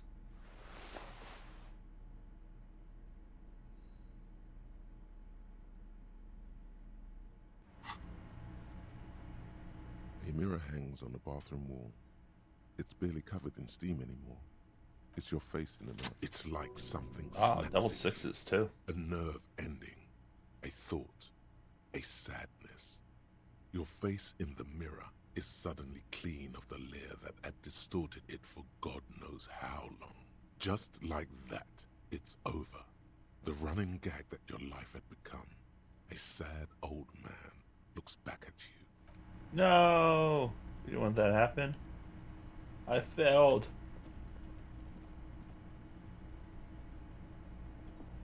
The fan stands still. The lights are off again.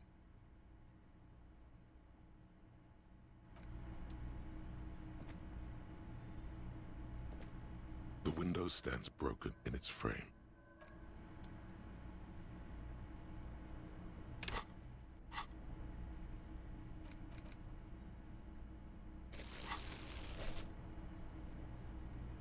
That one bottle on the ground, it's driving me nuts. Can't get it.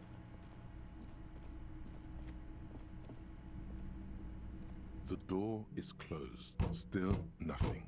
Still nothing. This door can only be opened.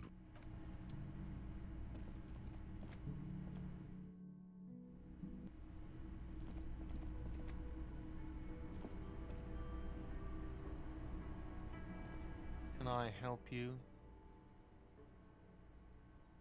Another thing. Great. Yes. Do I have a... It's not a shaker. It's nothing. Am I smiling? Do you see me smile? Because I... Play it calm. This man needs to understand you need a drink to help the community deal with police stuff. Like what?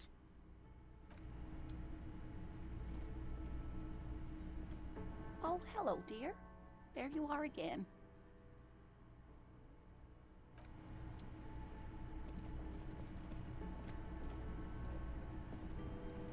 I've got nothing to say to you. Why are you...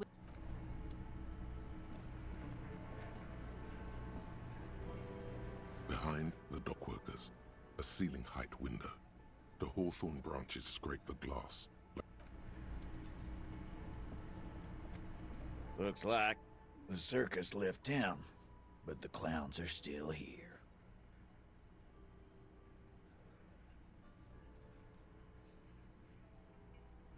Very long, yeah.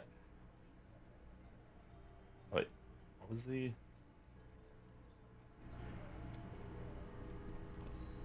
Play the pinball.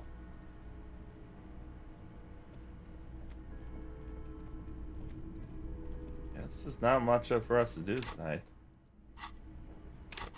Press the bridge tomorrow, though.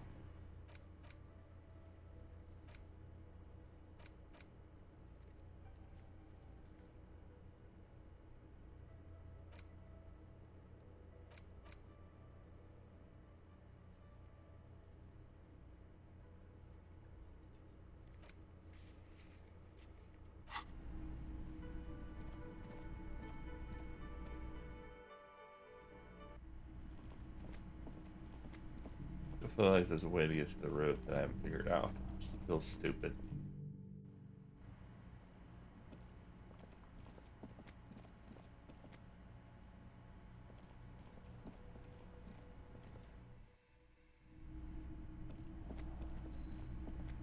Missing a door?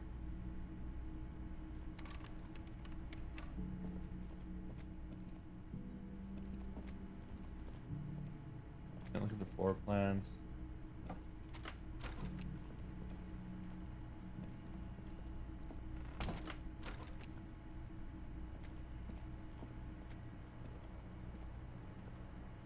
The bed is still cold from the broken window, and not too inviting, but it's yours. The bed is still cold from the wind blowing in from the broken window. Here we are again, my broken bud.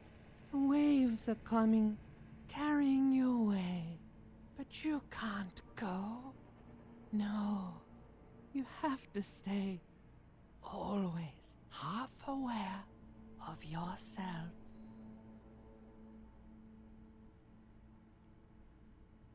You're not cooperating, brother man.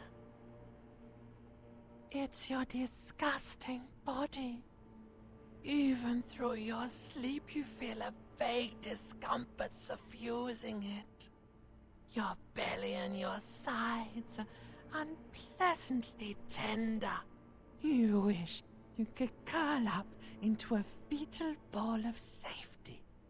But you cannot, because of the pain. These are just desserts. I've enjoyed this pain with dignity. There's no dignity here. Only reflections of your body mass. Flashes of the day. You keep coming back to yourself in the mirror. But why? To admire all your accomplishments? You're just stuck here. In the half-world. Could try looking at other people. Really looking. But why would you want to start doing that? Sure you do. They're all so friendly, aren't they? At least they're interesting. Each one has a process just like yours, running in the space between their ears, full of secrets. People are beautiful, statuesque, parodies and tragedies of themselves. A great democracy of creatures. What do you think you're doing right now? Coming to some greater awareness? Look at all these lights, blinking in and out of existence. Thoughts! You're just pretending that you're asleep, even to yourself, while the world goes on without you. Let it. Let it. But it never seems to let you go, does it? Put on your prettiest face for the masses.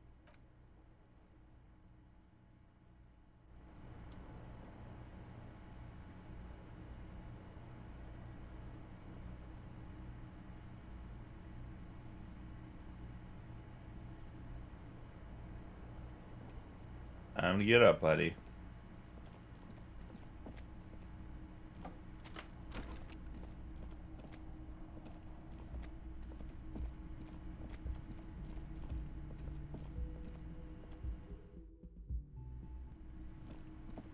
Good morning.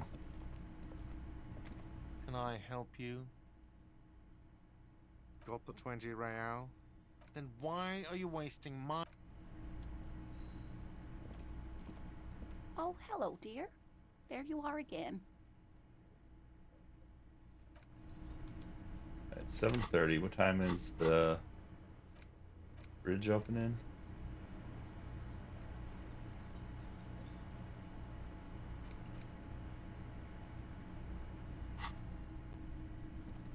Guess anytime.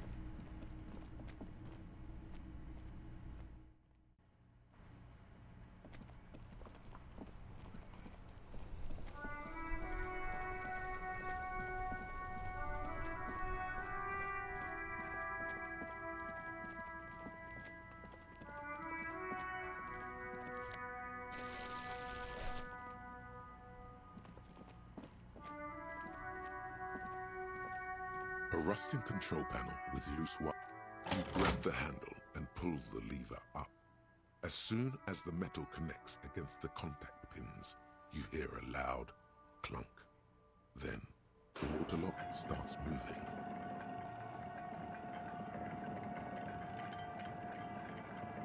Nice.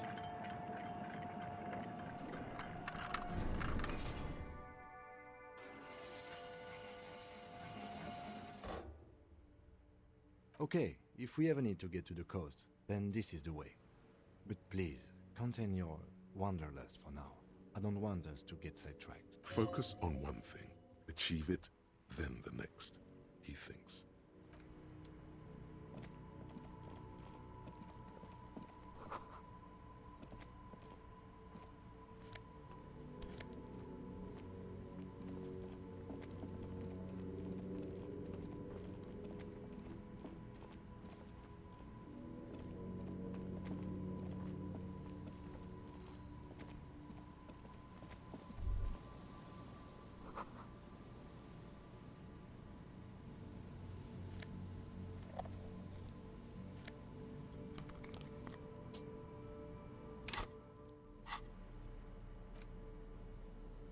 My glasses?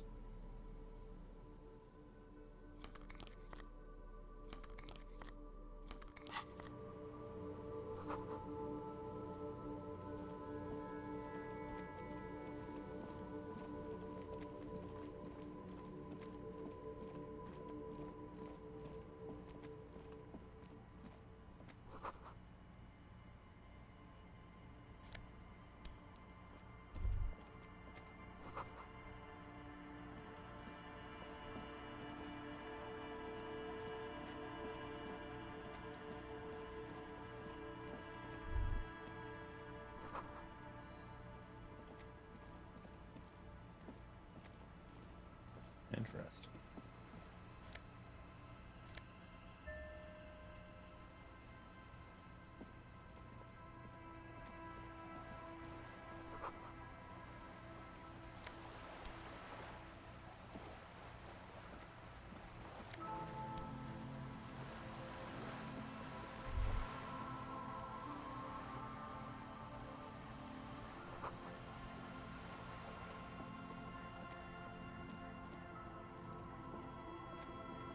A banged-up motor carriage lies half submerged in the icy water, slowly sinking into the Insulindian Ocean. Only the cabin top, rear wheels, and the engine remain visible.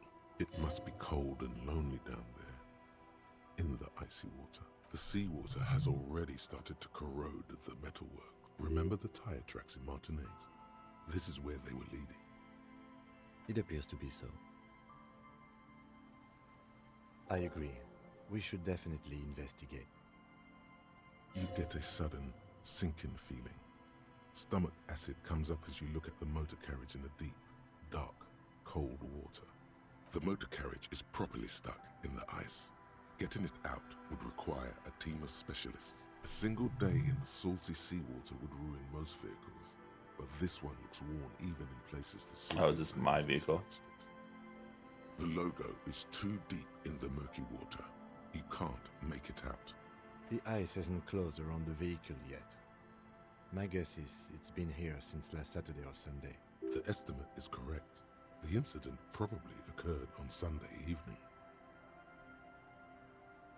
Your mocking tone finds no response, but the motion of the waves.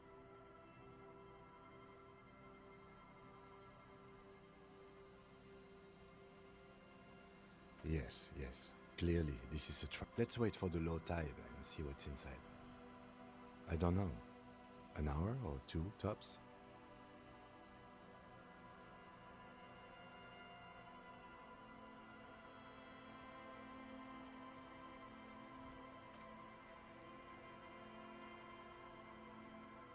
I didn't want to waste 2 As you hours. sit down in the old, rusty playground. The hinges creak under your weight. Dangerously so. Nothing but the sound of seagulls high above in the sky, echoing like distant laughter. Ice cracks around the blue motor carriage in the sea. The tune on your lips forms a strange yet undeniably beautiful contrast with the surrounding bleakness. The lieutenant gives you a quick glance. Then Still looking straight ahead, he joins you with a higher pitched and slightly more melodic trill. Two birds on a wire, whistling by the seaside, looking at the water and the sunken car. The wind blows. In the distance, behind the church, some vagrants are having an argument over a bag of tear they found in the reeds. Further away, a flock of seagulls lands. The clouds pass in the sky, and the shadow of the swing moves like the hour hand on a timepiece. 30 minutes have passed. Looks like this might take a while. Time to present a good topic for discussion.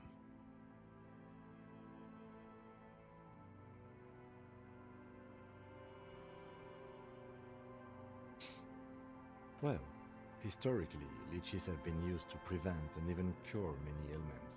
Okay, he's thinking. I can do this. Let's do this. Who'd want to sit on an anthill? There are no therapeutic benefits to, well, napalm ants, for example, are used in some rites of passage rituals. Clouds on the horizon grow darker, and the shadow of the swing set keeps climbing. You hear the distant rumble of the city. 30 minutes pass. God, I hope so.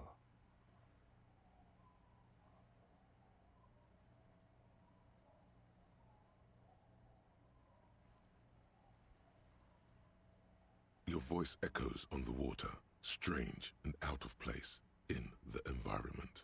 30 more minutes pass.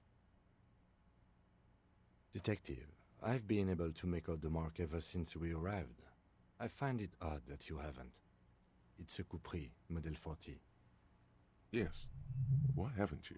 It is a simple and rugged machine, favored by working men, government offices, firefighters, animal control people. You know, those kinds of people. Yes, 41. What do you think it stands for? It's as if he knows what it stands for, but wants you to say it. It's pedagogical.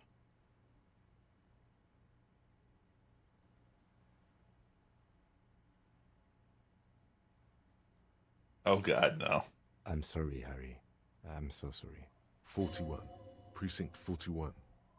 A massive pit opens up in your stomach, and the most terrible feeling comes over you. Yeah, Kiri. Thanks for lurk. No. Just nope. Say no to this, Harry.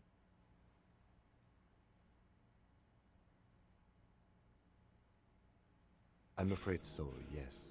It looks like you started in front of the whirling, jumped over the canal, and then drove your vehicle in the sea right here.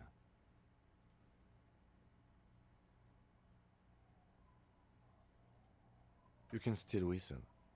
Besides, the night is always darkest before the dawn. Detective, we don't. A rescue operation really isn't viable at this point. That is very unlikely. All the electrics are toast.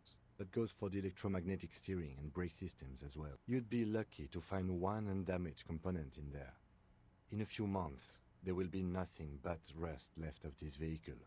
It'll be cheaper to buy a new one. Well, not cheaper. This motor carriage costs 40,000 real. But in the long run, it still makes more sense to buy a new machine than try to refurbish this. People are gonna be angry at me. Let's face it, this is a substantial loss to your district's budget. I mean, my station only has 4 other vehicles in addition to my kinema. I'm afraid it will have to be there like that for many years. Look at it. Parts of it might be salvageable, but overall, this machine is a write-off. People are more valuable than machines. Training a police officer is even more costly. The lieutenant adjusts his glasses and doesn't say anything. Of whom? I don't think so. If anything, you were probably drunk. Probably. Try definitely.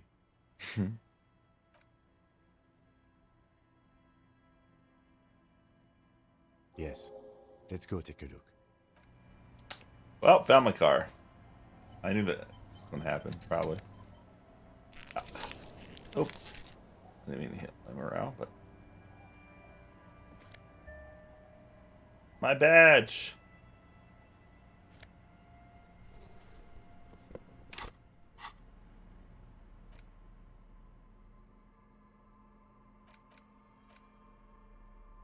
And my jacket.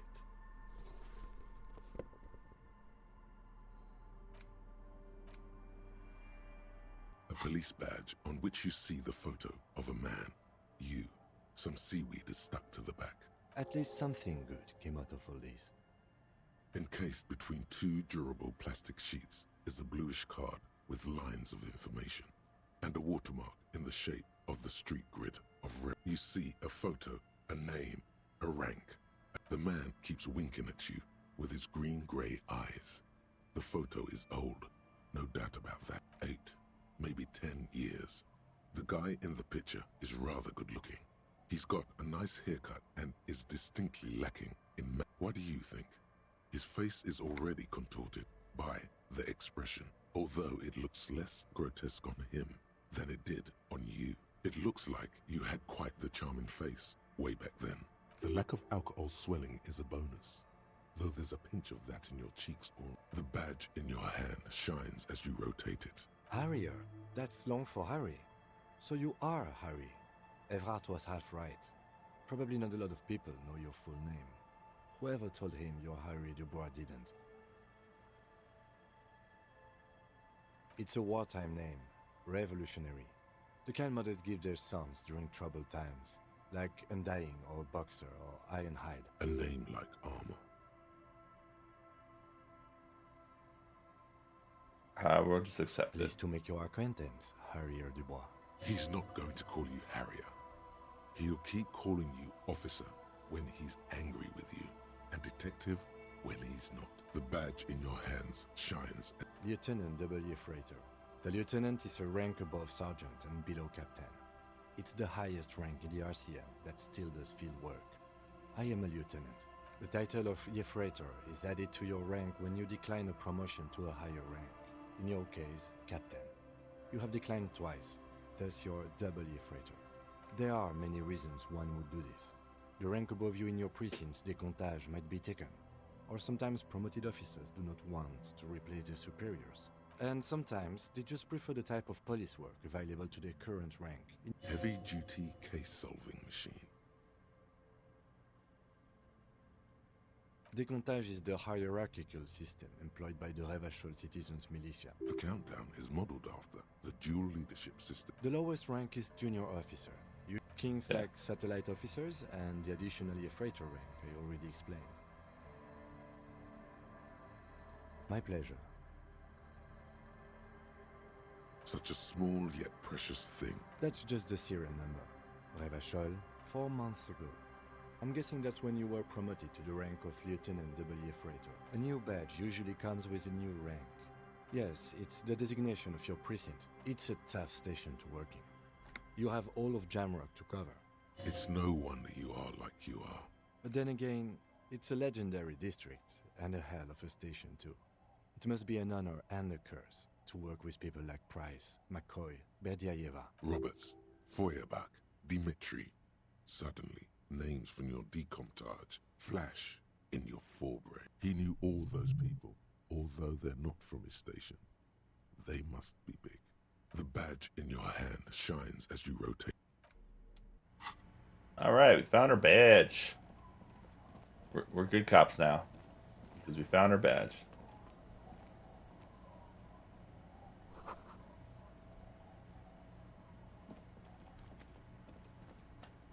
Fortunately, the murderer's not in there.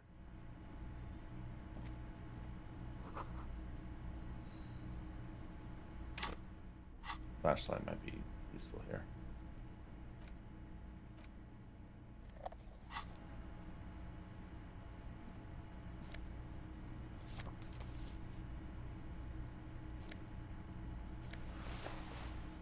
Oh, no.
Oh, we have quick travel now.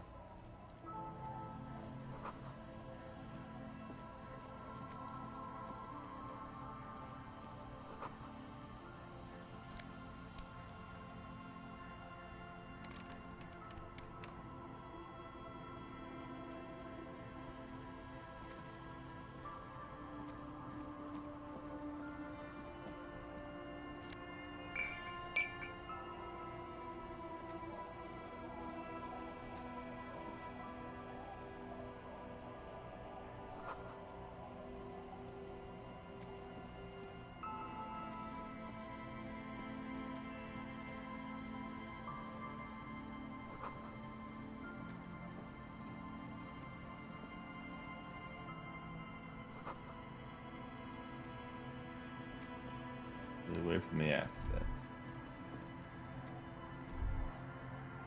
Great news. The boat is big enough for a grown man like you to fit underneath it in a supine position. Huh?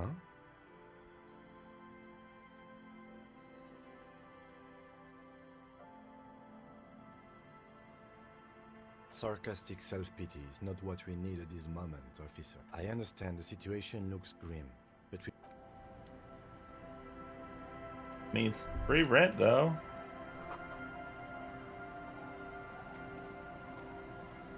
Yeah, I was just confused.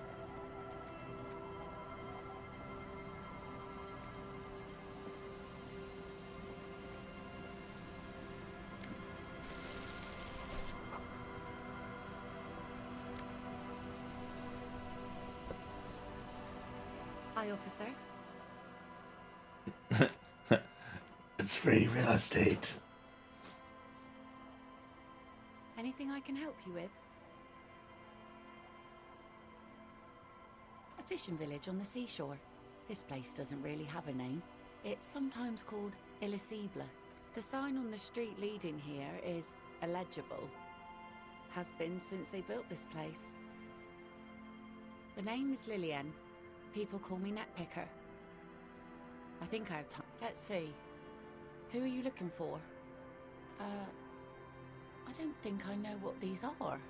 Care to elaborate?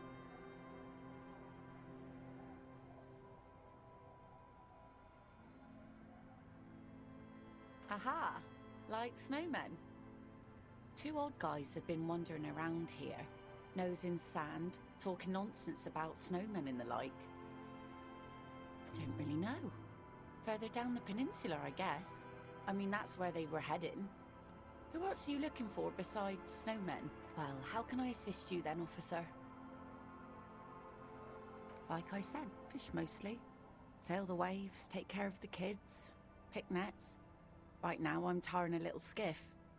Sometimes I also walk to the beach to see what the sea has given up. Keep it professional, man. Don't make it sound like you're hitting on her. Wood, pieces of glass. Every once in a while we see It's dead not a bodies. dating sim. We're Human, detectives. animal, fish, other odd sea creatures. A mine washed ashore once. And I think my character's still not over his Bottles, drugs also. ex-wife. Lost cargo in general. Most of the time it's just word and... All right. Major choice moment. You only get to ask one thing. It would be weird to say them all. Choose wisely.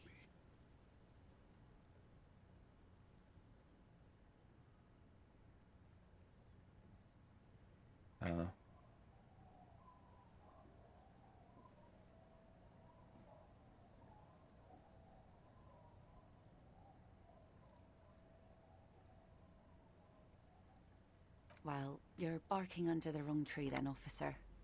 I have no interest in floaters. Seen enough of them in my life already. Very Unfortunately, the factory sold this one with a 3-year warranty instead of a story. It's to intimidate folks, mostly. It's a regular mass-produced sword, like a shovel or an axe. From time to time, people need a lesson in respect. That's just the way it is. Back in the day, I caught the eyes of many men. And believe me, men need a lesson in manners from time to time. No, I'm afraid not. Tempting to confiscate the blade I used. What makes you think we haven't? The truth is that almost everyone in this life is scared and tired and stupid and too dull for that. That goes for men too. But they put on an act for us. Pretend like everything's good and living in shit doesn't bother them. Like anyone falls for that. Time to do the expression.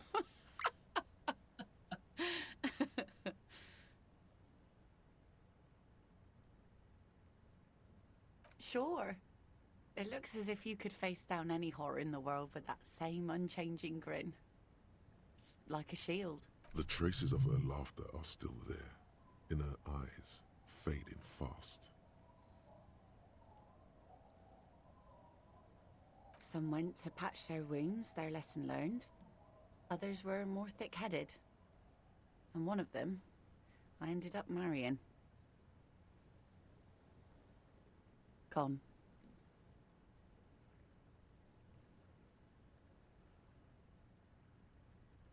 It absolutely does not.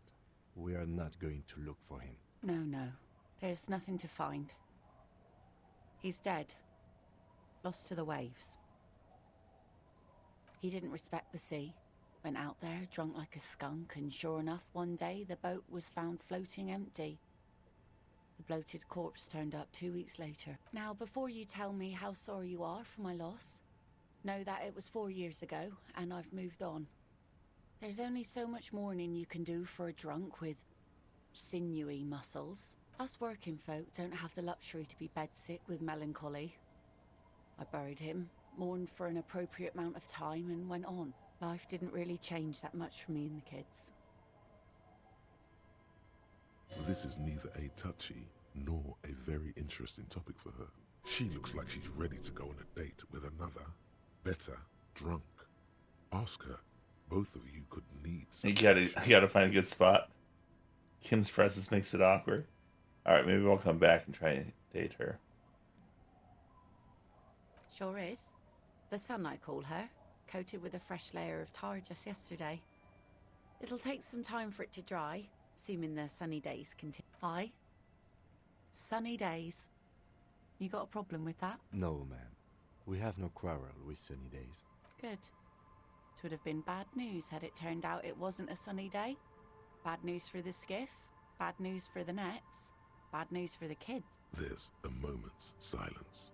She looks at the slushy snow melt on the yellow belly of the boat. Go right ahead.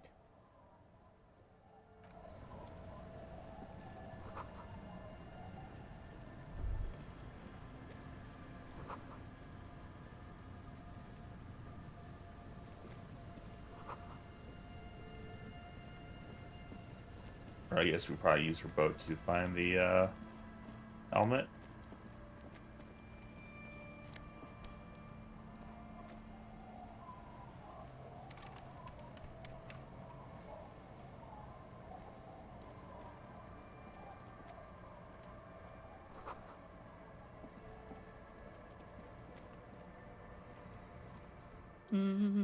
You're not sure about the melody, but it might be Saf Samara. Welcome to the fishing village. Then how does she know you're here? I still have a golden ear. Come. Oh, welcome, police officer. We don't cause any trouble around here. We are not here to cause any trouble, madame.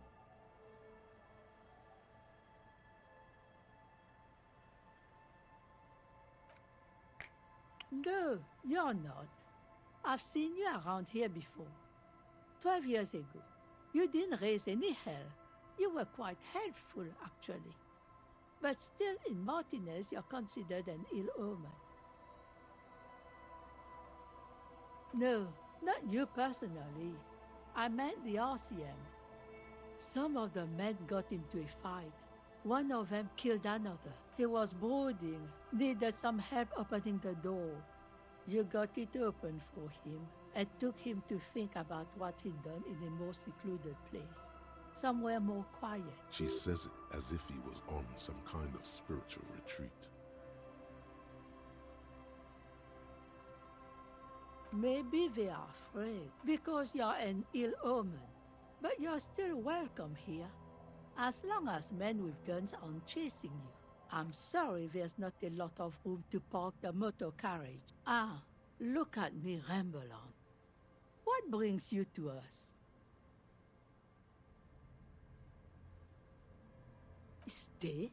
Most people here are trying to leave. That said, if lodgings is what you're looking for, I've got a free room in the shack. I won't charge you for it. Take it as a gesture of goodwill from the village to Ooh, the nice. RCM.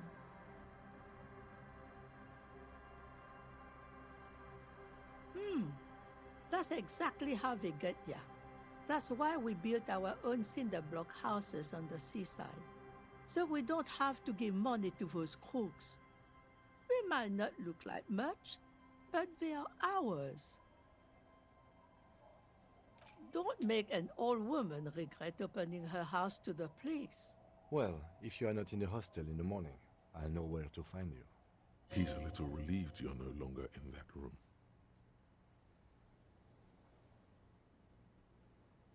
All right, sweet. Got free accommodations.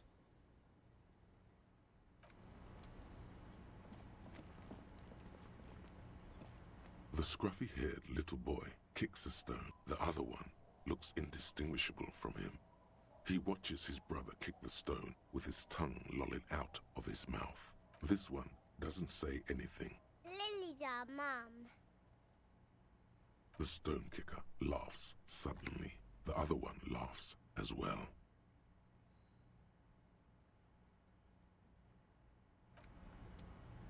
Hi, kids. I assume this is my room.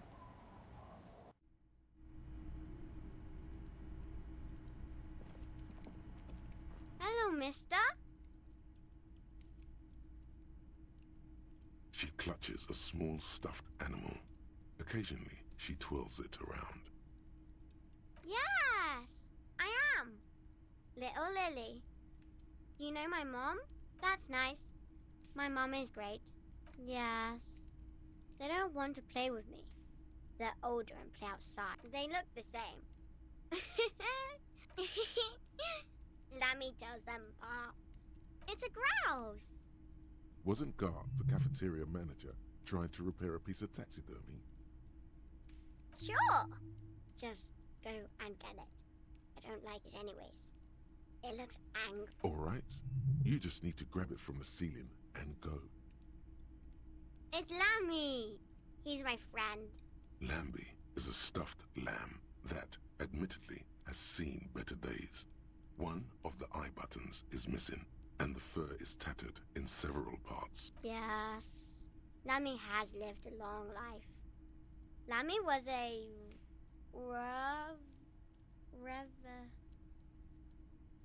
No! That's not it!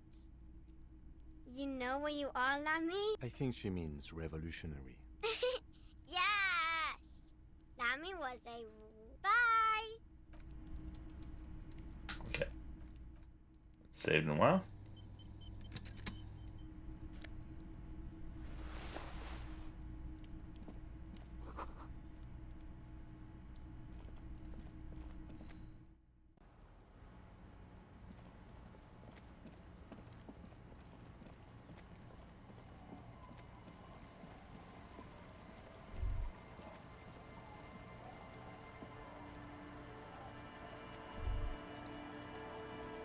Winter, slow to let go of Revachol, flecks some more wet snow from above. The snow falls lazily, making the beach sand paler still. And to think, it seemed as though it were already spring. The melting snow seeps through your thin clothes. Grandmothers don't let their grandchildren out dressed so lightly in this way. We should keep moving. Who knows when the snow will let up.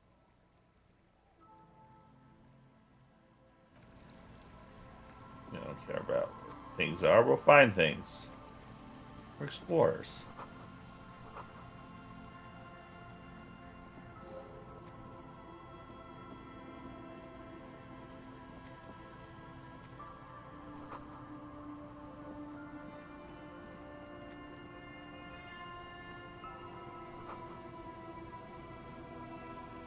metal payphone under a yellow plastic dome. You could use it to call someone, unless you're out of change. You hear the tone. The machine is inoperable.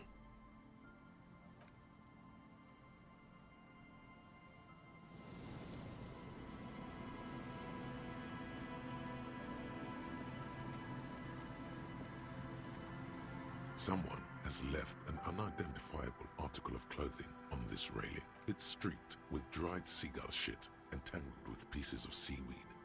A dangling arm suggests that there might be a jacket beneath the crop. Please tell me you're not taking that with you.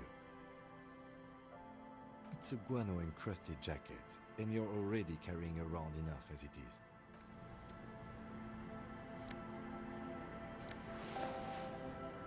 Filthy jacket obtained. Might be able to sell it.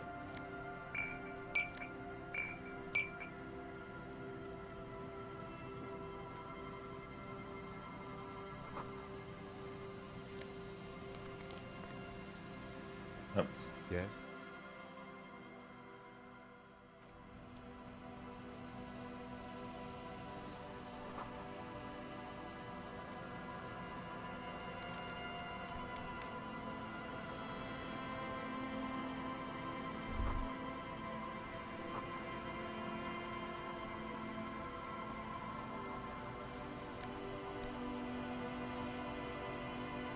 We're kind of lost now.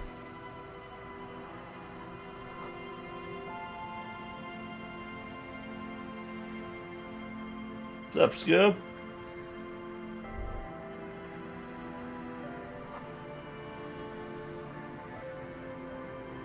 The smell. It's awful and familiar. It doesn't help.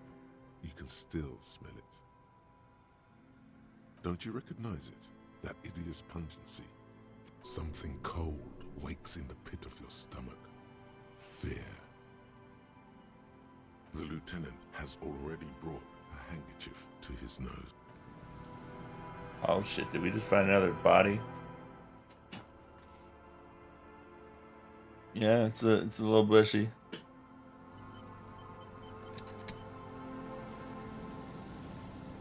Oh shit. There's some tear, an empty cigarette package, and a crumpled kebab wrapper in 2 empty bottles of Tallulah vodka and a can of black potent porter. No, there's more in there. Livis strawberry liquor, plus some Pilsner bottles too. Better not pick them up. A tragedy. He shakes his head with genuine sadness. Whoever tossed it here was a heavy smoker. The brand name reads Astra. By Phasmid. I don't know. It grows too straggly and it Red Astra is the it's black my way. market version. You see traces of mayonnaise and ketchup on it, as well as a tomato wedge. The wrapper reads, Shish Kebab Revachol. It's no older than a day or two. No mold yet. It's hard to concentrate in the smell. A man lies on the boardwalk, his limbs bent and neck turned at an unnatural angle. Right next to him is an empty bottle of spirits. In his cramped hand, a chewing gum wrapper. Yeah, I don't mind it. Like, I always have a chim around my mouth because I can't deal with hair in my mouth. But, yeah. The smell is not as bad as a 2-week-old corpse, but it's definitely heading there. Hold on. Lividity is faintly pronounced. Whoever this is has been dead for 2 days. No longer. We need to investigate. Calm now. Carefully. Just another day. Just another dead body. He's wearing mud-caked boots, beige trousers, and an old brown leather jacket with a bright blue lining. There are traces of kebab sauce on his chest. The leather jacket suits him well. It must be custom-made. I probably did, for a few times it was like that, but then you get used to it. Find some sunflower seeds and a rain-soaked library card folded into 2. His jacket feels sodden and heavy under your hand. Good. We should take a look at that library card after this is done. The man has fallen through a crack in the boardwalk and hit his head against the metal bench. Coagulated blood covers his black hair. One of his feet is still dangling through the hole. His expression is dull, like the sea behind him. Drops of water shining on his moustache. His eyes, empty and wide, look frightening in their frozen gaze. Height, 170 to 175 centimeters. Curly hair, stout build. Age, approximately 50 to 60 years. There's some dried blood on the metal bench, right where the corpse's head rests. The floorboards are rotten and slippery wet around the hole. An empty bottle lies nearby. A chewing gum wrapper is clutched in his fist. Grabowski spearmint chewing gum. Green leaves on the cover. The man's mouth is half agape from the terror of the fall. The blackness of death. Stench. You think you see white chewing gum too. Confirmed. Nearly the whole pack is there. Solidified on his lower rear teeth. He ate the whole pack, right? It's to cover the smell of alcohol before going home. The worst thing is, I've seen it before. Almost the same scenario. Even the chewing gum. It's always the same. A .75 liter Tallulah vodka with its cap missing. There's hardly anything left inside. Tear all around us. I'd prefer if you didn't collect them this time. It's not proper. A dried chunk of blood covers the hair at the back of his head. An open wound. It's sticky and cold to your touch. I don't see any other major wounds, do you? Seems like the head wound was fatal. It's exactly the shape of the bench. They screech under your feet ominously. It's hard to say whether the dead man's weight was the cause of the boardwalk to break. It definitely looks fragile. You see waves churning below. Something cracks beneath your feet. He could have easily disappeared into the sea through that hole, and you would have never found him. The entire boardwalk creaks in the wind as you take a step back.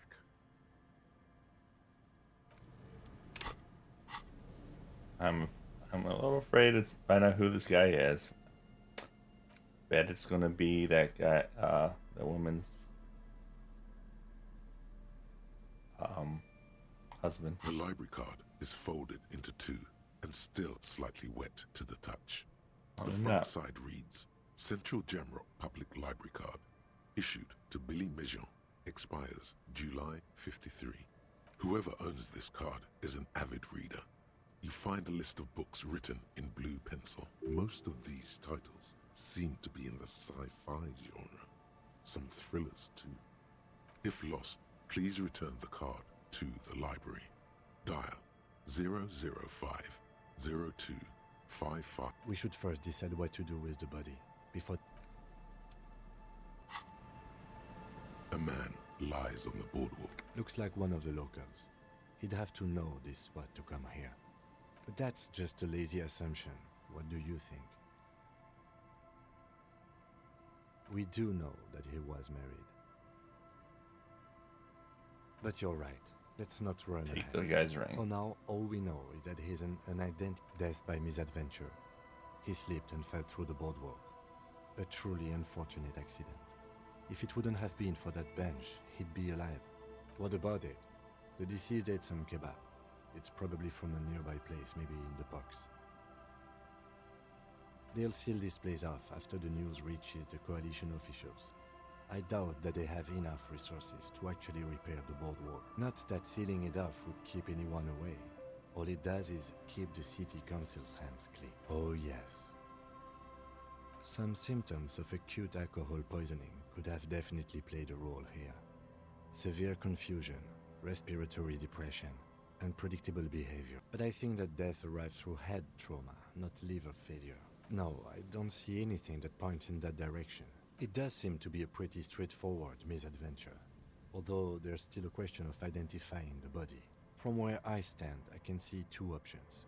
We either take the case and follow the leads to identify the body on our own, or we report back to the station and leave this for our colleagues to handle. A field autopsy isn't necessary if the cause of death doesn't appear to be criminal. I'd say we should just write down head trauma in the autopsy report and leave it at that.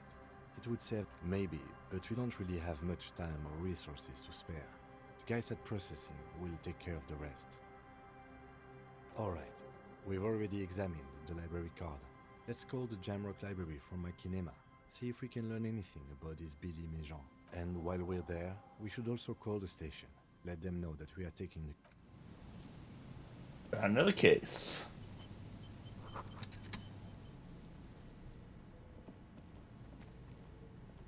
There's some tear. An empty cigarette.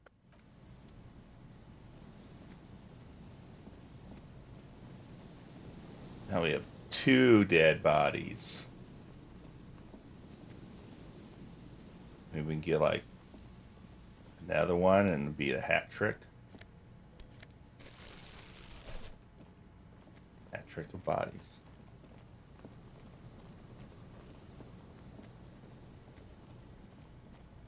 I assume this is the church. The remaining windows rattle from a strong gust of wind.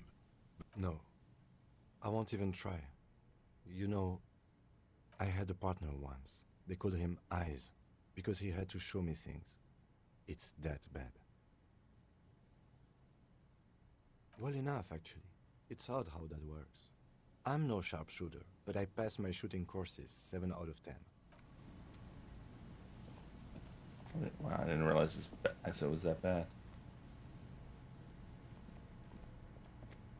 And Mikhail noticed the windows, especially with how there are no windows on the south side.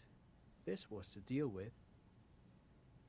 You officers, come to investigate the historic subtext of West Martinez? I'm Khan Heilostam. You must be Kim Kitsuragi, right? I was just telling my son about this building.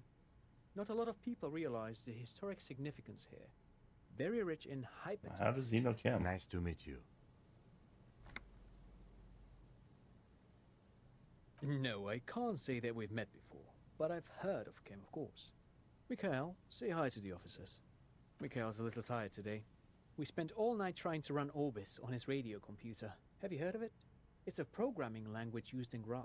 Quite tricky, but he wanted to play this Grad-made adventure program. We've been getting really into verbs lately. The man speaks in the artificial cadence of a professor, or someone who's been on too many radio shows. But I assume you're not here for giant worms when there are so many real things to see. Just as I was telling Mikhail before, this is where the Coalition landed in '08. We could be standing on what is the most interesting landmark in Revachol West. This man is your half-brother. You feel it. But, well, get a load of this guy. He really enjoys his trivia. The Orbis programming language was named after its inventor, Victor Orbis, a cybernetician from Grad. They run Vox in the Occidental countries. I do have some money, yes, but that's not what's really important. No, I mean, come on. You need the money. If it's not a thing, he can give you some. Oh no, I don't have it on me, officer. I was talking in more... I'm just spending time with my kid here, showing him around the lesser-known parts of our hometown. Not that he would have to worry about being robbed. He looks surprisingly buff. Aha! But it's not just any empty old building. What not a lot of people know is, this used to be the R&D department of Felt Electrical. And Felt, which now sells ink cartridges mostly, was once a top dog in the turn-of-the-century cybernetics boom. It looks old and weathered, with seagulls picking apart its stone and metal carcass. That's not surprising. Only a vestigial ink cartridge and ferrotape manufacturer remain. They started out as a midway electronics outfit in Königstein 2 centuries ago. After an aggressive move to Revachol, Feld became a global player in the emerging personal electronics market of the pre-revolutionary era. Still, Tricentennial was beating them in business machines. But Feld had an ace up their sleeve. It was here in Martinez, possibly in this very building, that they developed prototypes for a tape computer. An elegant folding mechanism of rollers and ferrotape ribbons, portable enough to be a take-it-home solution, which is a feat of engineering even today's giants, Rehm, ICN and ZAM, haven't achieved yet. He assumes something like a combat stance. Indeed. What? The revolution! Unfortunately, their moonshot project never made it to the market. Feld's move to Revachol backfired. The revolutionary government liquefied their assets, and expropriated those very advanced prototypes. Possibly from this very building. Or all of this was built by Feld, even the boardwalk. Wild Pines built Martinez proper as a resort for their middle management. Feld built this side of town for R&D. Yes, they even built a pleasure wheel, but that got destroyed in the war. A pleasure wheel? Perhaps reminded of a childhood memory. Yes, to lure in their star engineers. This part of Martinez was nothing but reeds before Feld arrived. They had to make the prospect of living here attractive. It was supposed to become a global center for innovation in cybernetics. But history had other plans. Oh, I'm afraid it didn't end well for the boys. But this story is a bit too dark for little Mikhail here. Wait, is he saying that we should just bypass the excesses of the revolution? Okay, we want to be nice to kids. Tape computers. We're being good cop. They used them for military communications, but also to write and send out press releases. The most notorious example being Le Decret de Mars. What's the Mars Decree? I mean the radio transmission sent out to news agencies and world governments by the newly created Commune of Revachol on the 7th of March in the year 02. A short-lived legislative foundation for a short-lived utopia. It's a beautiful piece of text, actually. A singer-songwriter I know, Charette, called it a love poem to Revachol on her political concept album. Well, I tried to get Mikhail to memorize it. Tried to. The kid takes a peek at the green and silver verm on the cover of the book, already forgetting about this part of the discussion. Actually, no one knows. No one even knows what a computer made entirely of tape would look like. But word has it, they were very elegant, exquisite, alien. Buckle up. 10 years ago, I did a little freelancing, I guess you could say. I was a special consultant for an exhibition at the Humpty Dumpty Dums. Wait, did he just say Wumpty Dumpty Dums? What the hell is a Wumpty Dumpty Dum Center? And who the hell are Keith and Guy Joost? The Wumpty Dumpty Dum Center for Contemporary Art. The exhibition itself to unlock... In fact, I'm not. The Wumpty Dumpty Dum Center is a place you can visit if you're ever in Vredefort and are ever in the market for an exhibition space / contemporary art. But perhaps I should return to the tape computer. Made of black film and folding tape structures. Even one would be very useful. Though I understand the socio-economic causes of... Who knows? Maybe it was an accident, or maybe they didn't want the technology to end up in the wrong... But of course, what else? No, thanks to you. Pick your brain. Yeah. Enough talk, buddy. What do you want to know? Yep. Good.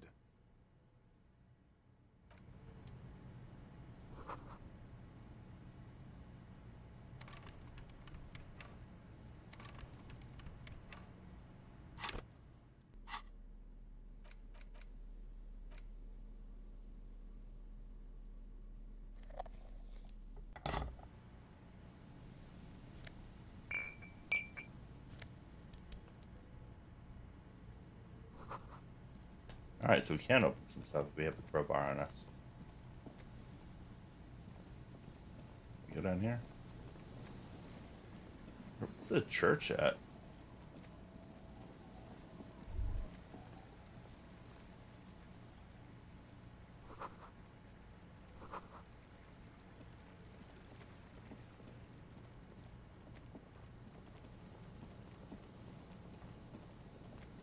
Oh, there's the phone.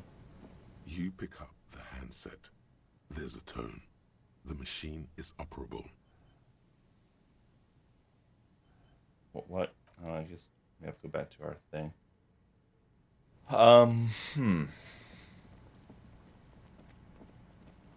We can look around a little bit more. Oh, here's the church.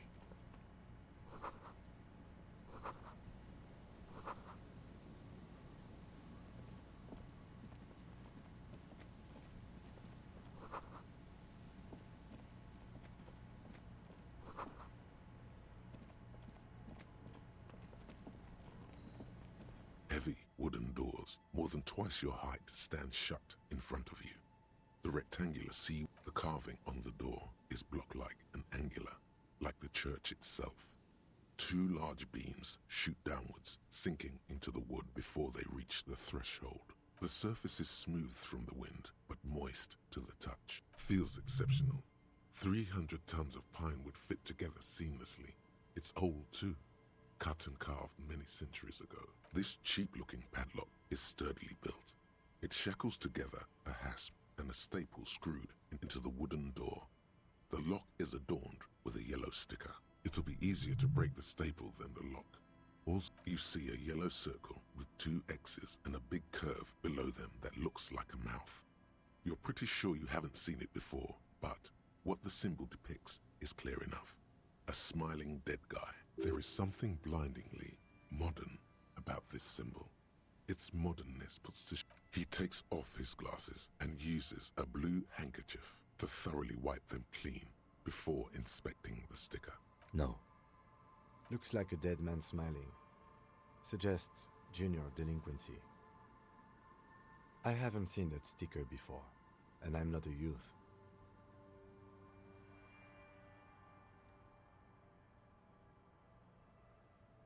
That level of conceptual thinking is not part of my skill set. The padlock passes through a staple that's been hastily attached to the wood. Closer inspection reveals that one of the screws is not a screw at all, but a nail. The work has been done recently. Should you want to get through, it might be easier to just pry the whole thing off. Maybe we should circle the building first and look for another way. The building has seen enough mistreatment. There is a touch of guilt in his voice. Yes, the pulsing base. A sure sign of junior delinquency, somewhere east of here. There's something on the sea ice there.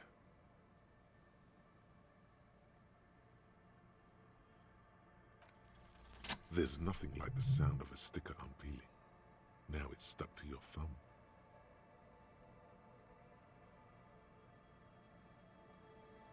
Looks like today was a gold star day.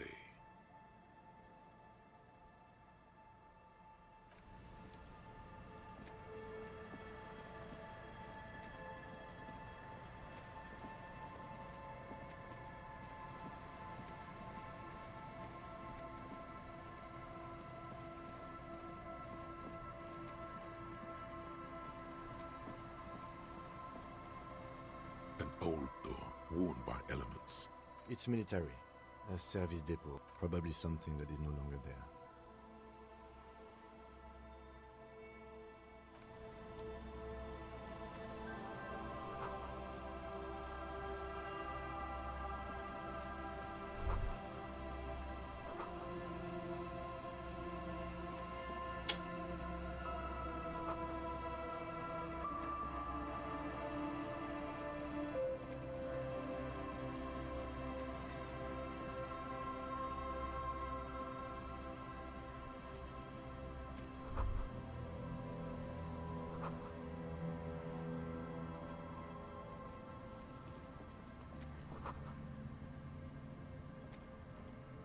Oh, this is probably where we're camping.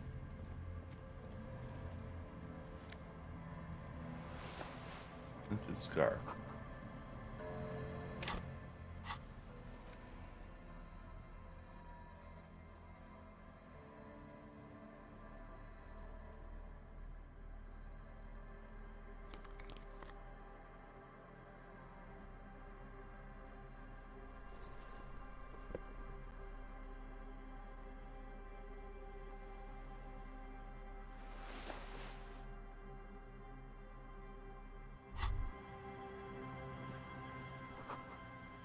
I don't know.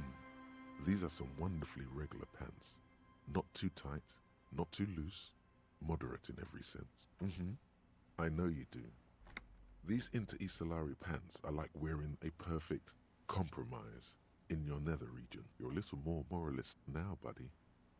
A little more normal. Makes sense. This is what wearing boring office trousers does to you. Oh no. I'm boring now. Better go lose our badge again. Go wreck our car.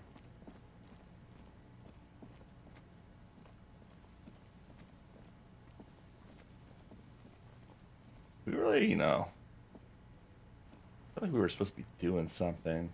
Oh, are we trapped here now?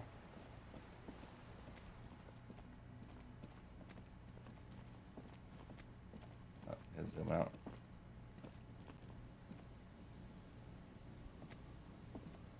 Oh, here we go.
A shaggy-looking girl in her late teens or early 20s kneels on the ice with an electronic contraption in her hand.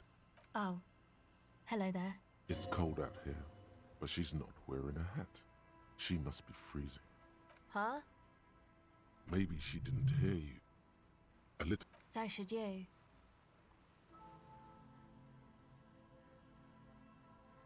Oh. I didn't notice that. Yeah, well... Look, man, fuck the hat. Regain authority. I don't know if that's happened. I'm sorry I said fuck the hat. I was concentrating on something else. My whole family swears and it rubbed off on me. A cell. Her hair is dyed blonde, with dark roots showing. There's a... Why? Okay. Actually, just one wire. I picked on it till the braiding came loose. The wire... A contact might record sounds from inside things. Your mangled brain would like you to know there is a boxer called Contact Mike. No, you're welcome.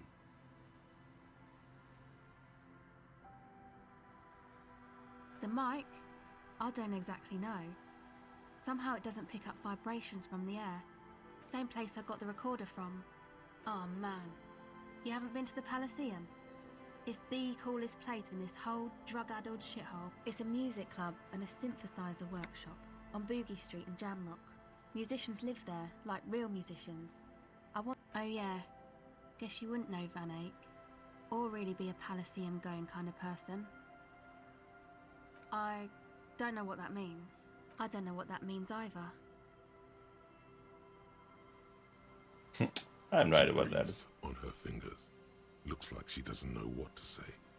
Sucks, man. Was there something else? About... Okay. Recording, I guess. I think I'm recording cracks in the ice. But there's no way to tell. Not without headphones. I think I just recorded your footsteps too. What happened to the old headphones? My boyfriend sold them. I don't know, man. Things. A lie. They were probably pawned off for something suspicious. The musicians in the Elysium used them for making music. Anyway, I thought I'd make some too. I don't really know what I'm doing. Take this, your call. No, man, fuck that, I'm cool.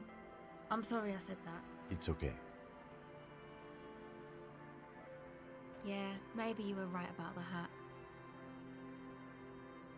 Thanks.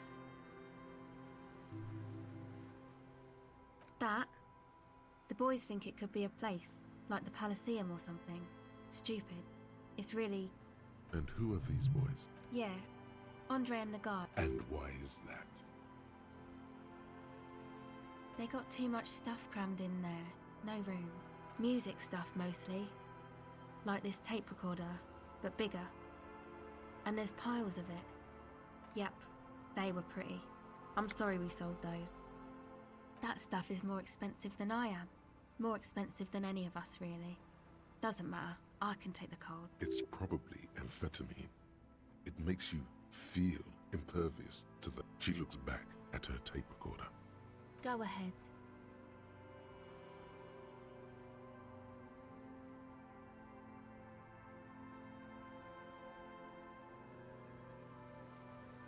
White Chuck.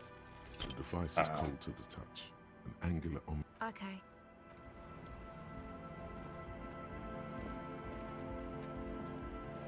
And she's the tent sleeping? is just tarpaulin fabric covering a pile of stuff. The flap is open. Inside, 3 young men, all in forward-looking apparel, reminiscent of the sticker on the padlock, are listening to some new form of music. It's like nothing you've ever heard. Come on! Get in and close the flap behind you. The warm stuff's getting out. Sorry, we barely have room for one. You go ahead. I'm actually not, he thinks. I'm sure you will feel right at home.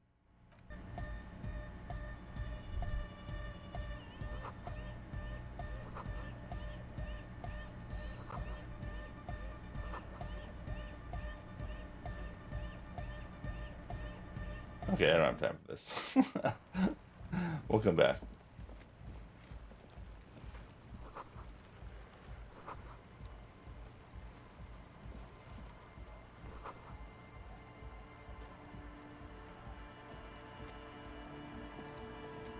A pane of it, barely holding it up. The pane falls into the icy snow with a soft thunk.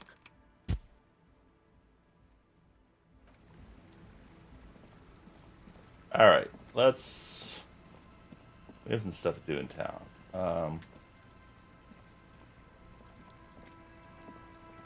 Let's get on with it. I'm gonna find that lady's husband.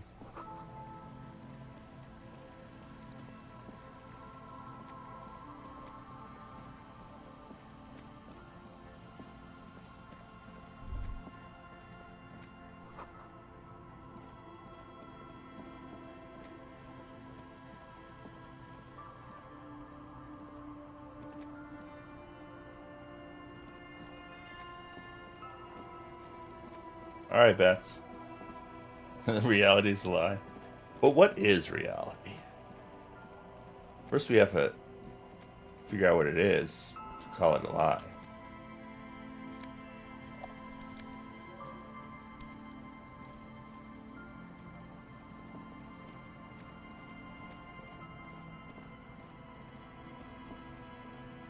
The warning. We can sit on benches. You can revisit the bench if you ever need to pass.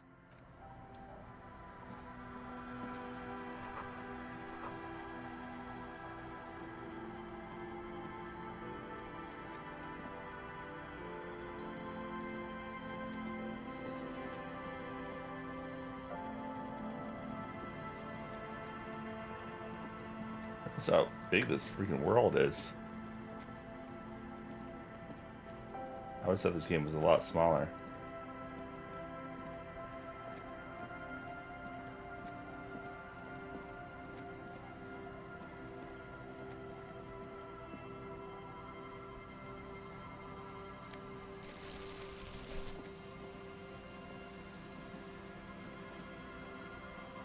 Oh my god, down.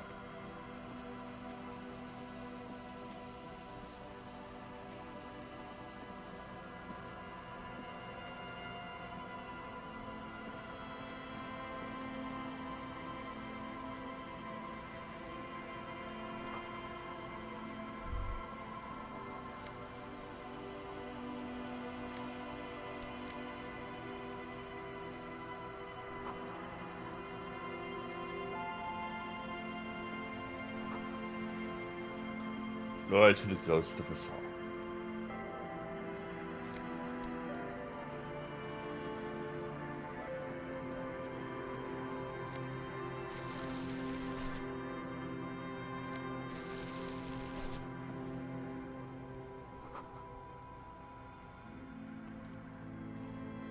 That's in his music collection.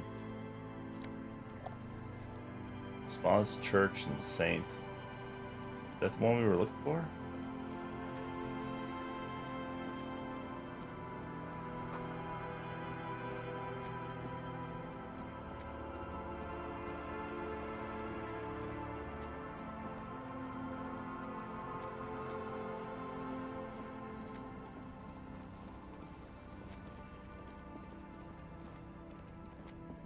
You made it back.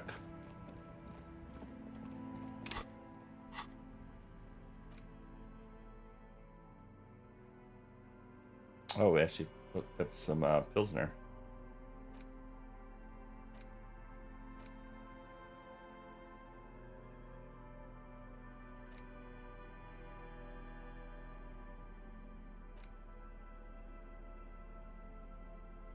There's no way to listen to the tape without a working tape. A pawn shop. Yeah, how much it was, but I don't think we have the money right now. Alright, so got our badge, so let's go talk to the lady at the harbor.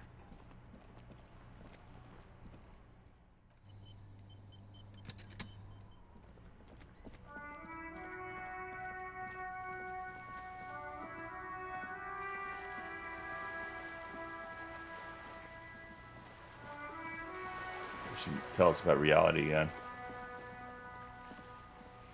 Wow, it's 11:30 already. How long have we been playing? 5.5 hours?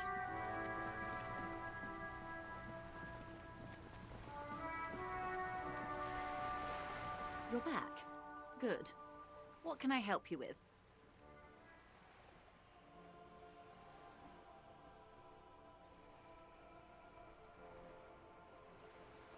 I'm afraid I can't say any more until we've taken care of formal protocol.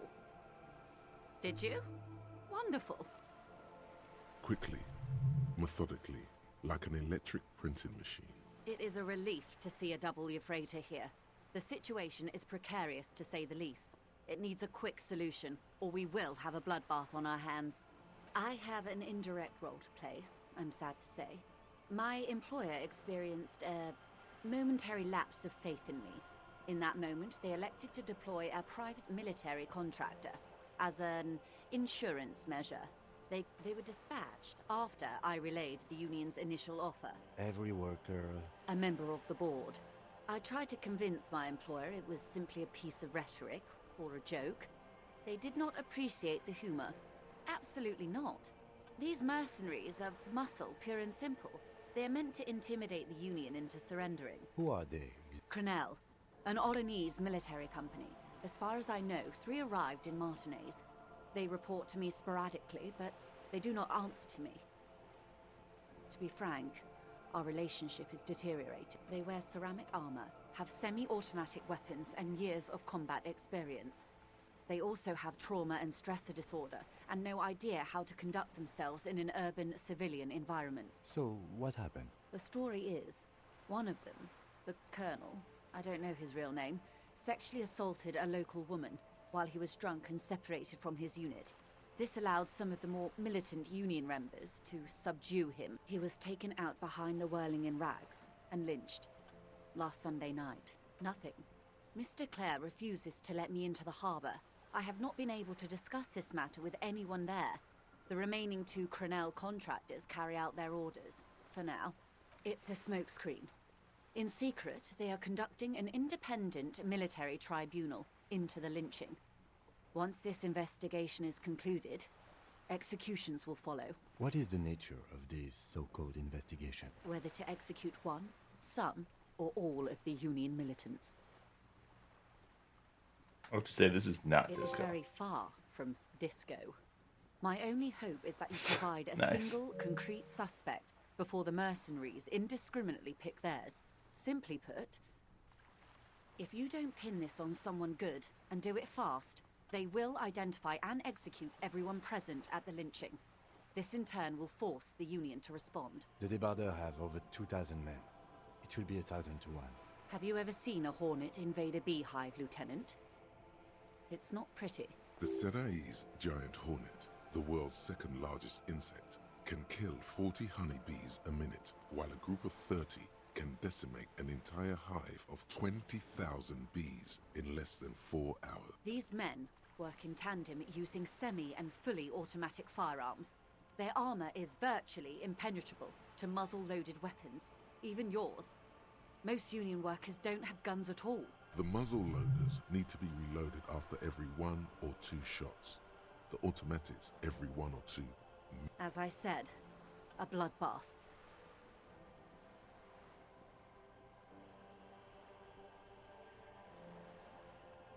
Many bleak scenarios have already come true, Lieutenant W. Frater Dubois. All we can do is keep the rest from going the same way. One single concrete suspect delivered into civil court, and I may be able to defuse this situation. Not much. Their public resume is relatively good, as far as private military contractors go. I believe they were once called Downwell. They boast a long list of clients: Saint-Baptiste, Welchman Lorenz, Eintracht. A warning sign, however. The operations concerned all take place in third or fourth world countries. Guarding facilities, escort missions and such. Meaning they're used to operating in war zones. Yes. All the good conflict corridors. Sadly, no. Before this happened, I had little interest in them. If you still have access to the ICP's database, you could... Do you know a lot about the inner workings of the RCM and the ICP, man? In my line of work, it pays to do your research. I was prepared to deal with the RCM. I did not think I'd be dealing with a group like Crenel. I have. And they will. However, these orders take time to reach what is basically a rogue unit out in the field here. Until they do, it's all on us. She's being truthful. She is pressing them as hard as she can. Or he didn't. This is information passed on to me from some teenagers loitering around the canal. I cannot testify by it. The remaining contractors, their tribunal. It's that the man was killed because he assaulted a local woman. I've asked around a bit. This seems to be the accepted story around Martinez. The lieutenant consults his notebook, his eyebrows knitted in concentration. Odd. We haven't heard any reports about an assault in connection with the lynching. Last Sunday night, at the Whirling in Rags, the hostel by the gates. Supposedly, the colonel was drunk, maybe on narcotics too. Either way, he's alleged to have sexually assaulted a woman. Sometime later, a group of dock workers got their... That's a good question, officer. I don't have the slightest idea. As I said, it's a rumor. About a rumor. In any case, it's what the colonel's remaining colleagues believe. If you mean did I see him alive? Yes. Lely, his service name. A nom de guerre, most likely. He wouldn't divulge his full name. Only one of them did. A bad sign if there ever was one. One is a man. Corty, they call him. A nickname as well. The other a woman. Phyllis DePaul. Corty is the gunner, I believe. DePaul is a radio operator. What would you say was his eye color, the deceased? She closes her eyes, trying to picture the man's face. I can't remember. That's all right, man. Anything else? Nationality? He was 40. Or 50. It's hard to say which. He had a combat injury on his lower jaw. It made it difficult to estimate his age. Indeed. This matches the dental reconstruction we saw on the body. What else? Nationality? Accent? He was, Occidental, I think. Light brown hair, a mixed accent. Oranese. Or Messinian, maybe. His injury gave him an accent all his own. In a way, it was humanizing. He had to learn to speak through it. Through the injury. That's all they've gone to ground, as it were. I don't recommend seeking them out. For one, they're almost certainly armed to the teeth. They don't have the same respect for the Revachol citizens' militia as I do. To put it bluntly, they think you're vigilantes. You're likely to run into them eventually. When that happens, I'll be in a better position to mediate if I don't appear involved.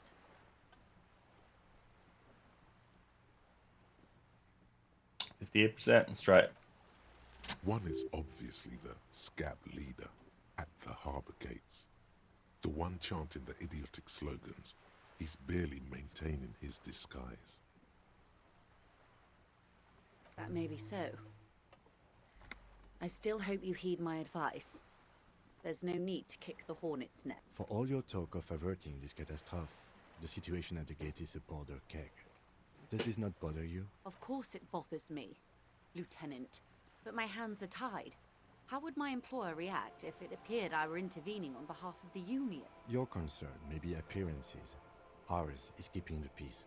I hope I can answer it better. Until the executions start? Truthfully, I don't know. It depends. They don't report their progress to you. Not on this matter. I'm afraid they consider this a personal initiative. It's a matter of days, not weeks. Yes.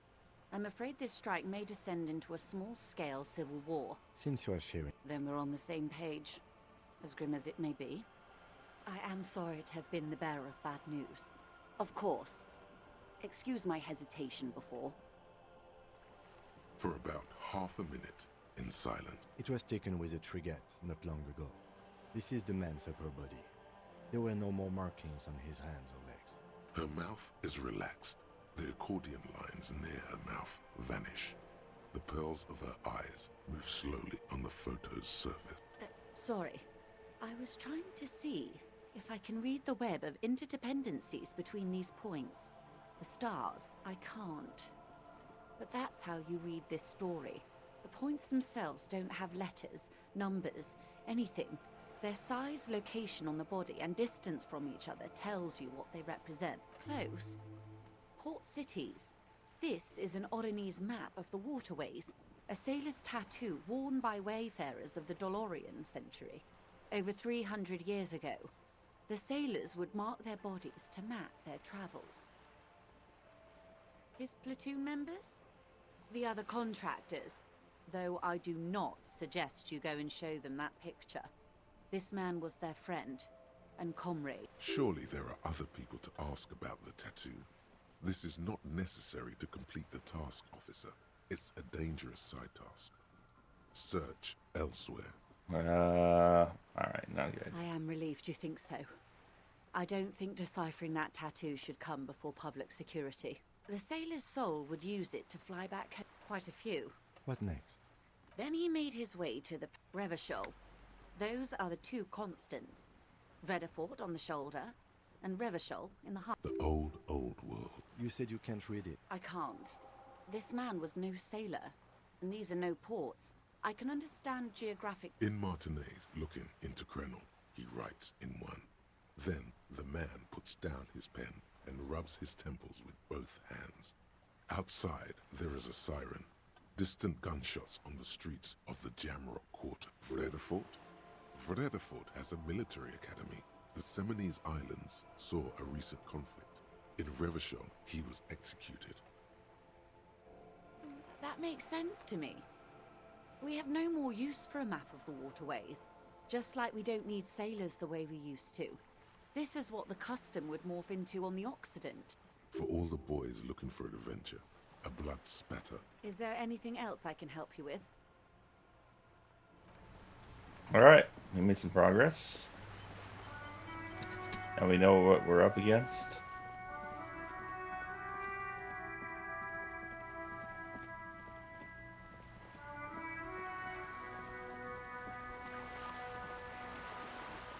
Stop snowing.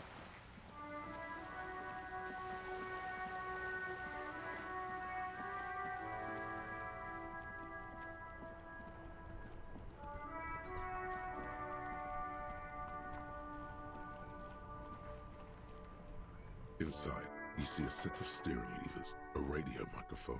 This is Precinct 57. How may I assist you? One moment. Can you please describe the body? Age, sex, cause of death?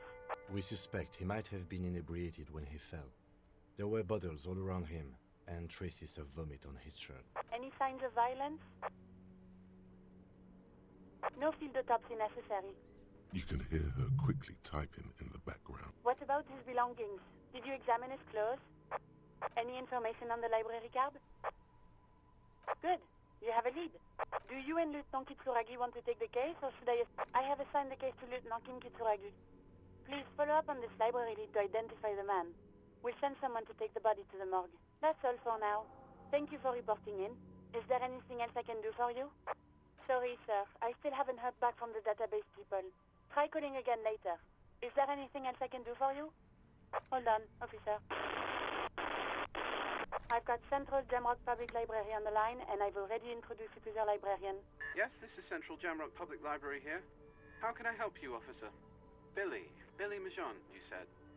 Give me a moment, I'll have to check our database.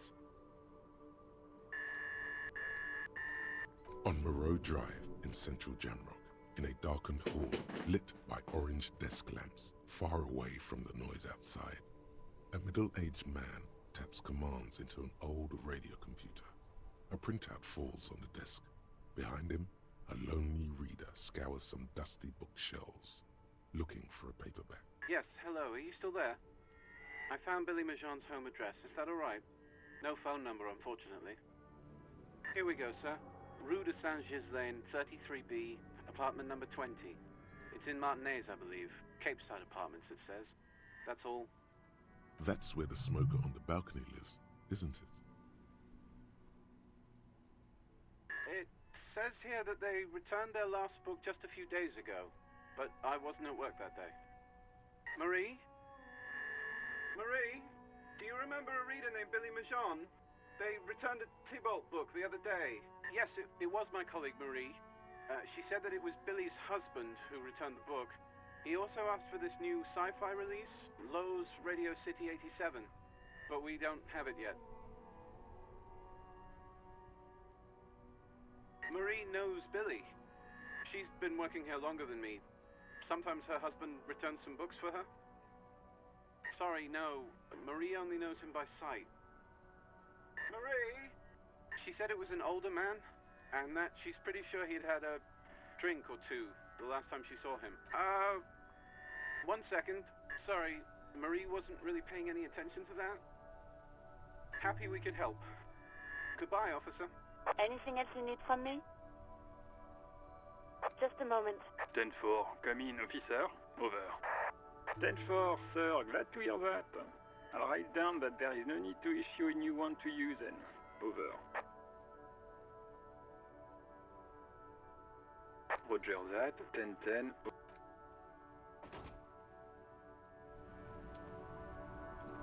Alright, some more progress. We can go 22B, so same apartment.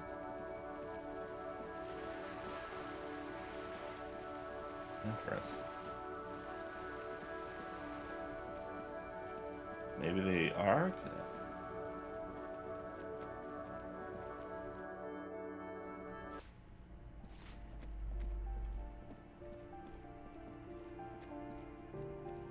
This door has been closed with a padlock, but We're 11. I don't remember that one. That's probably the one he wants us to break into.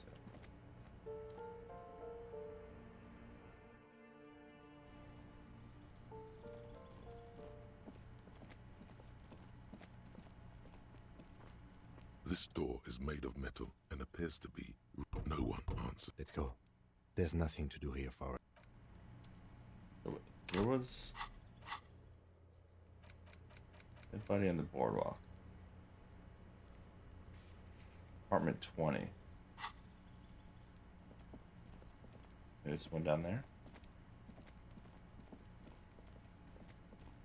A weathered brown door. Yeah. The number reads 20. Something smells good. Soup alongio. The lieutenant motions to you to go ahead and knock. You're right. Let's talk this through. You hear light footsteps passing by the door and some folk music playing on the radio. We have our first preliminary identification. In all likelihood, the deceased is the husband of Billy Majon. We need to confirm this, as well as deliver the death notification to Billy herself. Now, delivering a death notification is never an easy task. There's a reason why it's often called the most stressful part of our job. This is why it's usually done in pairs. You got this. I'll be monitoring reactions, ready to act if necessary. Dad, just don't say that you know how they feel. You don't. The lieutenant motions towards the door. Hello? Who is it? And someone turns down the radio.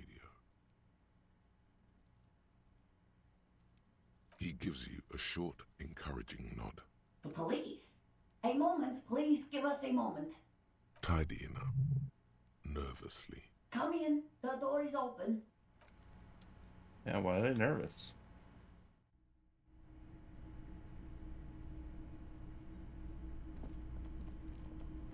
It's you from the book stand. Did you come to bring my cockatoo back? I don't think I introduced myself properly. I'm Billy. Would you like something to drink? Tea? Lemonade? We're out of coffee. The lieutenant has taken off his foggy glasses and is busy cleaning them in his handkerchief for now. You're on your own here. Condensation from stepping inside.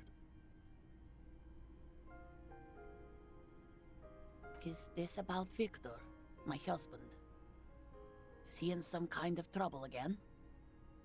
I can come pick him up in the station if that's what. No, this is something much worse. Is he in the hospital? How bad is it? How about some small talk before you break the news?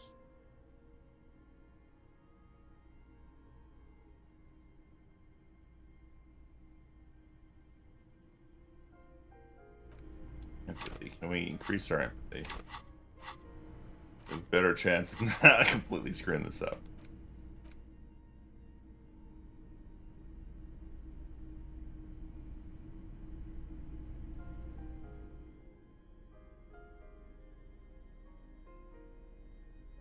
Seems a red check too.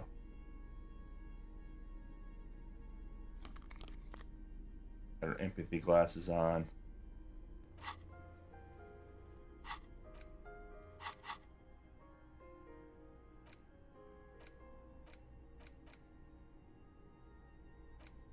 Do we automatically open some of these?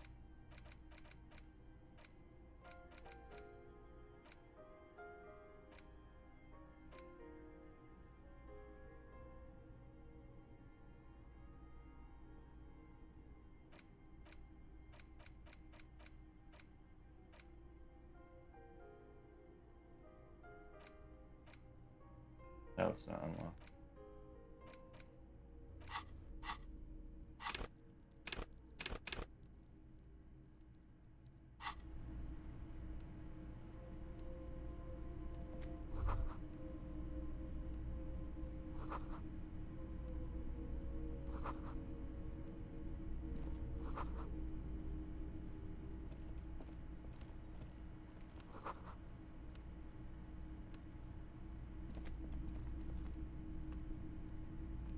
She looks up, too anxious to say anything.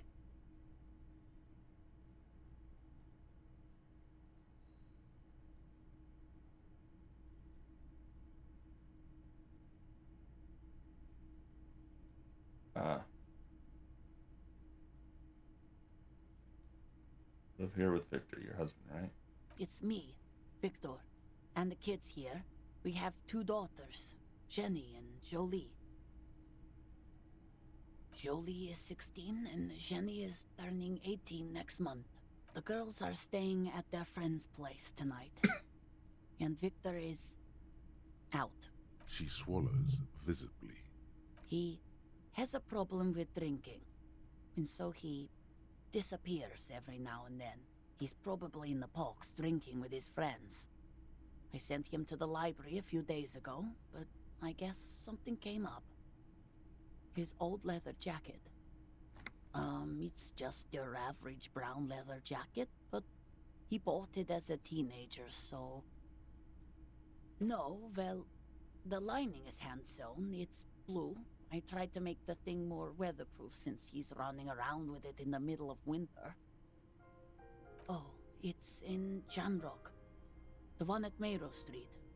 I don't know the official name. Central Jamrock Public Library? I think, yes, if that's the one on Mayro. Just to return a book of mine? Why? Do something? Break something? It's a fool's hope. I think it was, Thibaut's The Glinting Curve. It was pretty good. No, I guess I'll find out when he decides to come back home. It shouldn't be long from now. She folds her hands across her chest. Okay, there we go. Stings.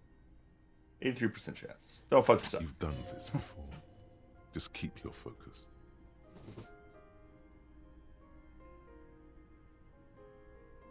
What did you say? Oh. Oh. But he was just... But he was just here. Alive. We understand this comes as a huge shock. I want you to know that me and my partner are here for you if you have any questions. Take your time, ma'am. What happened to him?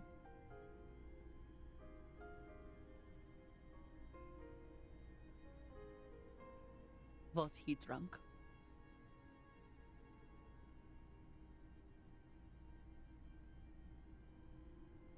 I see. And you just found him there, lying in the cold. How long had he been there? If you say 2 days maybe, it will be etched in her mind forever. She blinks, eyes welling up with tears, as her hand starts searching for something from the pockets of her dress. The handkerchief.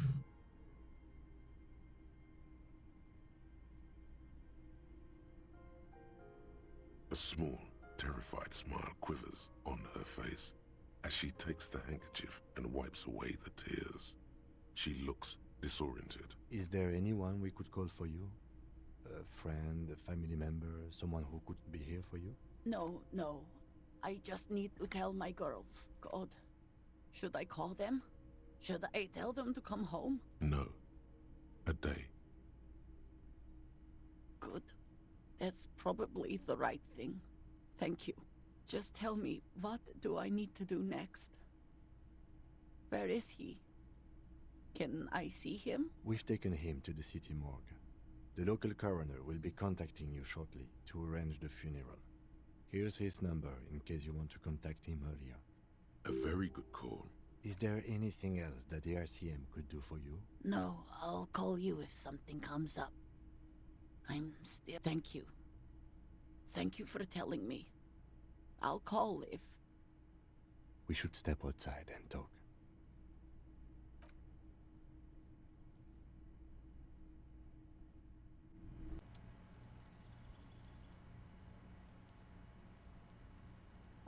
You did well.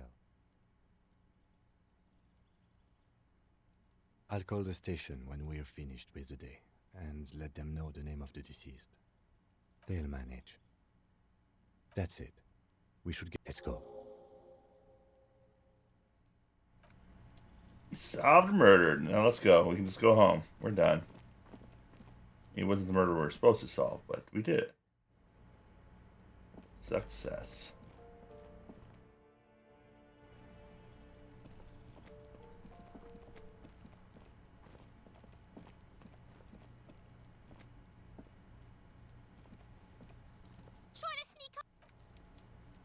Alright, kid. Who cares about you?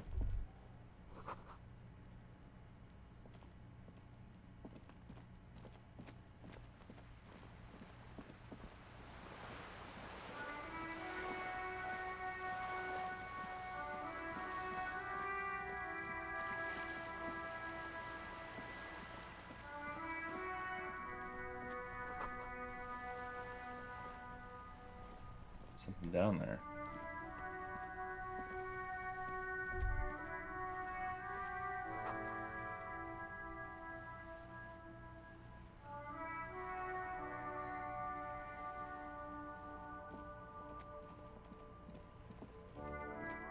See, maybe if the bridge we can open now. Maybe.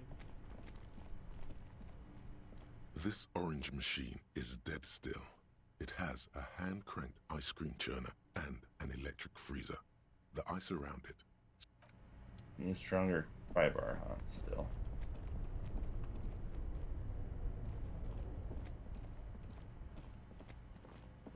Smell like potatoes then. Yeah.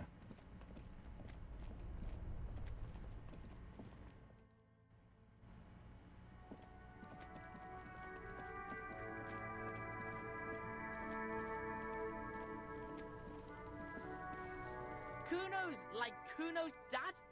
Kuno doesn't give a fuck about anything. Kuno doesn't...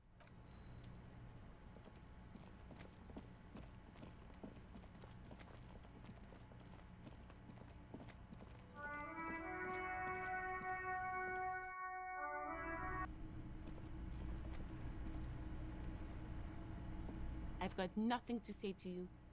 Why are you wasting...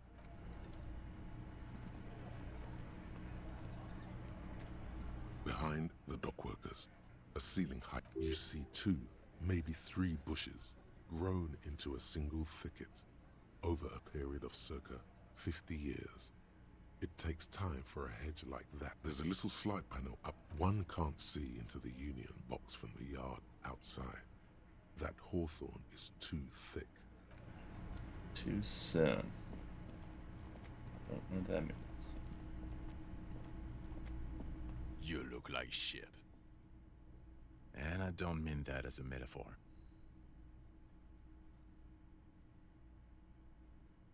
Oh, don't be so modest. We're looking at several months worth of damage here. Kind of a miracle you're still up and at it, to be honest. Oh, come on, Jean. It looks like it's been a rough week on him. It's not just this week. What you want? There's something about this guy that matches with a face in your head. The suit, the sunglasses, the haircut. He's famous. That's how you know his face. I'm not getting involved in this. It's not my style, he thinks, glancing at the man in sunglasses and the woman beside him. Oh boy, they're mad at him. No wonder. He just doesn't recognize them. 58%.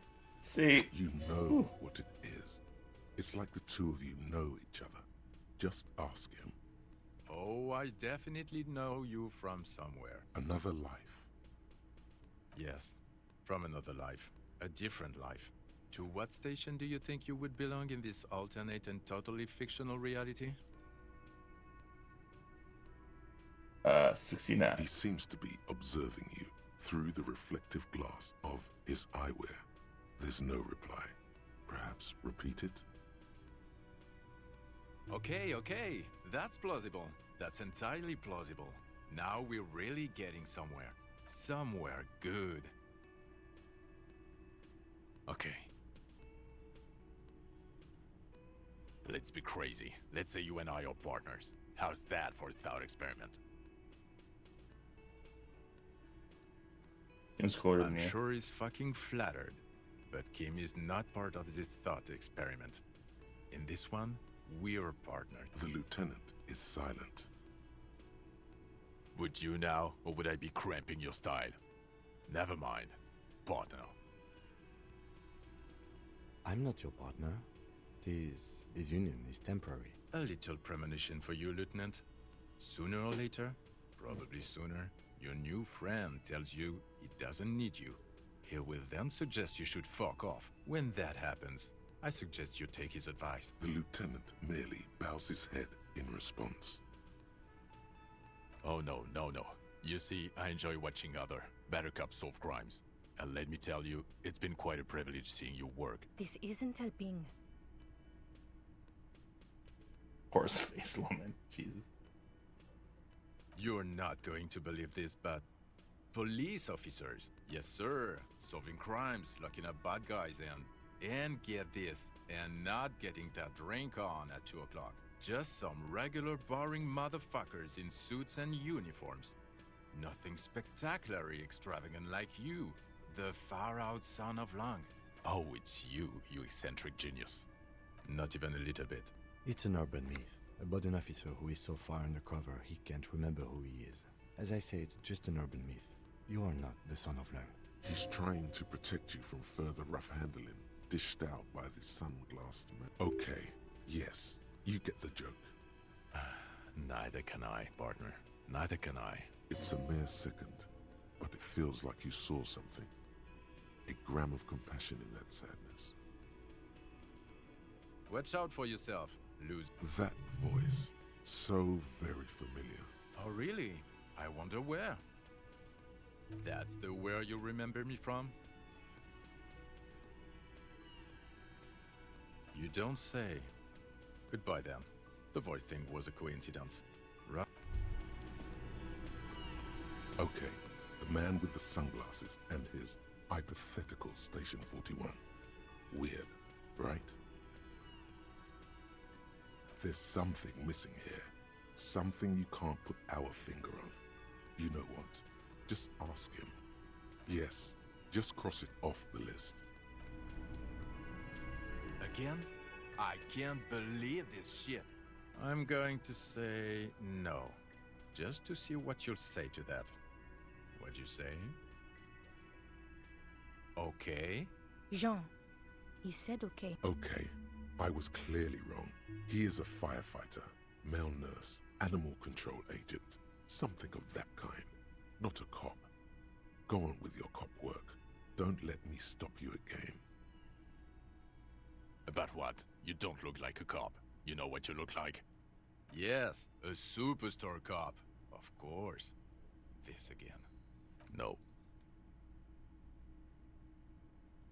'Cause it's not my job. Why don't you go and fucking do yours and solve this damn hanging? Actually, I don't want to hear you say it. Come on, Jean. Okay, say things. Suddenly, out of nowhere, case-related things start popping up in your head. You think he was hanged as a cover-up? To hide the shooting? Okay, well... I don't know. Why? Oh my god, there's more. You want something more? What is it? Not as famous as you, superstar. Yeah, it's still irony. I fear you're misinterpreting the situation. Talk to me, superstar. What do you want? Okay, why not? Let's do the old thing. You think he was hanged as a cover-up? Okay, I don't know. Oh my god, there's more. The woman in. I would really prefer not to talk to you right now. Yes, I am. I don't know. I mean, why would I want to talk to you? No, you haven't wronged me. It's okay. Okay, fine. Let's talk. What does one talk about with a fellow officer? What precinct? Am I from? God, he doesn't know. Fucking deranged lunatic. You're getting an intellectually unsatisfying vibe from this conversation. God damn it, you leave her alone. Keep your weird bullshit to yourself and be professional for once. Can I actually help you with something? Yes, of course. Preposterous. I mean, you would remember if they were, right? Of course I'm with him. Why do you ask? You're an asshole. You know what? Maybe we're both assholes. Please, let's not turn this into another exchange, okay? It means I'm a patrol officer. What was with that, sir? Well, I guess I... Cut the shit. Every second you stand here running your mouth, the case grows colder.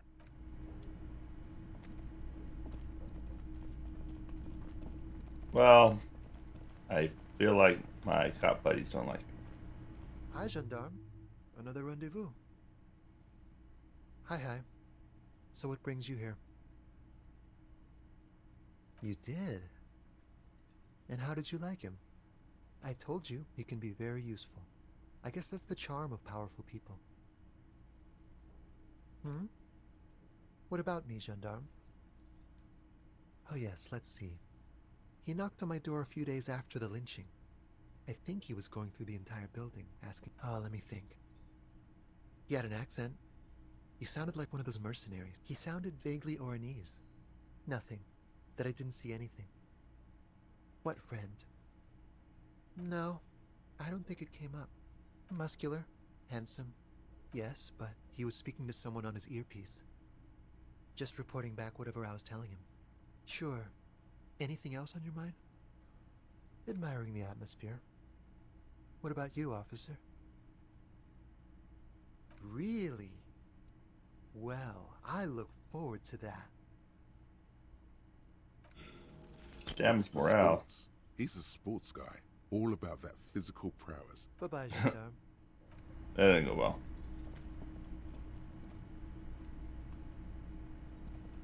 Oh, hello, dear. There you are again. Oh, give him a bird. Can I help you? What is this thing?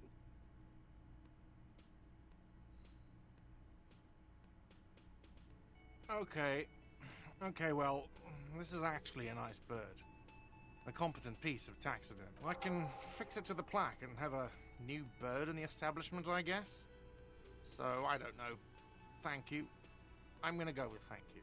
People just don't know how to accept gifts, especially taxidermy. He likes it. He likes the bird. It solves his broken bird problem. I feel good about our work here today. It's all about the little things, like bringing people random stuffed animals. It's not actually about that, but he likes it. Got the 20 real? Then why are you wasting my time? Another thing. Great. I love... Yes?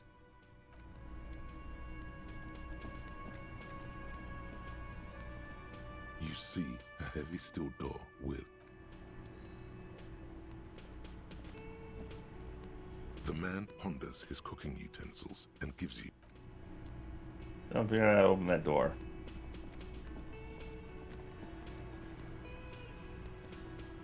Looks like the circus left town, but the clowns are still here.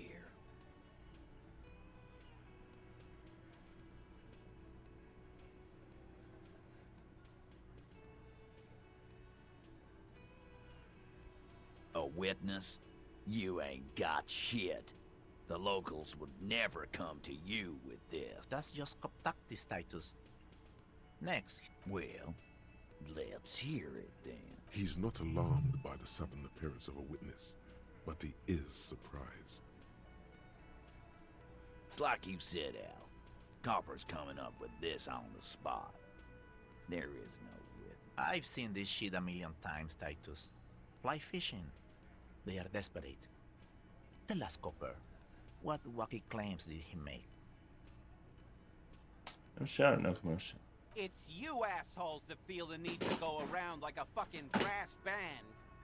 The Hardy Boys are dead silent. Yeah, it's like they put cowbells on you before they send you to the streets. What's with the cowbells, policeman? They're avoiding having to answer this question.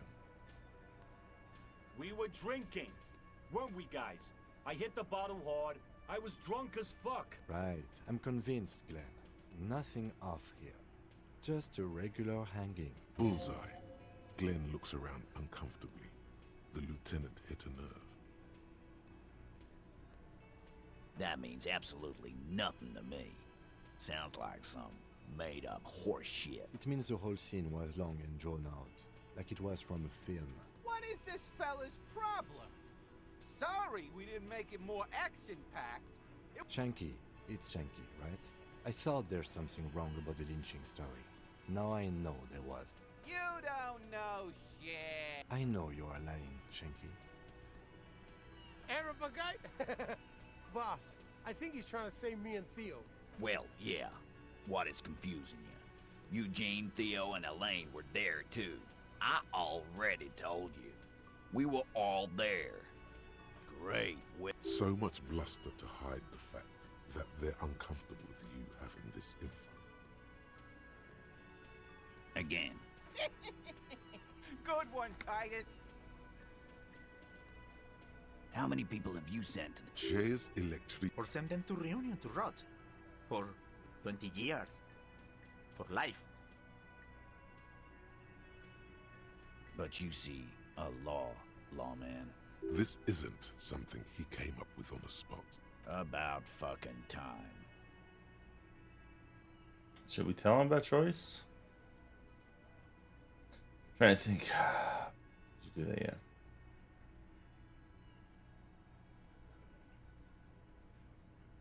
I don't think we want to. We're just gonna light a fire under it.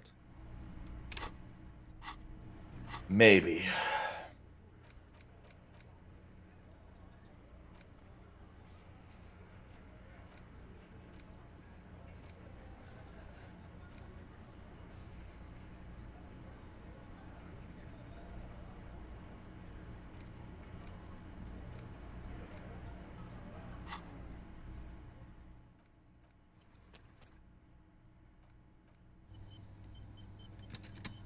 go talk to the scab.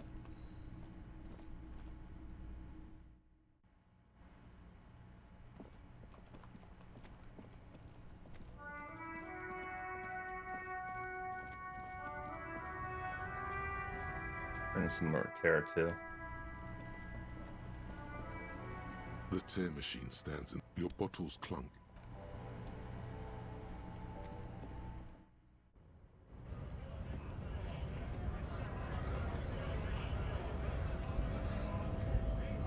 Right to work!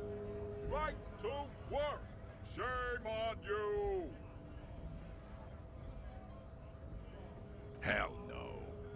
I'm just an honest scab. I won't have talk like that around here. You understand? It just has to be said. That was not a convincing line.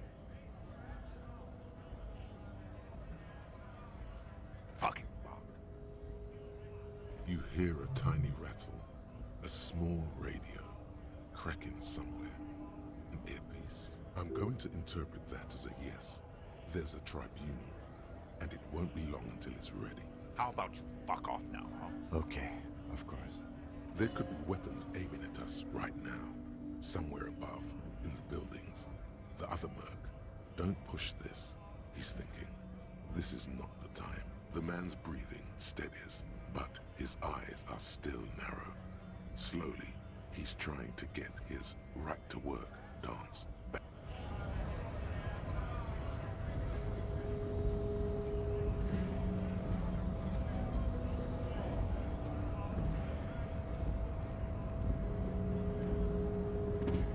Hola, Wandering Man. Okay.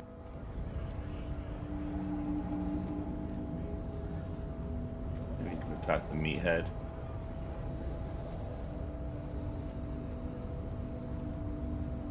The unpromising race pupil returns. I am not the first line of defense.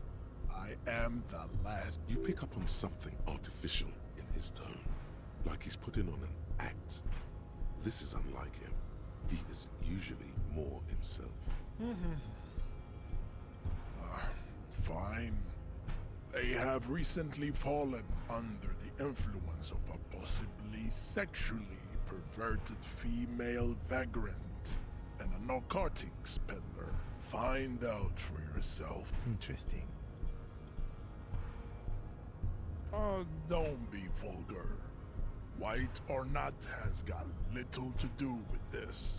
Mr. Claire is a man of vision. Also, to serve is noble. It takes discipline, jam, individualism, offshoots of the... I am not surprised you enjoy it so much. This has happened to many of the side products of the inevitable. Measurehead stoically looks to the... I think this racist is better than the last. But the... That will be the...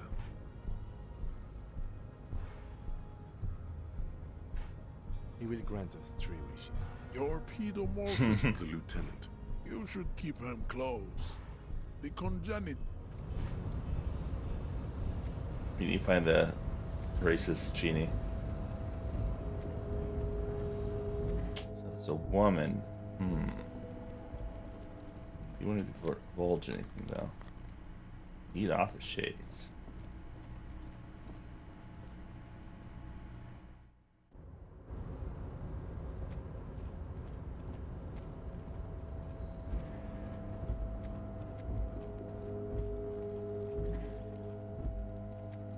This is the night what?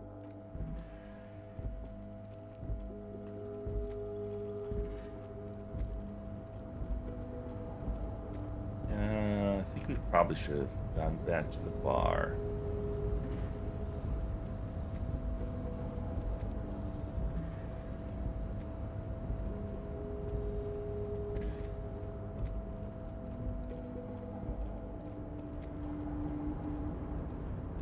Oh, hey, mister. I'm not gonna bother you with a long greeting, just like we talked.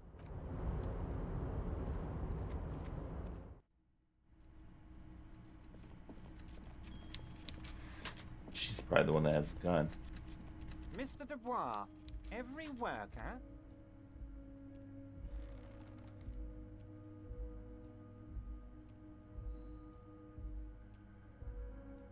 man for his fellow man.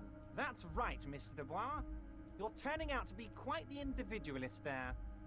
So, you had business with me?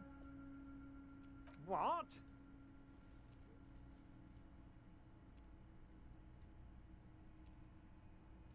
Did I? Well done then, Harry. I like not knowing about it, and I'm sure you made the right call. I don't even want to know what all of that means. Brew, shady, alcohol, turned off. I'm gonna let the world surprise me.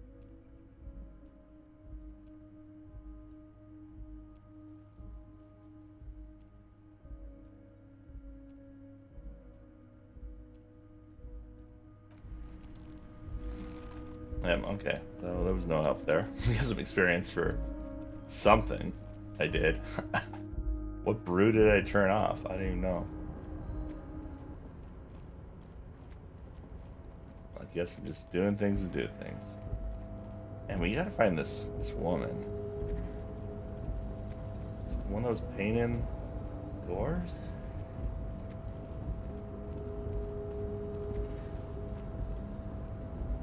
You're back before the cargo container. Its draw has not lessened since you were locked. We do rhetoric again. Screw it, let's do it. We'll put 1 point into it. We'll try it one more time. You're back before the cargo container. We're up to 42%. Straw has not lessened, despite the dirt that surrounds and trails you. A beacon of light emerges from deep within you. The door stands silent. Satisfied, detective? Try again. Just like that, you hear a click, then a rattle. Some mechanism unlocks itself inside the door. Ahoy! Come on in! What? You can't be serious. What did I just do? What is this? Okay, we might need a quick save. The man stands at the far end of the shipping container. It's hard to say anything more about him. You cannot make out any of his details, but you do feel the overwhelming presence of capital. The feeling causes all the hairs on your body to stand at attention, like soldiers preparing for review. Something's amiss. The light beams bend around his face and scatter in 1,000 directions. It seems the laws of physics do not apply here. They are suspended, distorted, and echo. Trying to visualize the physics at play is liable to give you an aneurysm. Don't think about it too hard. In the general stillness, only your tongue moves, flickering as you utter. Welcome. Come in. Make yourself at home. Sorry, I'm not better able to receive you. I wasn't expecting visitors today. You can't hear him exactly, yet you're able to understand every word he says. It is very strange. An overwhelming hum covers everything. Voice doesn't escape from him. Now, what can I do for you, gentlemen? Who am I? Oh, I haven't been asked that question for such a long time.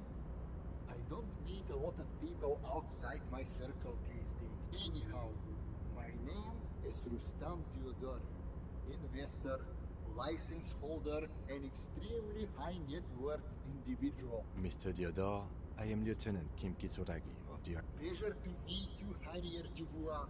I must admit, the name suits you very well. Traveling. This is a great way to get around. It's fun, it's safe, and it gives me lots of time to think. By the way, let me now ask you a question.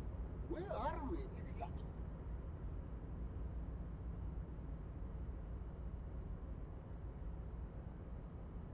Oh, interesting. I've made quite a few real estate plays over the years. It's a shame I can't get out and explore myself. One of the downsides of being an extremely high net worth individual is that mobs of low net worth individuals are constantly banding together to ask for money. Smart, you know? And also also provides a means to hide from all the targeted advertising. We extremely high net worth individual luxury yachts, high fidelity portable radio systems, fail-proof outdoor. Don't get me wrong, they're nice things, but once you achieve... He speaks from the heart. He has very different problems compared to low net worth individuals. Go right ahead. Could you please stop asking people for money? It does not reflect well on the RCM, and to be perfectly frank, we can't afford to look worse than we already do. It's perfectly alright.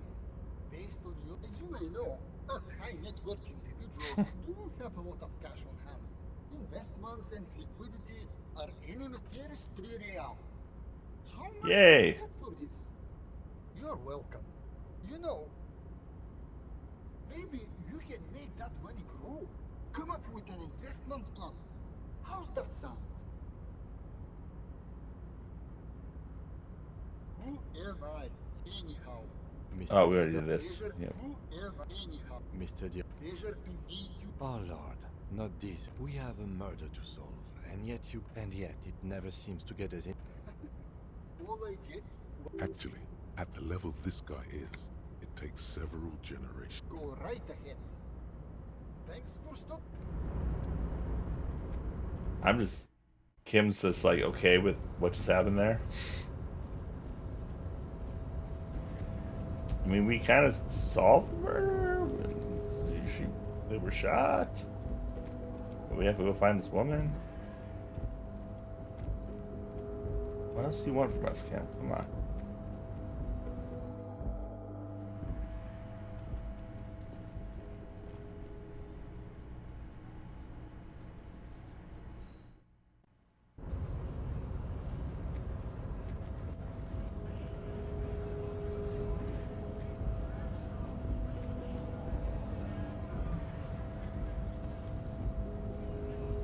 Oh my god.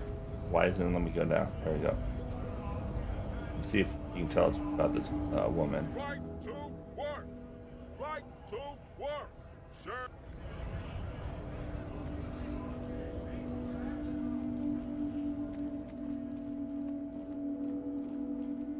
Maybe this racist knows. Looking for something? It's about... Not she, actually. Neither ostriches or... Suit yourself, officer. Hide your face.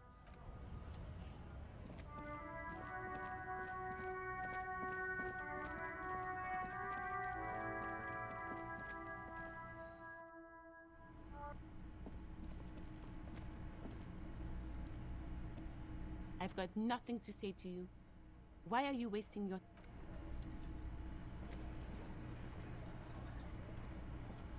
Looks like the circus left town, but the clowns are still here.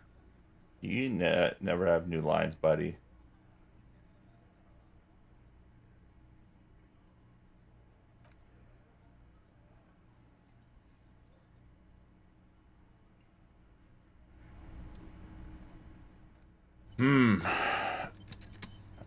I mean, I don't think we should tell him, but I feel like it's the only way to get more information out of him.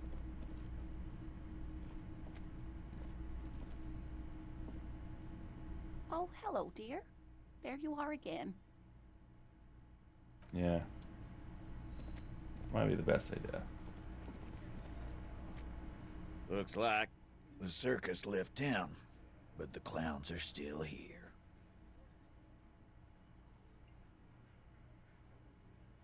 Yeah, by friends, you mean his squad mates from Cronell. Wouldn't want to beat up his grandma. This is what happens if you take the law into your own hands. Other people start doing it too. Let them come. The Hardy Boys are right fucking here. You heard the man. Right here. We're armed. We got the whole district behind us. And Glenn. Glenn is fucking crazy. Yeah. A well-oiled murder machine. The fuck is that supposed to mean? We're not bees. We're men. We're socialists. Easy, E. He's trying to phase you. What are you... So are the local gangs. The fucking Barmy Army and the Madre scum. You've been out there. Seen any around? Yeah. Where are they now, huh? Send back to Madre in an airtight cargo crate. These people are trained military professionals. Special forces, as you said. They're not a gang or Barmy army. No, they're not. They're uncoordinated and drunk. We know more about them than you. What's up, dog? A2 Dark. We got weapons of our own. We got Ister 50s, Zeelagers. Glenn's got a knock cannon at home. I guess we're gonna see, aren't we? That was an unsure phrasing.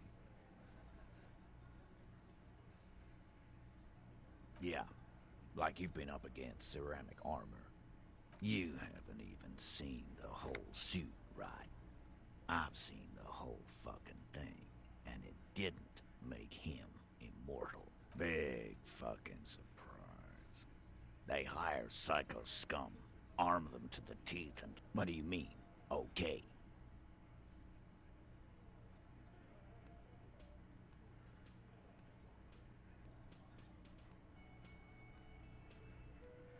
Lost it.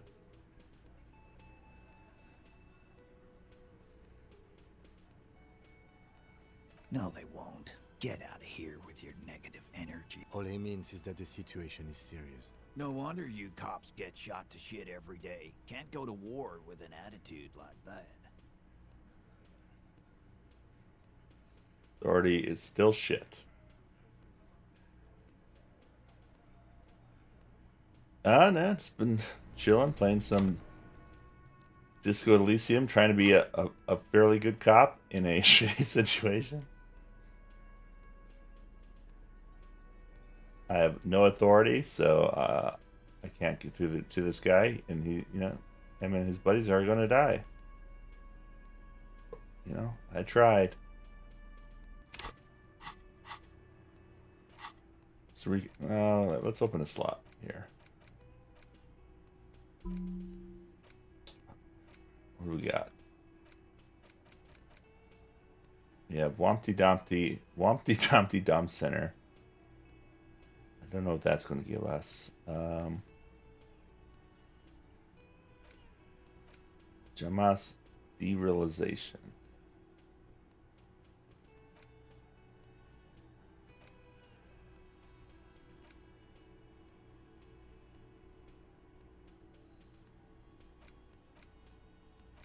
Let's try Wet Morning. Paris World.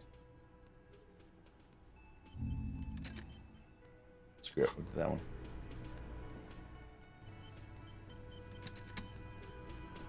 Well, I tried. This guy's not even get himself killed. So I'm figure out trash company or whatever. Old call box with a matrix of push buttons lists all the companies in the East Delta Commerce Center.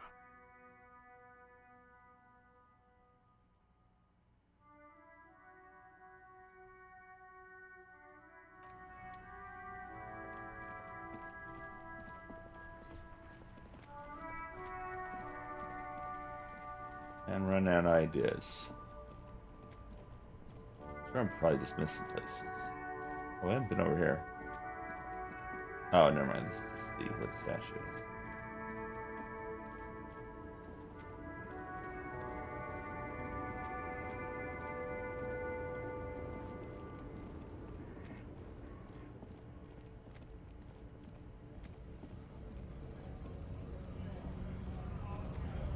I need to find out more about this woman. I don't know how.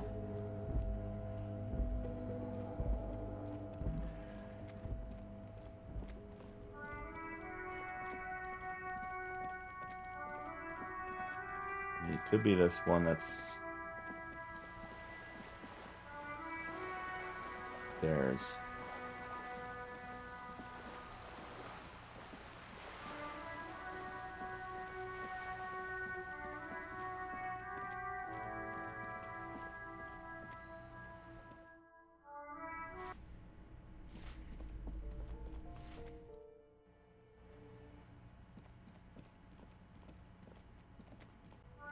again, officers. Have you come to admire my mural? I ain't no snitch. Actually, there is a short. We weren't put on this earth to make your life pleasant, fucko. I feel like she's involved somehow.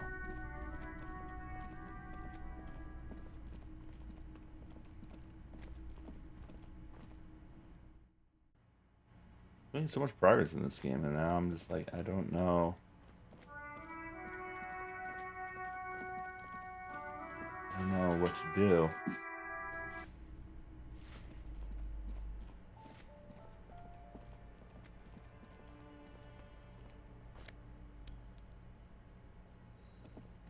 New Funko Pop shelf. Cool. My friend Mannequin, he collects those too. I don't really like the big head style. I like more of the realistic looking stuff. Just got my this is Plakta from Taylor Sophie the other day.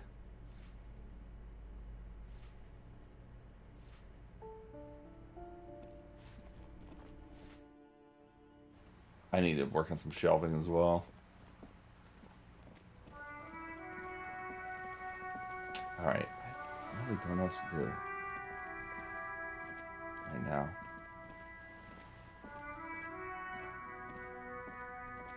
Just an ordinary wall. Nothing to see here.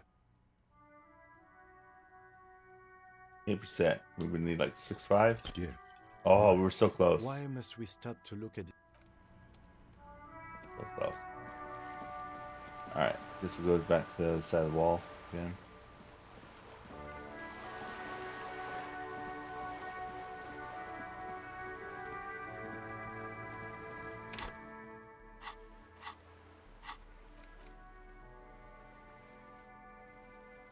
There's no way to listen to the tape without a pawn shop. Should we go buy that radio? These two old men real quick. Officer, Is anything there? There's nothing for you to understand here. It is not out there if you are investigating. His face is motionless, like a marble mask. It is such a pleasure to see.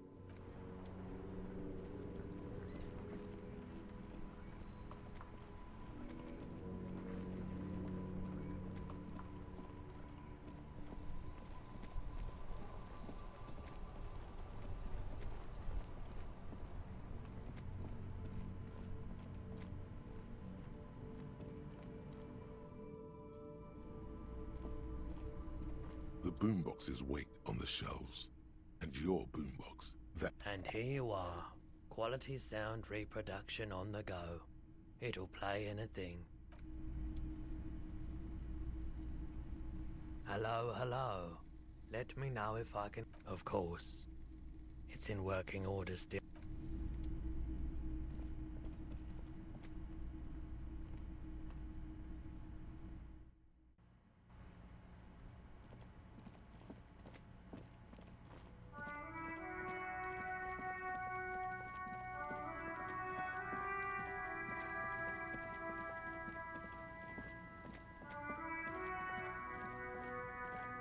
The door down there? I don't know what we can interact with.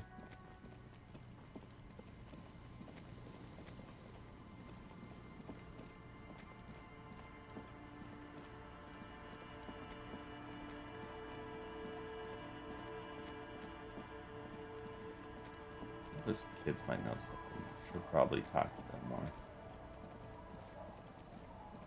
This is a new place.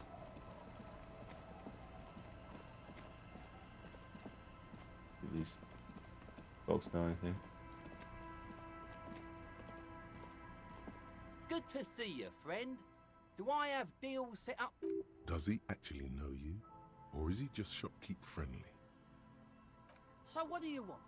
I got smokes. They're cheap. Very cheap. I got Pilsner. Great deal. You won't get a better deal on that piss.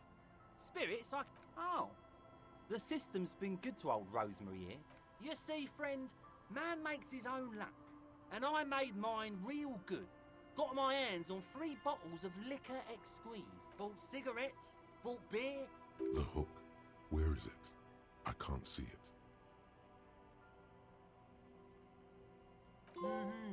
Hook 'em and cook 'em, huh? You want to buy something? Free Let's market. keep it moving.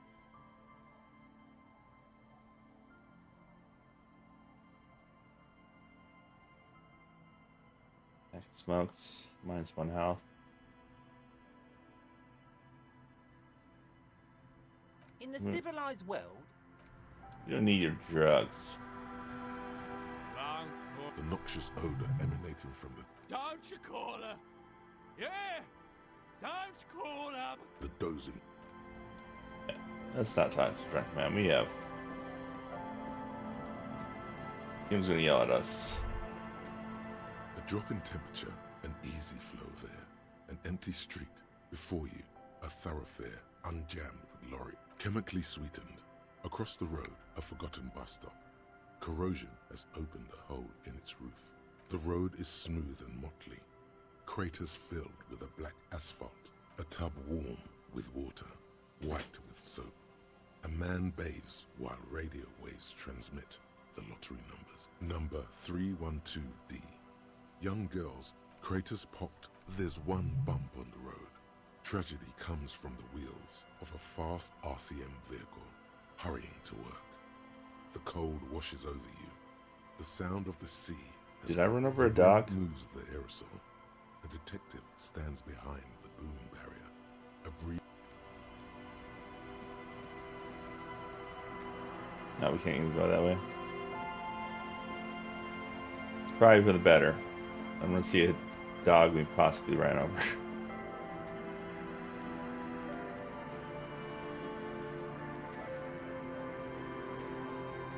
Can we even get up there?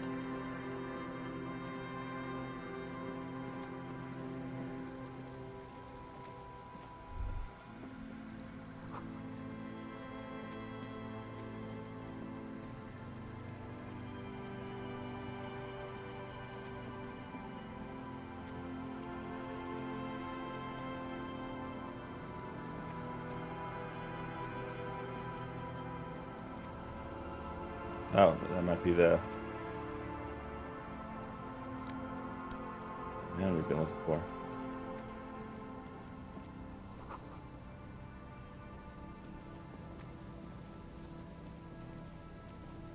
Learn about some cryptids. Nice and easy. No way out, little guys. There's a cylinder on the ground in which the man is arranging some netting. Who's there? Oh, the police. His self-conscious enthusiasm renders his movements ungainly. He looks like your understanding of a scientist. Is that the police? Why are the police here? Don't worry, Gary. I'll handle it. To what do I owe the pleasure? That's sarcasm. He takes no pleasure from your appearance. Of course. Thank you for passing along the message. That damn water lock is broken, and we can't go all the way around the A81.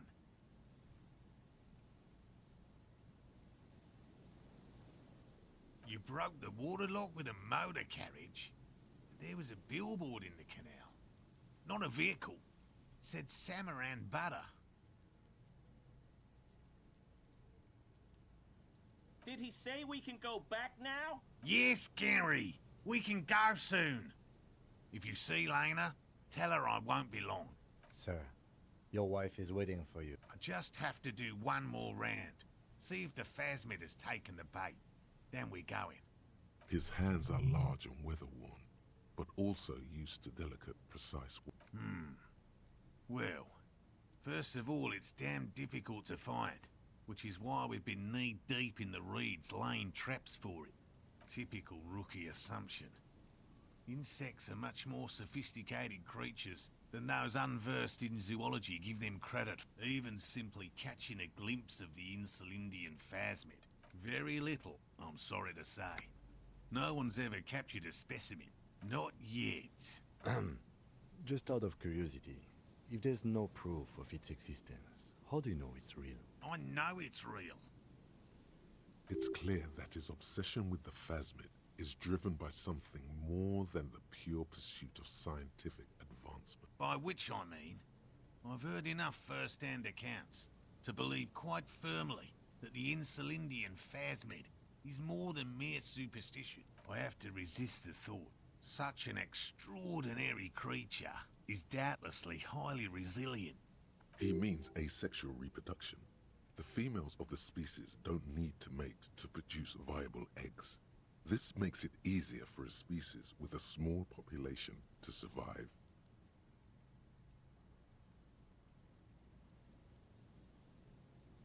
Nature does not concern herself with ethical propositions. As a scientist, Yeah, we don't need to talk. We're falling behind in our investigation.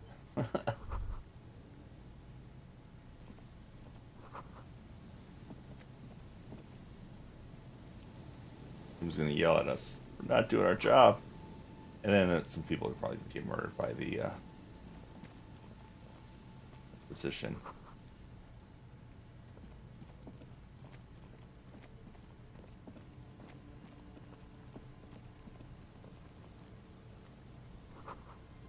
No boat in the boathouse.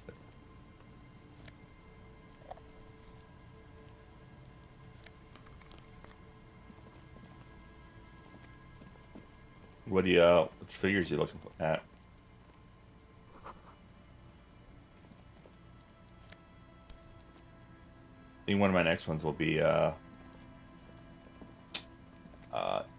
Ichi from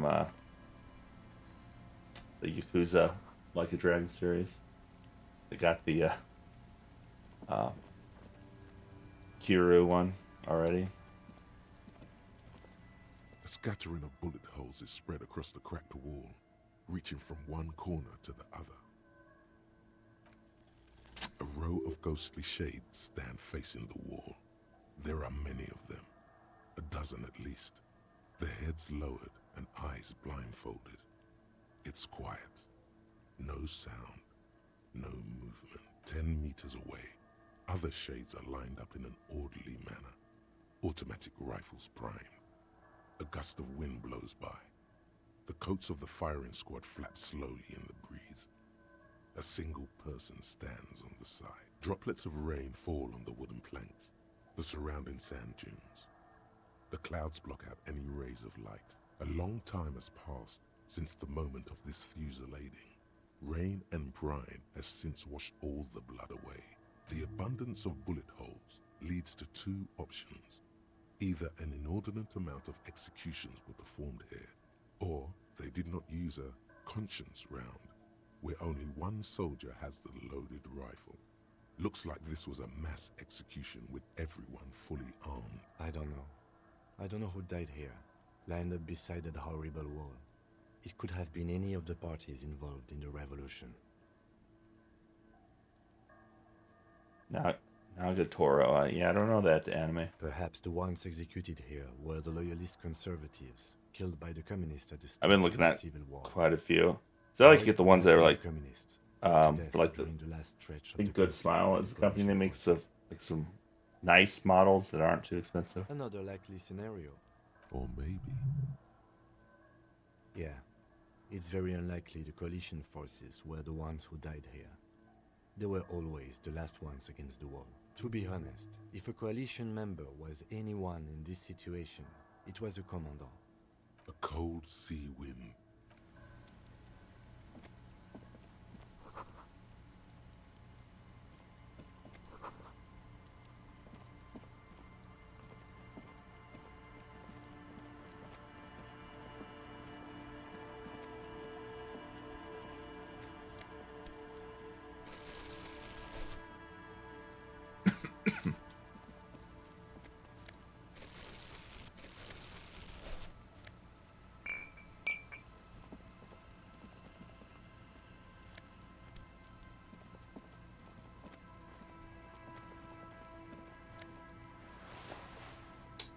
Peepo. Where did I know Peepo from? What was that?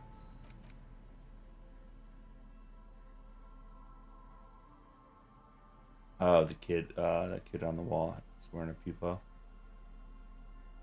And we're not even wearing a hat. Give her hat up, that's right.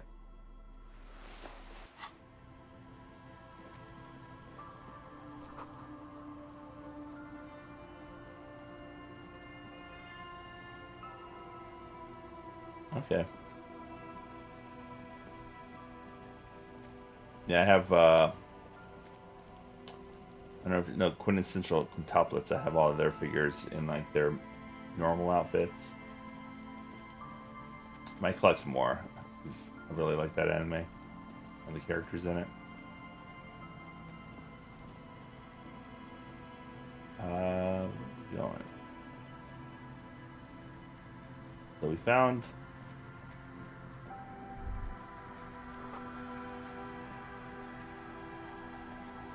a woman's husband.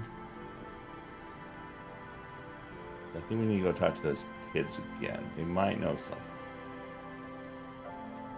Or it could be unrelated.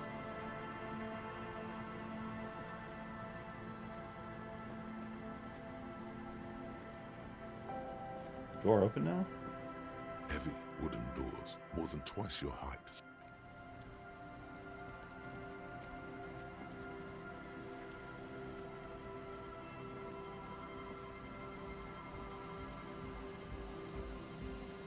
We'll chat with the kids again.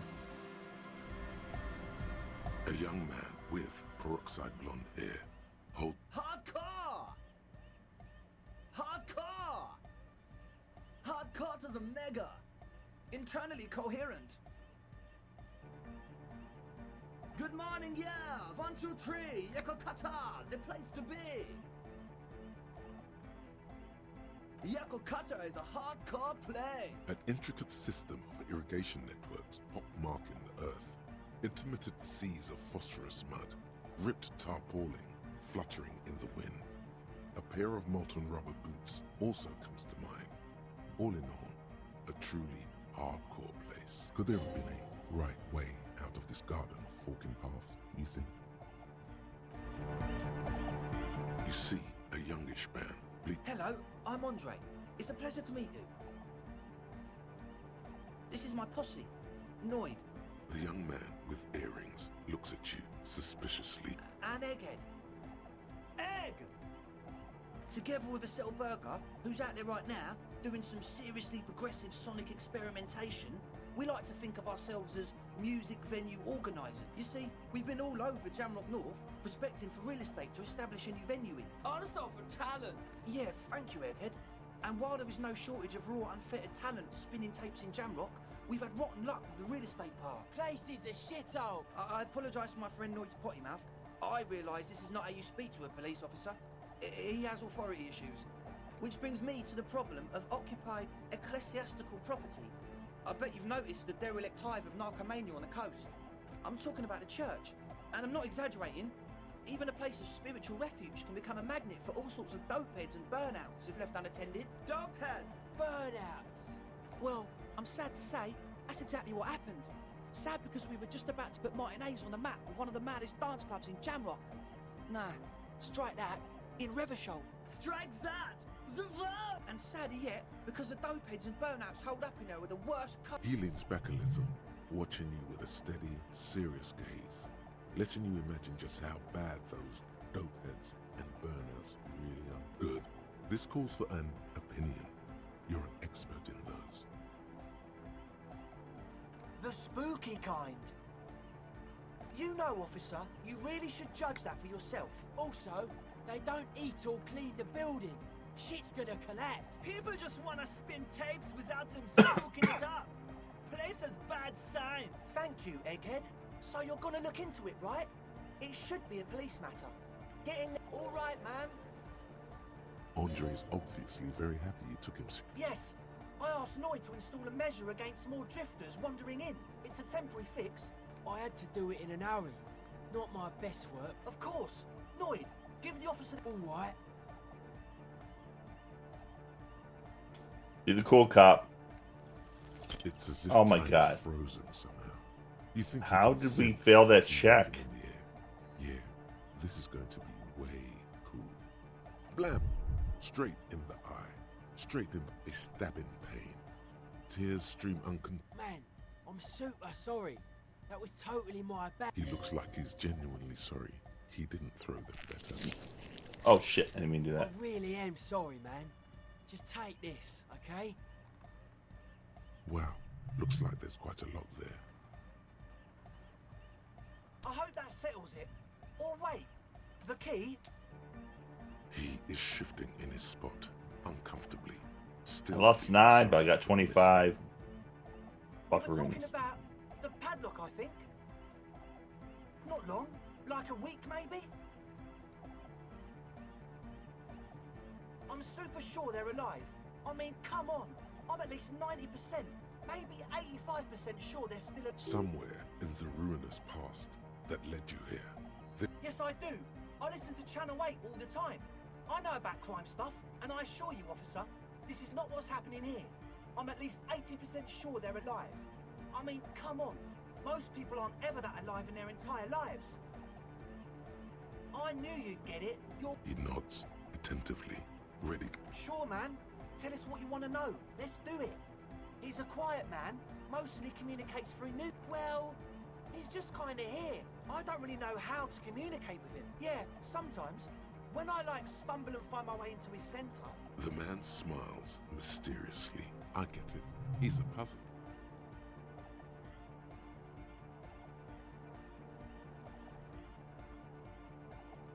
Yes. What? Yeah. Good to have, bitch to carry. When I first scouted the place, I did some reconnaissance. I'm not sure the church even has running water. Oh. It's the one they sell at the fuel station. It's like he's lying to you, my liege. But he's slippery enough that there's nothing for you to grab hold of. The what now? Oh, the old Ultra. He's like an actor. I have a major sinus infection. Stuffy nose. We all do. Shit's all blasted up. Yes, that's all Nosafed's doing. Without the Noser, I'd be drowning in shit right now. Nosafed is the shit.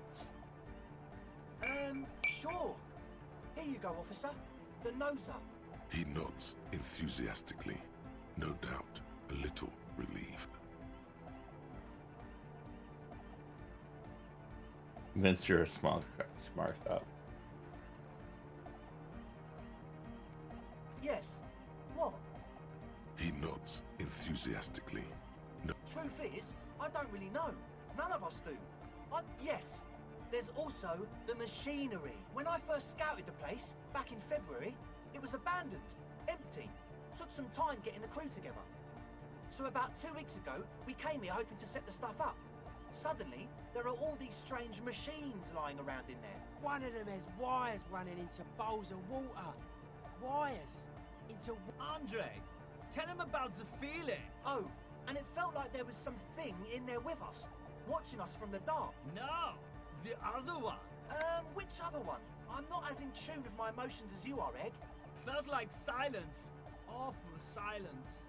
Not exactly. We've just seen someone who we think is a woman go in and out of the church. A couple of times. And we felt someone, or something, eyeing us inside.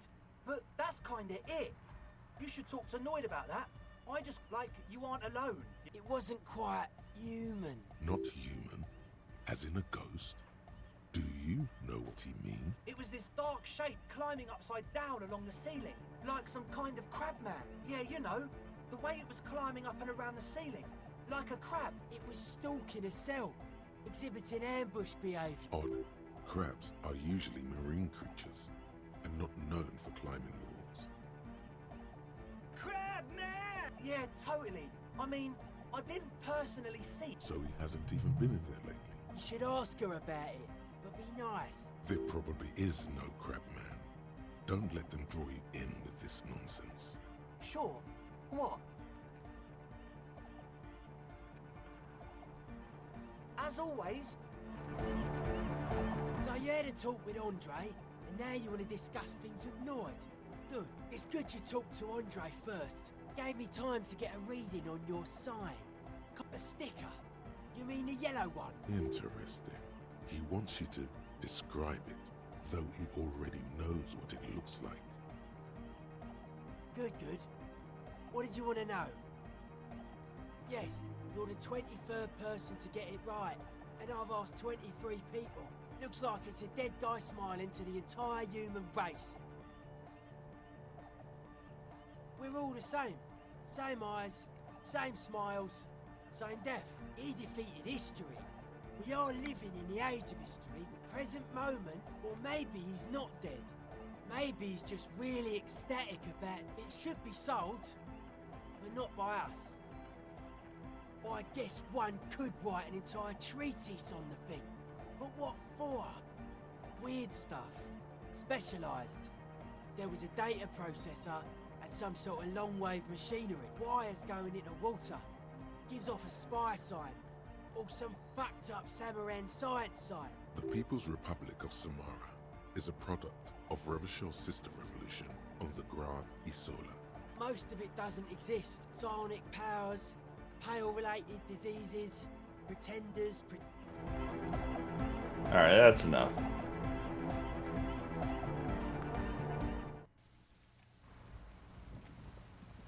Touch her real quick before we go in. So you talked to my associates, right? Are you going to help us? With the... Great. Let us know if there's any progress. Oh, that. You're not going to believe me. She's less prone to blurt it out, Crab Man, than the others. Okay. I went in and I saw a woman next to one of those machines there. Noid calls it a mainframe. She was dressed like someone who's been raised by their grandmother. You know, strange old clothes.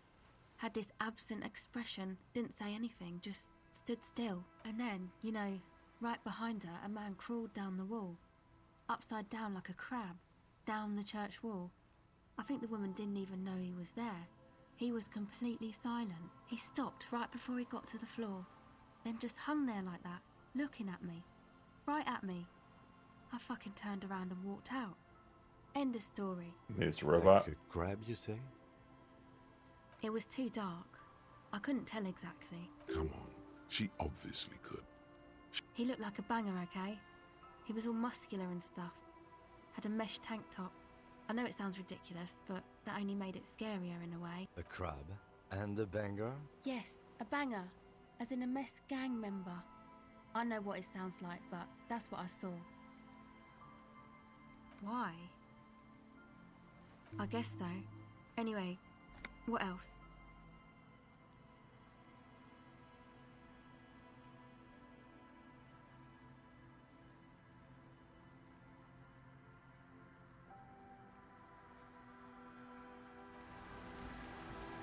Alright, let's check this place out.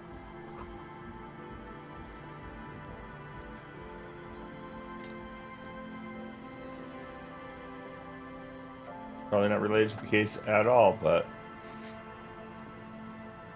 Heavy wooden doors, more than twice your height, stand the lock turns easily. Let's go.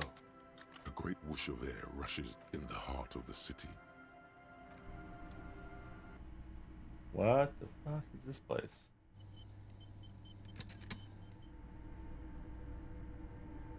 What did we get ourselves into?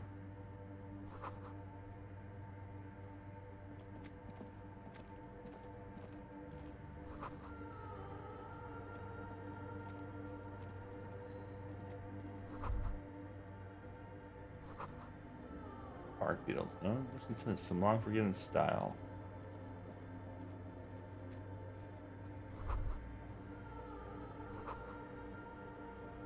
Radio frequencies.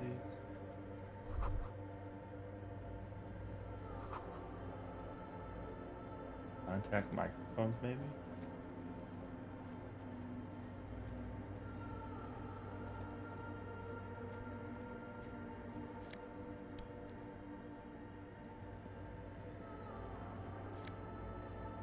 Ooh, those shoes look nice.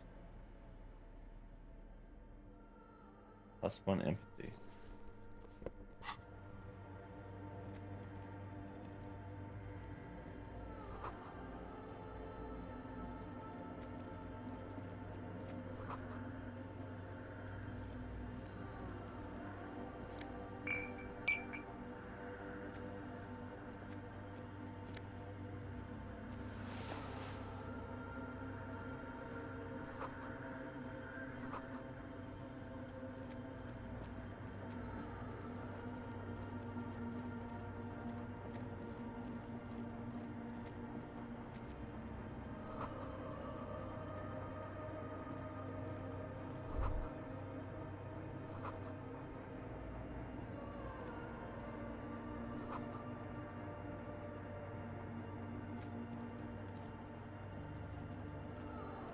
machine stands in the corner, watched over by the figures on the stained glass window.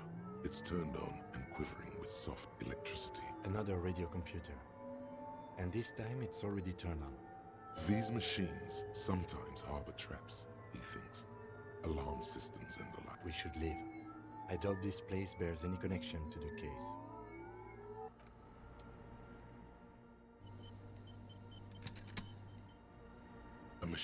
The lieutenant doesn't say anything, but you can sense that he doesn't like you meddling with the machine. You see fluorescent play and print buttons on the keyboard. A hatch connected to the central compartment is wide open. The lieutenant says nothing. You see that behind the hatch sits a cube-like crisscross of filaments, smoldering in the dark like fireflies. Silver tape on the side says, in black marker, log, February to March. Another filament memory. Press. Nothing happens. The speaker comes to life. Static seeps through the machine's planar magnetic driver. An old lady greets you. Her voice sounds 100 years old. Good afternoon. Votre accident on Saint-Brune. Oh, shit. Is the East in Elysium, repeat station 1. It's the same old woman you spoke with through the radio computer in the doomed commercial area. Good, thank you. Please repeat. Is this the personal log? Good. Please repeat the password. Let's look around. There's no use trying to guess the answer. Received. Votre accident. Is there anything else I can do for you today? I have 2 machines registered to this company name in Martinez. One on Saint-Brune. That's the church. Anything else I can help you with? Goodbye. The machine's keyboard is still. Found another one. Interesting. In white, silver, and apricot faience, the young mother of humanism stands above you. A crack runs across her body. This is her innocence, Dolores Day. Cradled in her arms are a pair of glowing lungs, clearly visible from underneath her flowing dress. You should kneel. Your knees touch the floor. The floorboards are hard and cold. There you kneel among the snowdrifts, diffuse light falling on your hands from beyond the glass. The woman looks down at you kneeling. She towers among her followers, architects, laymen, courtiers. There is a sad smile on her lips and a glint in her green-blue eye of what? Compassion? Remorse? She acknowledges the passing of someone who is still alive. You.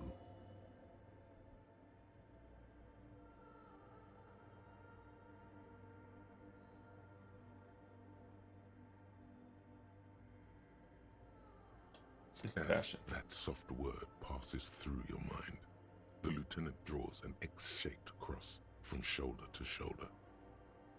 Your fingertips touch your chest 4 times. Then you rise from your knees into the apricot-colored light of the window. Above you, the woman still smiles her distant smile, sundered by the crack in the glass. Yes. I wasn't sure before, but this must be the DeLorean Church of Humanity in Martinez. It's called the Small Pinewood Church in some records. It's a minor landmark, not easy to find. Most maps misplace it. It was built not long after Ravachol's founding, 300 or so years ago, by first-generation settlers. On the coast of an uninhabited archipelago where only animals had roamed before. Okidodo. A touch of absurdity there. Nice. Despite the damage you've done to yourself, the title appears lodged in your hippocampus. This is Her Innocence, Dolores Day. The innocence of humanism, internationalism, and the welfare state. No amount of Commodore Red can wipe her sad smile from your brain thing. It has survived the deluge and haunts you still, and will haunt you forever, as it haunts all men. Terrifying is a term too emotionally charged for your semantic memory. Although she's often considered to be the greatest human being to ever live, There was something ominous about Dolores Day. She was the most socially secluded and least self-aware of all the innocences. Some modern thinkers would consider her a war criminal for the campaigns she waged against the Mesk state. And then there were the resettlement program. The Mesk state tried to detach itself from Innocentic rule. Parts of the world were experiencing whiplash from accelerating into secularism. Her mandatory education programs and mass resettlement of upstream Marguerite were problematic as well, suggesting those who fight against it are not part of humanity. She adored chess, yes, but also military war games. Dolores Day often holds a tiny tin soldier between her index finger and thumb in icons such as this. She was also blonde. Little is known of her Marchese husband. It's as if he vanished from history after completing it. This subtle terror is part of her iconography. Lieutenant Yefrater, you've stood there for over 5 minutes. What are you thinking of, if I may ask?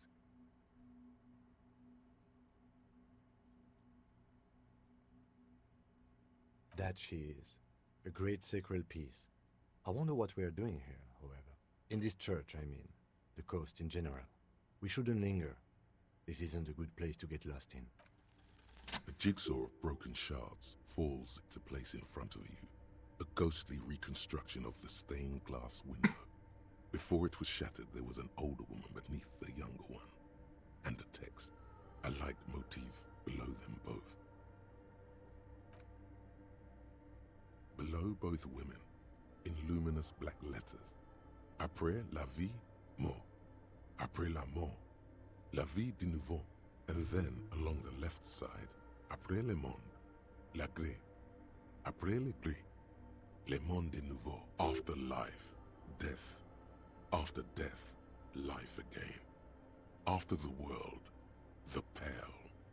After the pale, the world again. This death, life again. After the world, the pale. After the pale, the world again. This exaltation is common in Dolorian sacralism. In the early years, it was even incorporated as the RCM slogan. No more, however. Justice, union, prudence, and force. So do I. Unknown. A motor carriage, a gunshot, someone falling into it, or maybe just hooligans looking for something to break. The escutcheon on her throne says, Irene the Navigator. She is depicted as an older woman wearing small figures of wise men, common men. The mother of humanism towers above you. The machine's keyboard is the speaker. Good afternoon. Votre accident on some good. Please. Let's look around. There's no use trying to guess the answer. Receive votre accident. Good. The machine's keyboard is okay. I thought it might be a slogan. All right. Well, those. Oh. Hey, her innocence Dolores Day liked little figurines, right? Liked holding little men between her fingers. Remember? Oh shit! I did it again.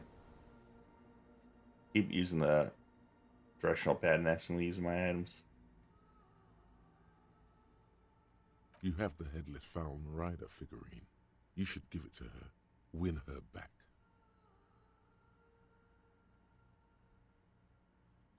So very, very, very nifty. Nifty and mysterious. The mother of humanism stands above you.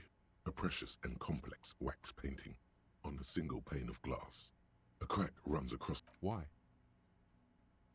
That does seem to be a problem. Maybe you meant something else? I don't know. What are we thinking of? Part of your mind has gone on to other things already. The mother of humanism towers above.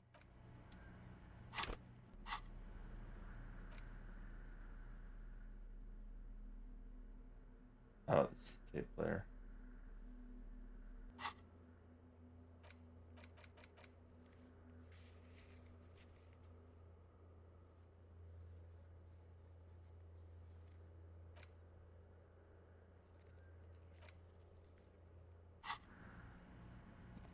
We haven't found anyone.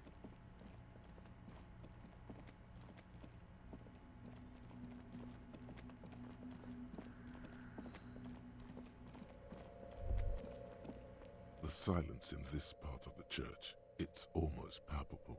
Maybe if you were to stand in just the right spot, even your footsteps would be completely silent. And then it's gone. Almost all of it. But for the faintest of hums, you can hardly hear your own breathing. You produce a few muffled thumps, after which the silence feels even more. Your voice is barely audible. Not a howl, but the softest of whimpers. The lieutenant points to his ears and shakes his head. Can you hear anything?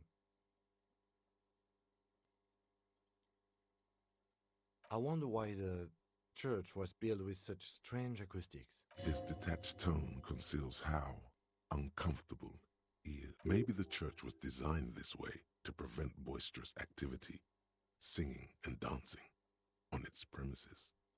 The lieutenant doesn't reply, but you can sense him tense up next. The orderly rows of ceiling panels become barely visible, then disappear completely in the darkness of the tower overhead. 42%.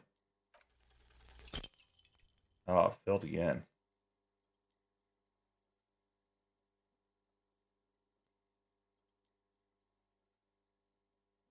Did we just die? Just darkness without end. It makes your head spin. There's nothing. You're dizzy and disoriented as you see dark and more dark rising. Officer, what are you looking at? Filled with vague shapes of woodwork, the sense of a great height.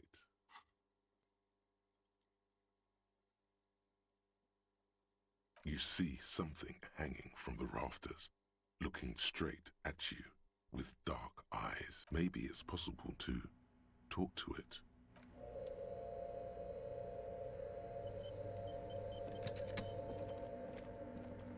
Is that a man? Looks more like part of the carpentry of the building came alive and is now studying you intently. The crab man. The man leaned forward a little, fixing you with a steady, unreadable gaze, then speaks. Habitual alcohol use has made you into a scared little pussy, Holmes. But don't worry, everything's gonna be alright. You come to the right place. That accent is Villalobos, a peninsula in Mesk and a district in general. There's a sizable contingent of Villalobos-speaking Mesks in Rivershow. Hold on, stop it right there. Pussy, what's with this? Feminism time. You really got a case of frayed nerves, pussy. And this usage comes from pusillanimous. Everybody knows that. Oops. Chill out, man. Here you could receive the mother's love. And when you're ready, she will take your hand and lift you out of that despair at the bottom of that bottle. This man is obviously a habitual narcotics user. Do we really need to question him? I'm put off by this religious stuff, he thinks. And maybe the ceiling climbing, too. It's all very hard to square with the lieutenant's own view of reality. Hey, and what was that about the bottle again? You haven't even drank that much lately. Lay off it already. Shish. Está crudo, way. I see deep inside you. Your body and your spirit are suffering greatly from overindulgence. And you don't even know it. I know it's hard to admit that you have a problem. I was like you once. Couldn't take an honest look at the damage El Reno was doing to my mind and my spirit. You know, actually, since we're here, you may want to pay attention to what the ceiling climber is saying. Don't trust me. Trust the mother. I'm only the messenger, Holmes. This is the Church of the Mother of Silence. You are welcome here. You have no idea what the fuck he's talking about. Is he just trying to throw you off your game? Whatever it is, he's quite confident about it. Just look how gracefully he swayed. 'Tis not an act, my liege. Save him perchance, he hath deceived his very self. This man is a zealot. Other spooker? Oh, esa viejita es muy estudiosa. Don't know, Holmes. The Aita is Grandma? No. I just call her viejita because of her clothes. She's actually quite young. Or maybe not that young. Age is just one of the many masks we wear. That's what I said, Holmes. Don't really follow her comings and goings. Just see her typing on her computer now and then. We got different interests.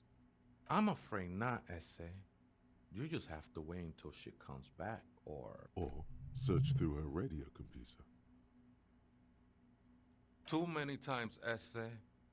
You need it for something. Surveys are a good way to fish for personal information, especially in the name of public safety. Sure. Don't sweat it, vato. The password is afterlife death. That's what I figured. What do you think of that? Makes me almost pity La Nilita. The ones in the tent outside, right? I see them, think they scared of me. Nah, man. They look pretty funny. And I don't harm no one anymore. Why not? They wouldn't bother me none. I'm usually way up there, imbibing. Ain't no music on earth that can reach where I go. Might even be nice to have some company. He said that in spite of himself. He's more attached to the human than he'd like to think. I think we're done here, Essay. That was interesting. However, I'm still not sure how it's... What's this? We're getting reports of normal, reasonable, temperate, political opinions somewhere in Martinez. It's also about that, but it's also more. Perhaps it's the hangover. Perhaps it's a temporary surge of serotonin. It's time to become a citizen of the Kingdom of Conscience. Sign me up. I could trust you. Remember, real democracy is just around the corner for Revachol. When that real democracy kicks in, we are all going to be so much happier.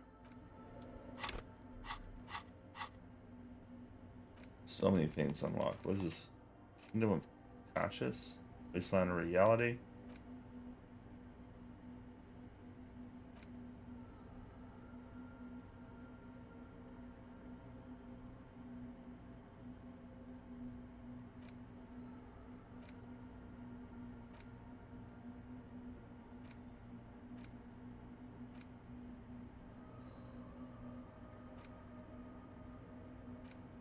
Well, get rid of Superstar. Get rid of the magnesium. Oh, we have to use a point though. Really.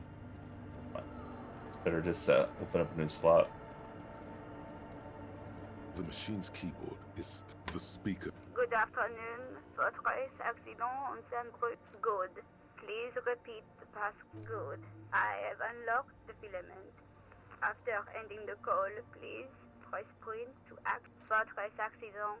Is there anything else I can do for you? Goodbye. The machine's keyboard is the printer prints out a long text document with dated paragraphs. It looks a bit like someone's journal. The first entry, made on the 4th of February, arrived at the church. The door was boarded up, so I used the crowbar to get inside. Looks like the place has been deserted. Nothing out of the ordinary. The lieutenant leans closer, scouring the printout over your shoulder. 4th of February. That's over a month ago. Whoever set up those machines has been here for quite a while. Our case? No, I don't think so. 6th of February, 51. Had a little chat with the local fishermen. Said I shouldn't go near that place, that the church was spooky. Alright, I'm gonna take a quick little break. Some more drink, and then we'll be back.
7th of February, 51. Finally got the electricity in. Next on the agenda, a new antenna. I'm thinking ESCA series, something advanced. Why would anyone need any of this equipment here? 8th of February, 51. Bought the antenna, had some problems setting it up. Called Simo for help. Heard the others are back to making art. Drinking somewhere out of town. But at least the artists have their act together. They're qualified labor. They can get work anywhere. Graphic design, ads. The programmers are doing fine too. I just have to find out what caused that data loss and be done with it. Still don't understand how it managed to wipe out the backup, when the backup wasn't even connected to the front. Seems like something to do with radio computers. Something about the backup data getting destroyed. And I think these people worked in the radio computer games business. The one we saw in the Doom commercial. 12th of February, 51. Brought some food from the grocery store. Apparently, there's a strike going on in the harbor. Definitely not happy to... The strike. We are nearing the date of the murder. Keep reading. I'm interested now. I want to know what's that radio anomaly that sent this person here in the first place. 25th of February, 51. I've been sending data up to Lintel for a while now, trying to recreate the data loss, but nothing. Didn't even feel like logging in, the disappointment. But I did discover a curious audio-spatial anomaly at the back of the church. I've named it the Swallow. It swallows sound. Is she talking about? 28th of February, 51. Yes, the first recordings confirm that the swallow is real, and I'm not just losing my mind. It's a pillar of silence, with a diameter of approximately 3 meters. Seems like the higher I go, the less I record. The pillar of silence. She is talking about the silence. Is she suggesting it's more than just an architectural... The lieutenant doesn't answer. March 51. Some kind of young disco men have appeared next to the church. I've been trying to record the silence to find the epicenter, but now it turns out I've also been capturing the future of dance music. Fortunately, the song is so monotonous, I was able to devise an algorithm to factor it out. The other day, one of the disco men came in. That disco man must be a cell. The girl on the ice? Sounds like her. March 51. I got a call from the repeater station. Someone has tried to access the radio computer in our old office in Martinez. Can't do anything about it. The storekeeper still doesn't want to let me in. I knew it wasn't a good idea to meddle with that machine. No. It was a great idea. You'll learn March 51. A new 2-meter aux cable. Noodles. Crackers. Ping energy drinks. Water. Toothpaste. Your reading is interrupted by the sound of the church. A strange woman makes straight for the radio computer.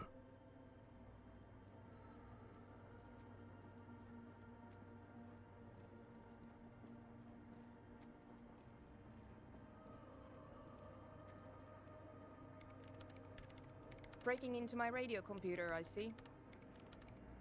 Yes, you are breaking in, but not into her radio computer. You're a master circuit bender. I do apologize for the intrusion, madame. We are with the RCM, you see.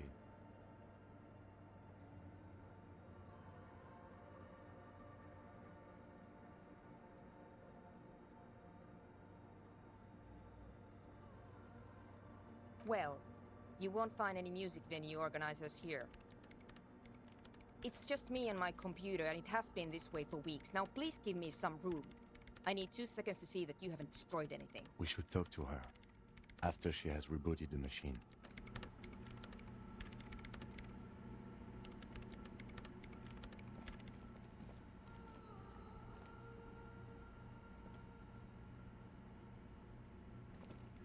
What is it? No, you just printed out my personal log and wasted some paper. Yes. Or no. Not anymore. That project is dead. She doesn't seem surprised to be recognized. Rather sad. Something passes over her face before she straightens her back. I am Soona Luukkanen Kilde. the former lead programmer of Fortress Accident and RSA radios. I have over 16 years of programming experience, and I'm proficient in both Vox and Orbis languages. If you're not here to hire me, I don't really know how I can help you. That still doesn't answer what she's doing in an abandoned church. You really like those questions, don't you? I'm conducting scientific research here. You can't throw me out. I'm looking for the location of a 2mm hole in the world. Wait, what? She's looking for a disruption in the radio waves. That's what her personal log said. The lieutenant raises his brows, but doesn't say anything. Yes, that's what led me here. But I suspect it might be something a bit more complicated than that. Exactly. What does it mean? Up to now, it has been impossible to say what it is because it's impossible to measure nothing. What do you think it is? What qualities does nothing have? How do you measure something that does not exist? That's a little above your pay grade at the moment.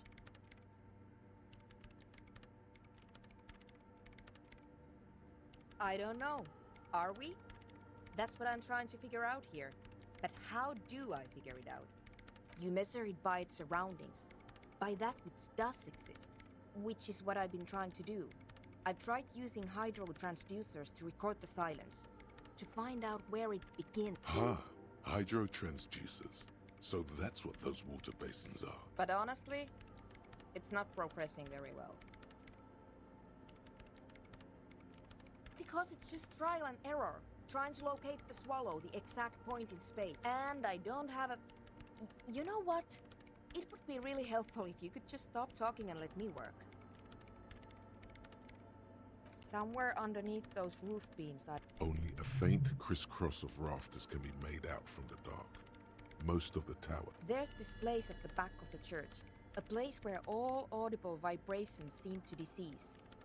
I've named it the Swallow. The Pillar of Silence? Maybe. But it's oddly close to the physical coordinates of the data loss that led me to this place. I know. No, I don't. She sounds mildly annoyed by this line of questioning. Her hands typing hundreds of commands into the machine. Great. Thanks.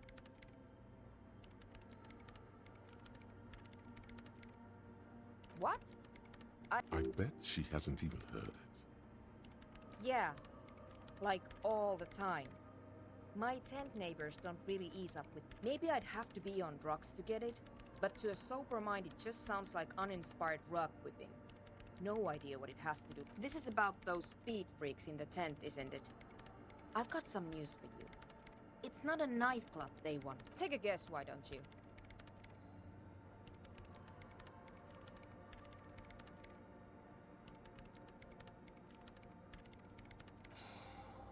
I can't believe they got you so easily. Go have another talk with those up-and-coming entrepreneurs. Good luck. I'm not coming in there.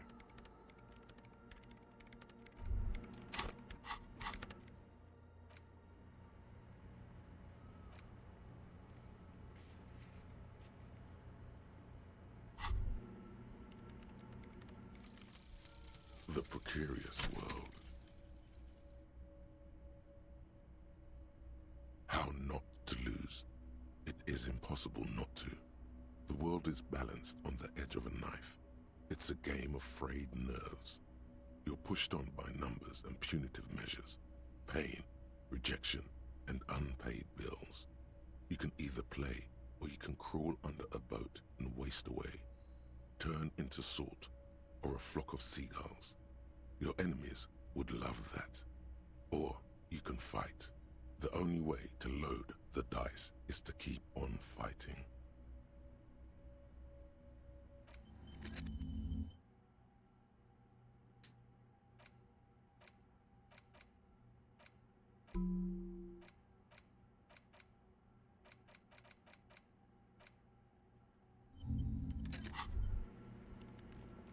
Why does art inspire you so much? Is it? Yet you're... In short, art is the... Have you looked in the mirror lately? You have the exact features of a savage art critic. With such vigor, already you express a sharp, descriptive mind. ready to slice through the empty and superficial in favor of the bravo. Continue. This was a good call. That guy probably thinks forensics is autism too. Okay. Well, I feel like we made little progress.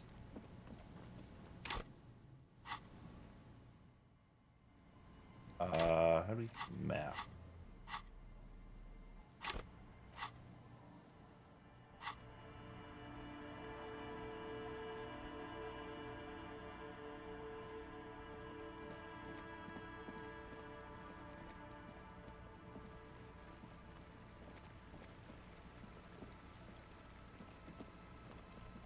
I thought we'd make some progress here, but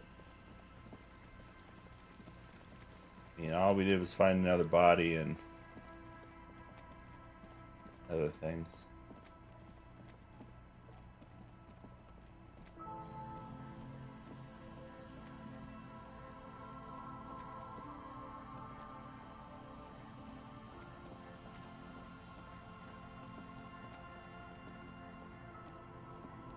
Okay, did check, didn't we?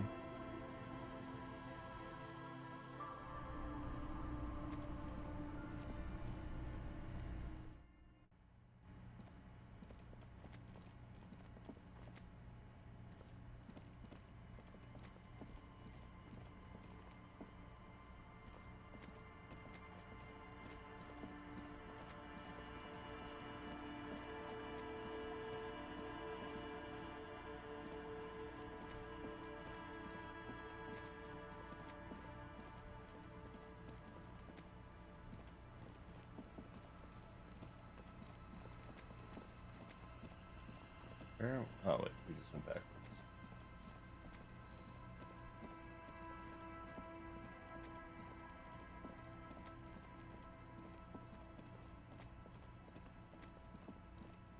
Yes, yes, we have wasted much time on cases won't solve.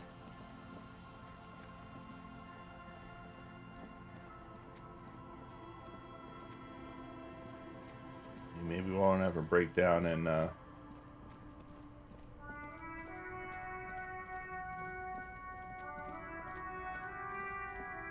places we haven't been.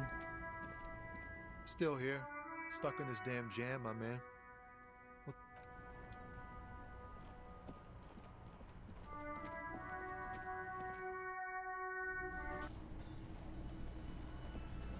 Still can't talk to that guy long. You still won't have I've anything got for me? nothing to say to you. Why are you wasting your time? Hi again, gendarme.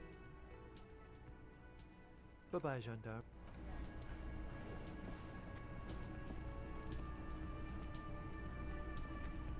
Again? I can't believe this shit.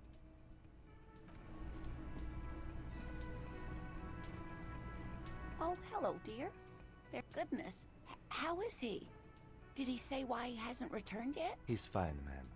As we had suspected, he couldn't get back earlier because the water lock on the canal was broken. Oh, yes. That's my Mirette. But I am so relieved to hear that he's okay. You haven't, however. There are dangers out there. Our aging body's foul. Her heart won't rest until Morel is safely back with her. Now maybe she'll open up about those fascinating cryptids. Take her mind off them. There's really no point in manipulating anyone. Oh, I'd be delighted. Truth be told, I could really use the company too. One cryptid, not a couple. One. This won't turn into some kind. He nods and assumes. Ooh, tough choice there. Yes. It's the kind green ape. Half war story, half undiscovered species in the genus Homo. Yes, it was reported by soldiers in South Safra during the war. The kind green ape would visit bunkers during the night, healing wounded soldiers with its saliva. Indeed, there is. It's our closest relative among the cryptids, which is to say the kind green ape is a species with which we share a common ancestor and that evolved parallel to our own, just like your partners. Ma'am, you're confusing him. Please don't misunderstand me, either of you. Human, as it is used in everyday speech, is hardly a taxonomic category. For all intents and purposes, you can be thought of as human, though Saelites do have some distinguishing characteristics.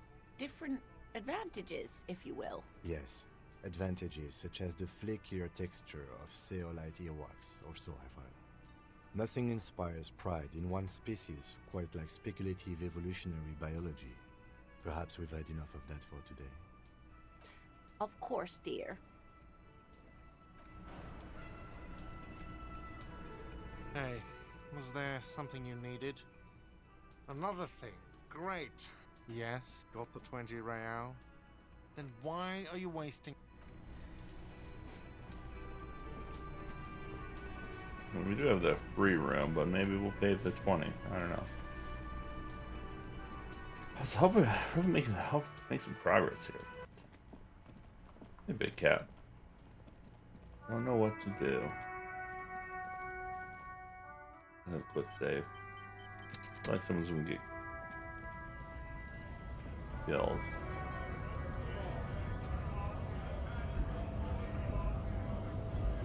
Right to work! Right to work! Sure. When a bunch of ungrateful that beats me. There's something odd in the way he carries himself. His set of clothing, his shirt is far too small, and an unpleasantly tight fit. While he ignores your question, choosing instead to turn to the emaciated workers. Silence is the answer. You've been talking to him for quite a while now. Something is off with this guy. Ask him where he's from. Hell no. I'm just an honest scab. I won't have talk like that around here. You understand? It just has to be said. That was not a convincing line. Fucking loincloth. Loincloth? Now you see, that's not really what a scab would say, is it?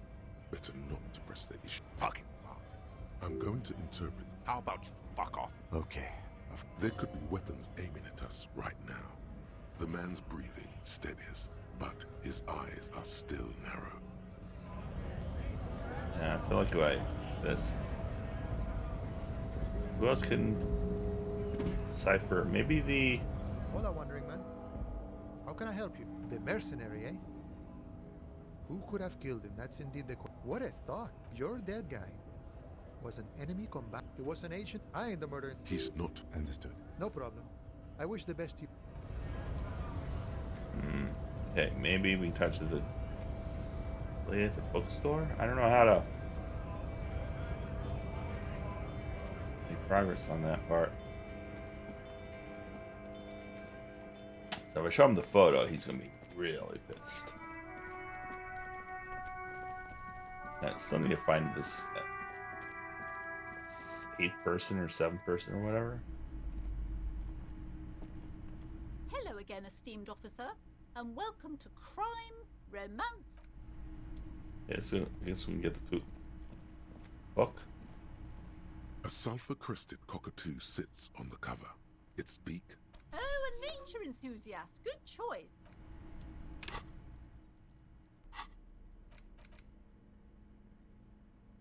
A cockatoo is a parrot. This book talks about the delicate nature of twos, as well as introducing some of the most popular species among the bird enthusiasts. Despite its banging name, the bang-bang cockatoo is actually the shyest of the species, common in almost all Seminoles forests. Where to even begin? All cockatoos are known for their needy natures. Pet owners also report it is not recommended to get a cockatoo if you're not skipping through all this. You're right. Ouch. That must hurt. Not great for the neighbors. Performing. Yes, this is a yellow-tailed black cockatoo. It perhaps the most impressive of all the species. The endangered major majestic cockatoo. In the words of poet-explorer Yeah, we read Sir too James much. Fournier. Few birds. Yes, but all those cockatoo species are so different. Which one are you? Major Majestic. You're right. Your Majesty embodied. This big, beautiful bird belongs on your heraldry.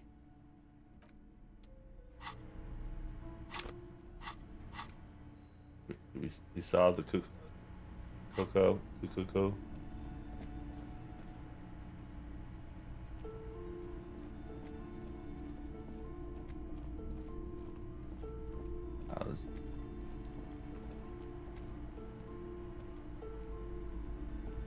A small mountain of colorful board game boxes. There are numerous types of games for all. If you say so, but you better stay away from those immoral occult.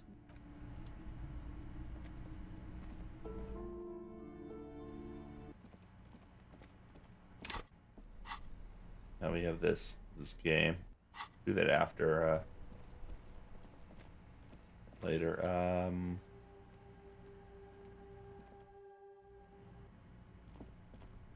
We still can't open this. This orange machine is dead still. It has a hand-cranked ice cream churner and an electric freezer. The ice.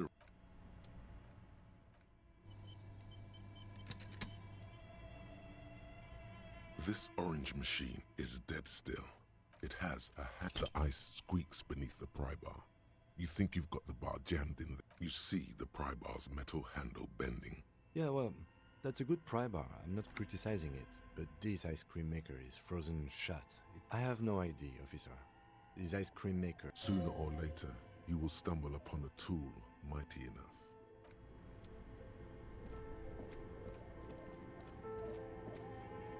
As we haven't found yet. Yes?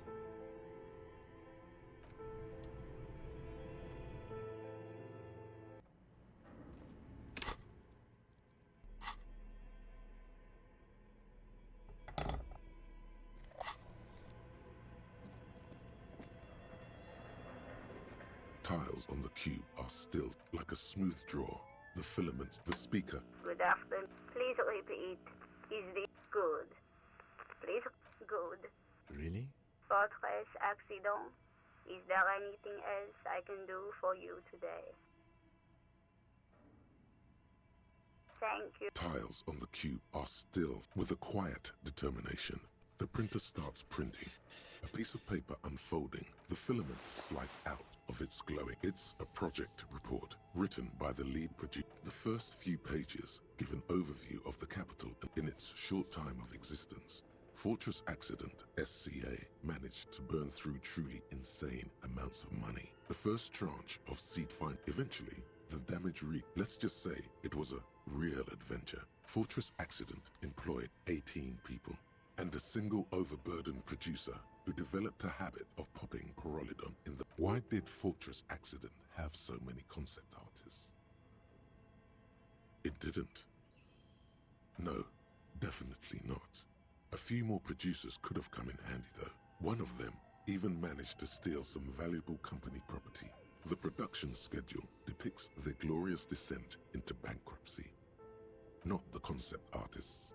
It wasn't even the writers. It was impossible not to fail. They tried to make a 4 million real game with 400,000 in there. They thought they could bridge the... They couldn't. No.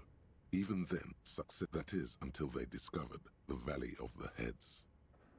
No, it was good. At the 11th hour, the lead designer, Jimsk-born Sulisław Jalisa, this place was to be the Valley of the Heads, where the heads of all the headless constructs could be found. The player would have been able to choose a head for their headless party member, and each head would... The world had never seen their kind before. So many. The last count, there were approximately 10,000 heads for 10... Well, yeah, that, and the catastrophic data loss. On the nature of the data loss, there's ominously little information in the production log. It comes at the very end, where things get fuzzy and dark. What is clear is that one day, an unidentified numeric anomaly occurred on the East Insulindian Lintel front, just as the World Untethered project was being compiled that day. When the project was returned, the team spent weeks on the phone with Lintel, the service provider. But despite their diagnostics, they could never produce a satisfactory explanation. Mysteriously enough, it seems that the off-site copy happened to be on-site when the catastrophic data loss occurred. It was the lead programmer's responsibility to oversee weekly maintenance of the off-site. S. Lukanen Kilda, the lead programmer of Fortress Accident. The off-site copy was on-site because there was no off-site anymore. Not for me. Not after 8 months of crime. I didn't have a home anymore, so I started keeping it in the basement in the ice bear refrigerator near where I went to sleep. It was perfectly safe there. The temperature conditions were optimal. That's not what her colleague... She's right, actually. Nothing. The production schedule ends with a few random notes that seem to be added sometime late. 4 months later, by an unknown author.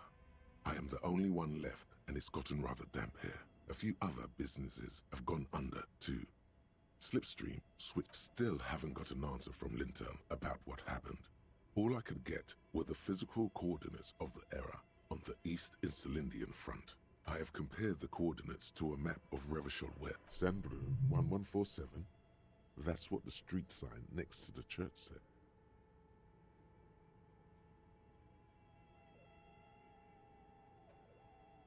Tiles on the cube are still smoldering. So that offsite copies is in that freezer. Get it open.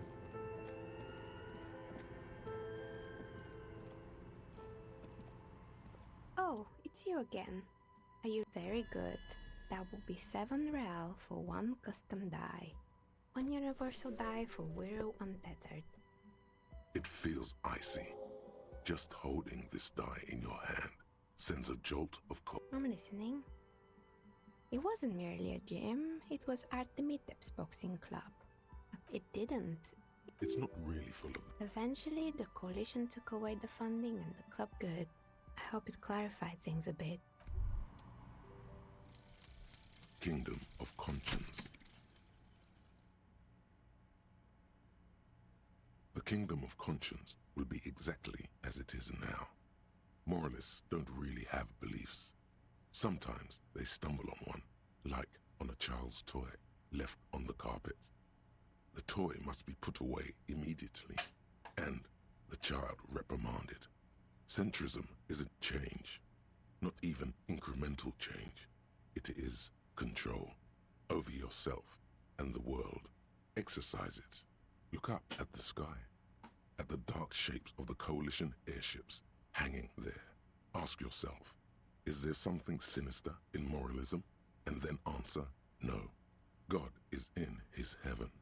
Everything is normal on earth.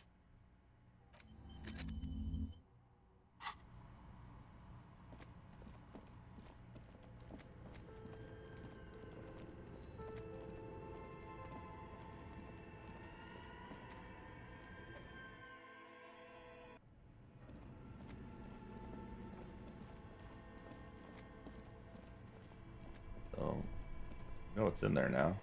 This orange machine is dead still. You slip your fingers no. This, if you want to try again, then you need to have... Equip the pry bar by... We know the pry bar doesn't work, so...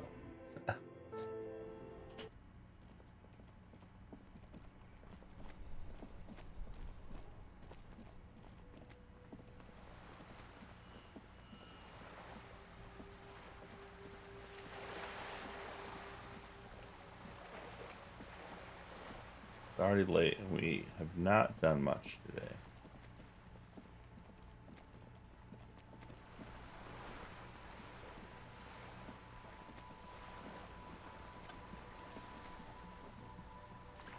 You're back. Good. What can I help you? I fear I've told you all I know. Is there anything else I can help you with? More lessons in basic reality? My favorite part of the day. What I am not is a basic term of reality. There may be a way to get her speaking about herself at some later juncture. Nothing more nor less than the de facto law enforcement body of... Yes, we are the Revachols. He's being sarcastic. We are. Yes, That means not permit me. And if those authorities drink so hard they need help, these are unimportant times, Detective, for the big time. The revolution. It's quite easy. Every 100 years or so, our species gets together to decide what's next, who gets shot in the head, and who gets the mineral rights. It's a real kerfuffle. The turn of the century revolution. The revolution began in it wasn't a who, but a what. It made people overthrow their governments. Indeed. From Revachol and why? You and I, officer. A city-state of... The clatter of typewriter keys. The zone of control is modernity. 51 minus 8 equals 43. Time flies. The 20s saw a decade of urban... The 30s? Yes. And quantitative easing. Welcome to reality, baby. From the looks of it, the 50s haven't been much better for the zone of control. I've no right to be dissatisfied. This shirt is Barbara Muscova, this raincoat is impervious to rain, and we could have had so much more. They are what they... Anyway, enough sentimentality. Is there anything else? Glad to have been of assistance. Alright, yeah. More items. Oh, the dice.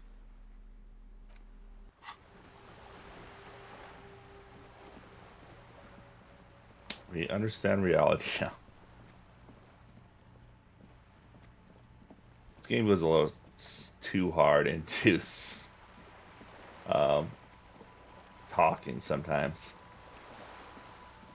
I mean, I enjoy it, and I hate skipping dialogue, but some of the stuff would just take forever.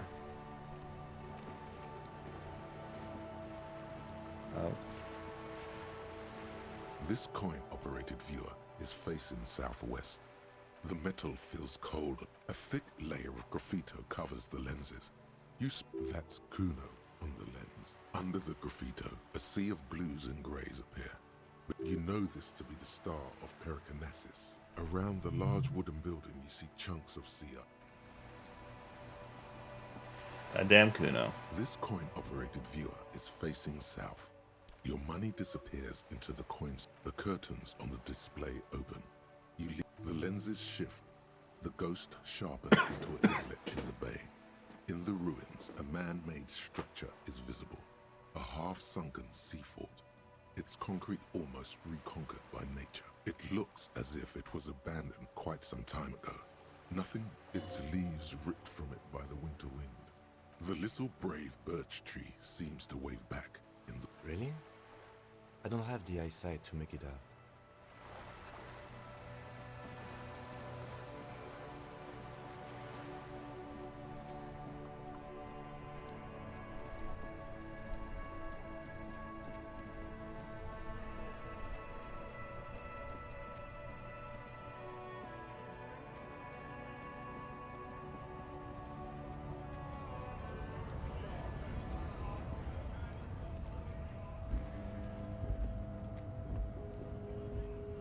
Yes?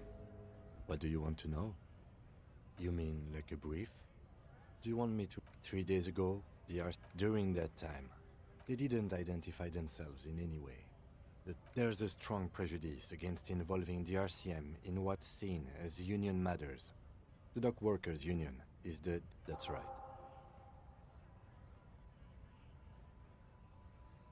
Oh, that was a secret task. No, it's not a particularly mysterious... The lieutenant adjusts his collar. I'm afraid you... His disdain. You don't know? I assumed you were in on it.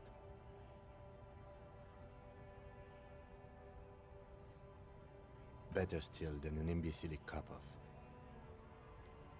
What's there to say? It's just stupidity. The cop kind. Or precinct... Well, sort of. I think the dispatch desk... So, he volunteered to represent the 57th? Yes. I'm an unrepentant spoilsport. Martinez? Nothing. A tremble comes over you. Another after effect of ethanol poisoning, perhaps. Feels like leaves do when they...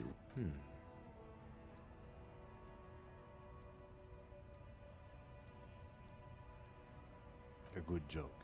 He does not actually think it was a good joke.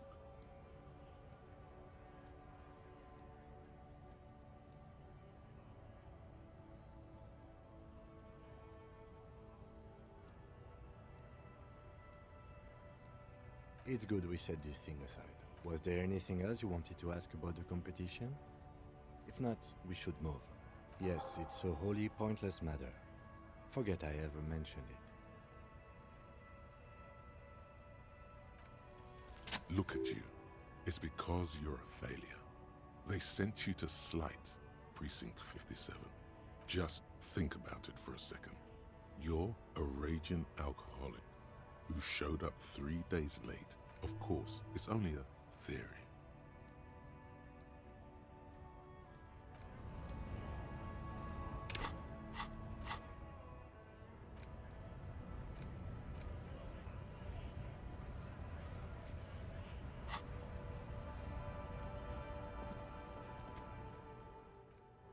Yeah, we are.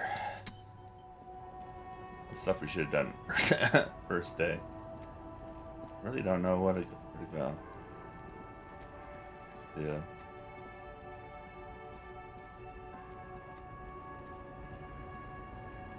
But show him the tattoo. I mean, that seems like a terrible idea. I feel like there's got to be other ways.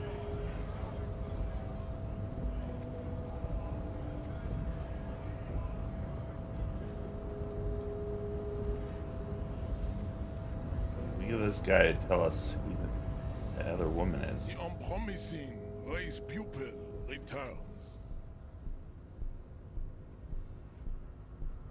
The racist. Welcome to Rep. He must think. The drawings are precise and look true to their pseudo-scientific ambitions. One thing, however. Your silence betrays your inferiority. I am. You pick up on something artificial in his tone. The hardy. Now leave me be. I must luxuriate in the company of my woman. Yes, it was probably nothing.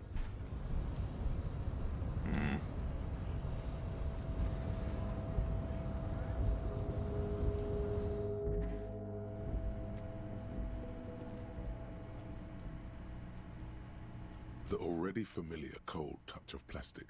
The machine swallows your coin and seems to be waiting for your next move. Earned your name. Right. Your fingers run over the dial pad. 005. That's the dialing code for Revachol. 4952. And a moment of hesitation before entering the final numbers. 993. Calling. Calling. Still calling. Video Revachol, 24-hour video rental. We rent 8 and 10mm film for home use. This is Lummy. How may I help you? The voice of a youngster on the other end sounds as enthusiastic as that of a man walking towards the gallows. Video Revachol is a 24-hour video rental. We rent 8 and 10mm film for home use. This is Lummy. No. Sir, I don't know. It's a video rental. Maybe you rent videos here. Maybe you called to extend your rental period? Do you need to extend your rental period? Let me fire up the machine. Dubois. Here we are. You haven't rented anything in 5 years, but you still have a copy of Blue Ocean Hell from November 46. Whoa, not a fun film, that one. It's not an easy watch. After the death of his daughter and subsequent divorce, Ziemsk immigrant Egidius Wojcik tries to come to terms with the onset of dementia. No wonder no one's been missing it. Still, it would be great if you could return it to us. We're on the corner of Voyager and Maine. On the corner of Voyager and Maine, a large neon sign hangs on the side of a building. Video Revachol, 24 hours. It's raining and there is almost no traffic on the street. A woman's footprints in the mud lead away from the front door. Tiny heels tiptoeing down the road. Beautiful steps, light-footed with a lifetime ahead of them. You look up and the air seems to grow darker. The call is terminated by the other party.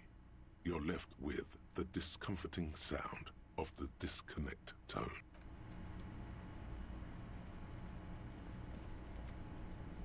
And that was a weird part. It's not making progress. Maybe we just need the dates to continue. Because I don't know how to figure out this woman's identity.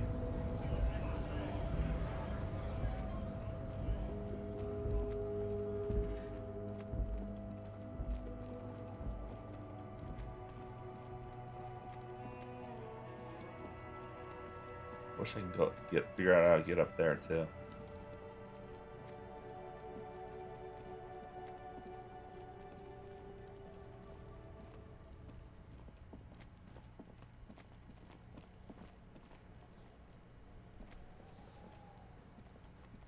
The trash container stands in the smell of rotten food rises to greet you. You see soggy cartons, dirty rags, and organic waste.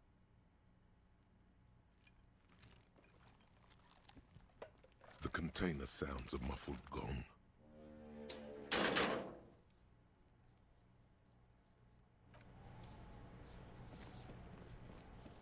We haven't even figured out who would have access to that, which is driving me nuts as well.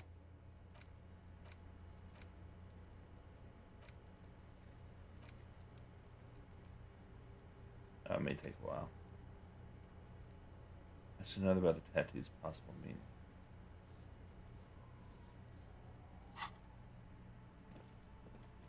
But no one else has given me that option.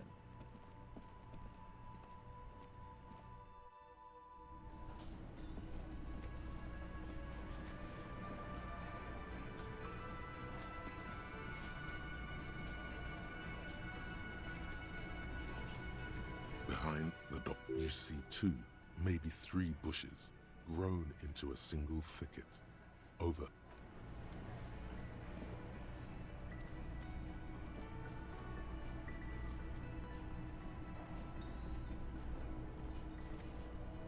Oh, hello, dear. There you are again. Yes?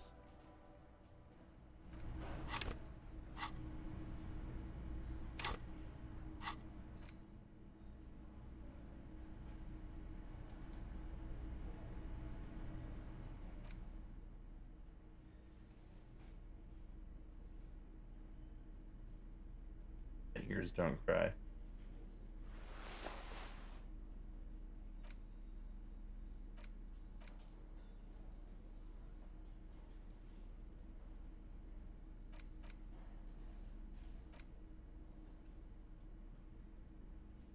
A few things. The portal reel is just... You press the large button marked Commencer, and the tape starts spinning. There's a small delay before the song starts playing. Then the organ starts playing a simple, melancholic tune, telling you about the tiniest church in Cessons, surrounded by even tinier yard. You almost feel the seaside mist on your skin. Within seconds you know, this is the one, the real shit you've been looking for. The one you trust your room to that Clasia told you about. A click, then silence for a bit. Then the tape stops. Of course you could sing this. You could take sad to a whole new level with this. Yup, they're all here. And the B-side of the tape contains the instrumental version. It's like the world itself is telling you to do it. Only one obstacle stands on your way. Gart. You have to convince Gart to let you sing karaoke in the whirling. After you've won him over, the lieutenant watches you pack up the boombox.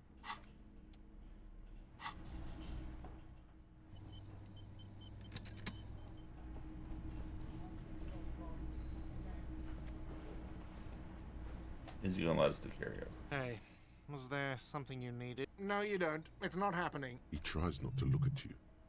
It's dangerous to acknowledge the karaoke man. You need to approach this situation logically. Ask him why he has the PA system installed if you can't use it. By causing more trouble, I think we're good. The Whirling's not a charity or a musical therapy clinic. It's a commercial establishment. It's for the... It's for no one. It's a prop. I'm not letting anyone use it after the great karaoke catastrophe of '44.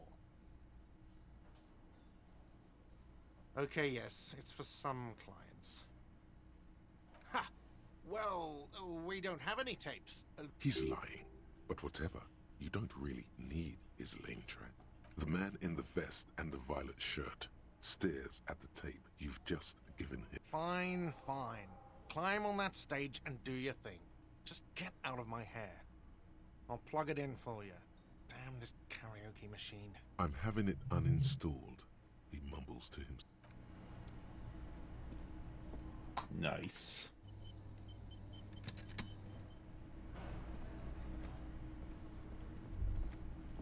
The stage is all set up for your performance. Feels silent. You can hear the pellets creak under your feet. You feel a little dizzy, a little unsteady suddenly. So, are you ready for your thing now? Let me know when I should turn on the karaoke carousel. The bar is full and buzzing with chatter. No one is paying you any attention. But still you feel your knees turn to noodles. Okay, now a couple is looking at you. Even worse, just make sure you move, okay? Don't be stiff. I can see that. Immediately, a loud feedback noise startles the room. You feel like an amateur. How are you supposed... Hands? Where do you put your hands? Oh man. Drama. Drama we need? We have all the clothes for drama.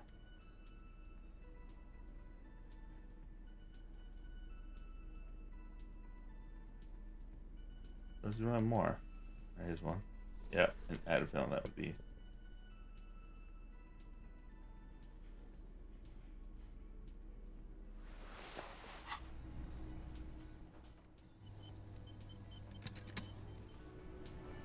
The stage, you feel... So, are you ready for your thing now? Let me know when I should turn on the karaoke. The air is thick with anticipation. Someone dims the lights as the music starts. Okay, here we go.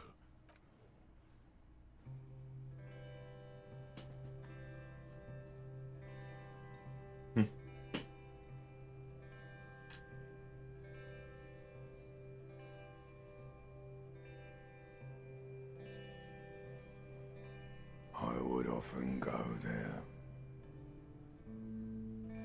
to the tiny church there, the smallest church in Saint-San, though it once was larger. How the realm may rest there. Down through the mist there, toward the Seven Sisters, toward those pale cliffs there. I would often stay there, in that tiny yard there. I have been so glad here. Looking forward to the past here. But now, you are all alone. None of this matters. No, none of this matters at all. That was pretty terrible.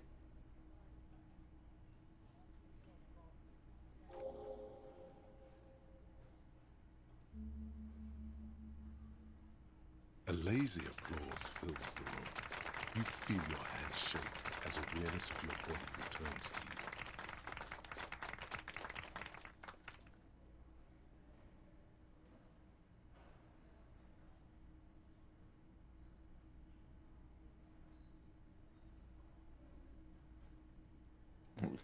They sent to the RCM.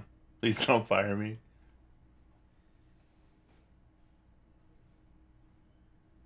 Thank you, Agent Retaliatory. There is silence now, in the deep, where the voice came from.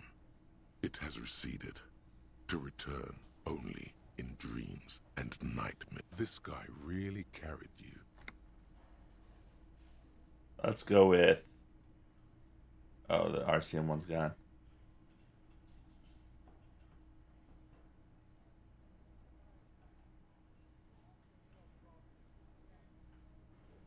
Yeah, that one sounds good. The microphone amplifies your voice in an uncomfortable manner. Someone coughs. Most people have gone back to talking now. Good, good. Are we ready? I want to unplug the microphone now. Last words? Yeah, pistol guns. Yep.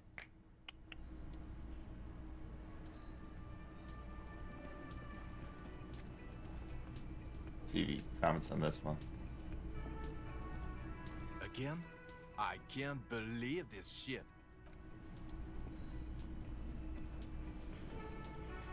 Yes? What is it? That was pretty good, Harry. Wasn't it, Jean? Whoa. How does she know your name?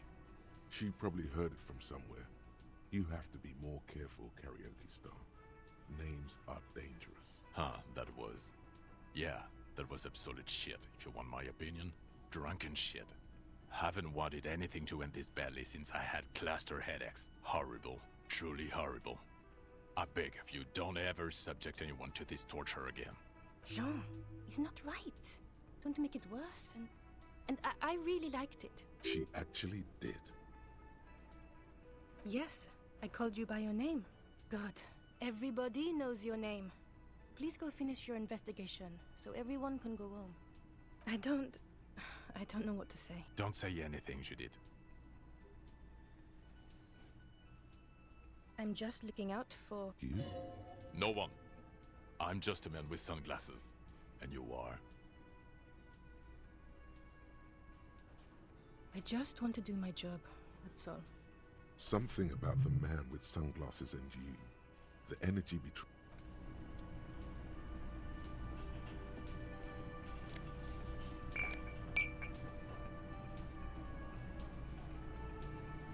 Ah, smallest church in Saint-Saëns, right?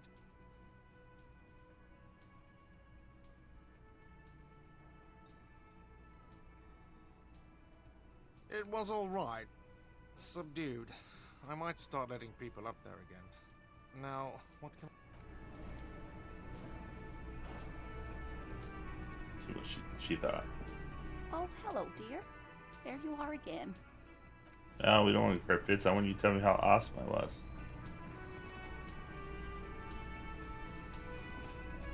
I see you found yourself a little something from my wardrobe. You can keep it. I don't mind. I can appreciate beauty when I see it. Is it now? Well, enjoy it. Bye-bye, gendarme. Bye-bye. You cook like my singing? The man ponders his cooking utensils and gives you a little nod, acknowledging your...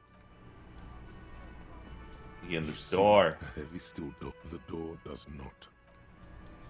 It's gonna drive me nuts. I have to get in that door. I've got nothing to say to you. Why are you wasting your... I suggest... Even though she has excellent control over herself, something moved behind her. No. Talk, I am not... You could be, Liz. Even a mod? He's right. With a face like that, she could be on the cover of Le Debutante International. So fucking what? Lots of models... No, Glenn. They aren't. This didn't change her opinion. It's not her. She's not a hardy girl. Definitely. What you want is of no significance. I can't figure out what to do with her. It's definitely part of the game. Looks like So. the circus left town, but the clowns are still here.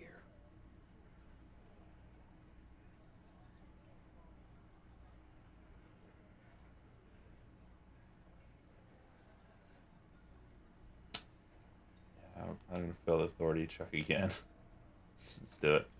This time it's going to work. You already ruled out the first bad option that didn't.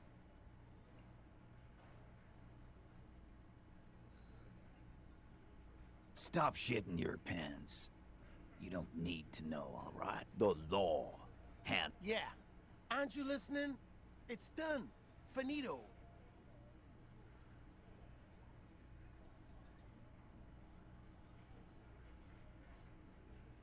For God's sake, stop shouting! Stop breaking things in my establishment! Stop provoking those oafs! They're not going to give you anything, can't you see? I can't have a police interrogation in here. People are trying to eat. Of course it concerns me if you make this kind of... Easy, babes. What is this? I can't have a slap fight in my bar. It's embarrassing. We are deep in forest territory. We need to cool off and re-engage later. Everyone can see you picked some wrong options. Next time you have to come up with better things to say. Yeah, I'm not good at the authority. My authority is not good.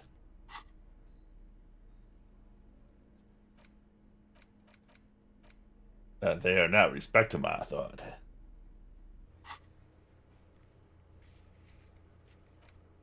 Oh, that's the map. There's the map.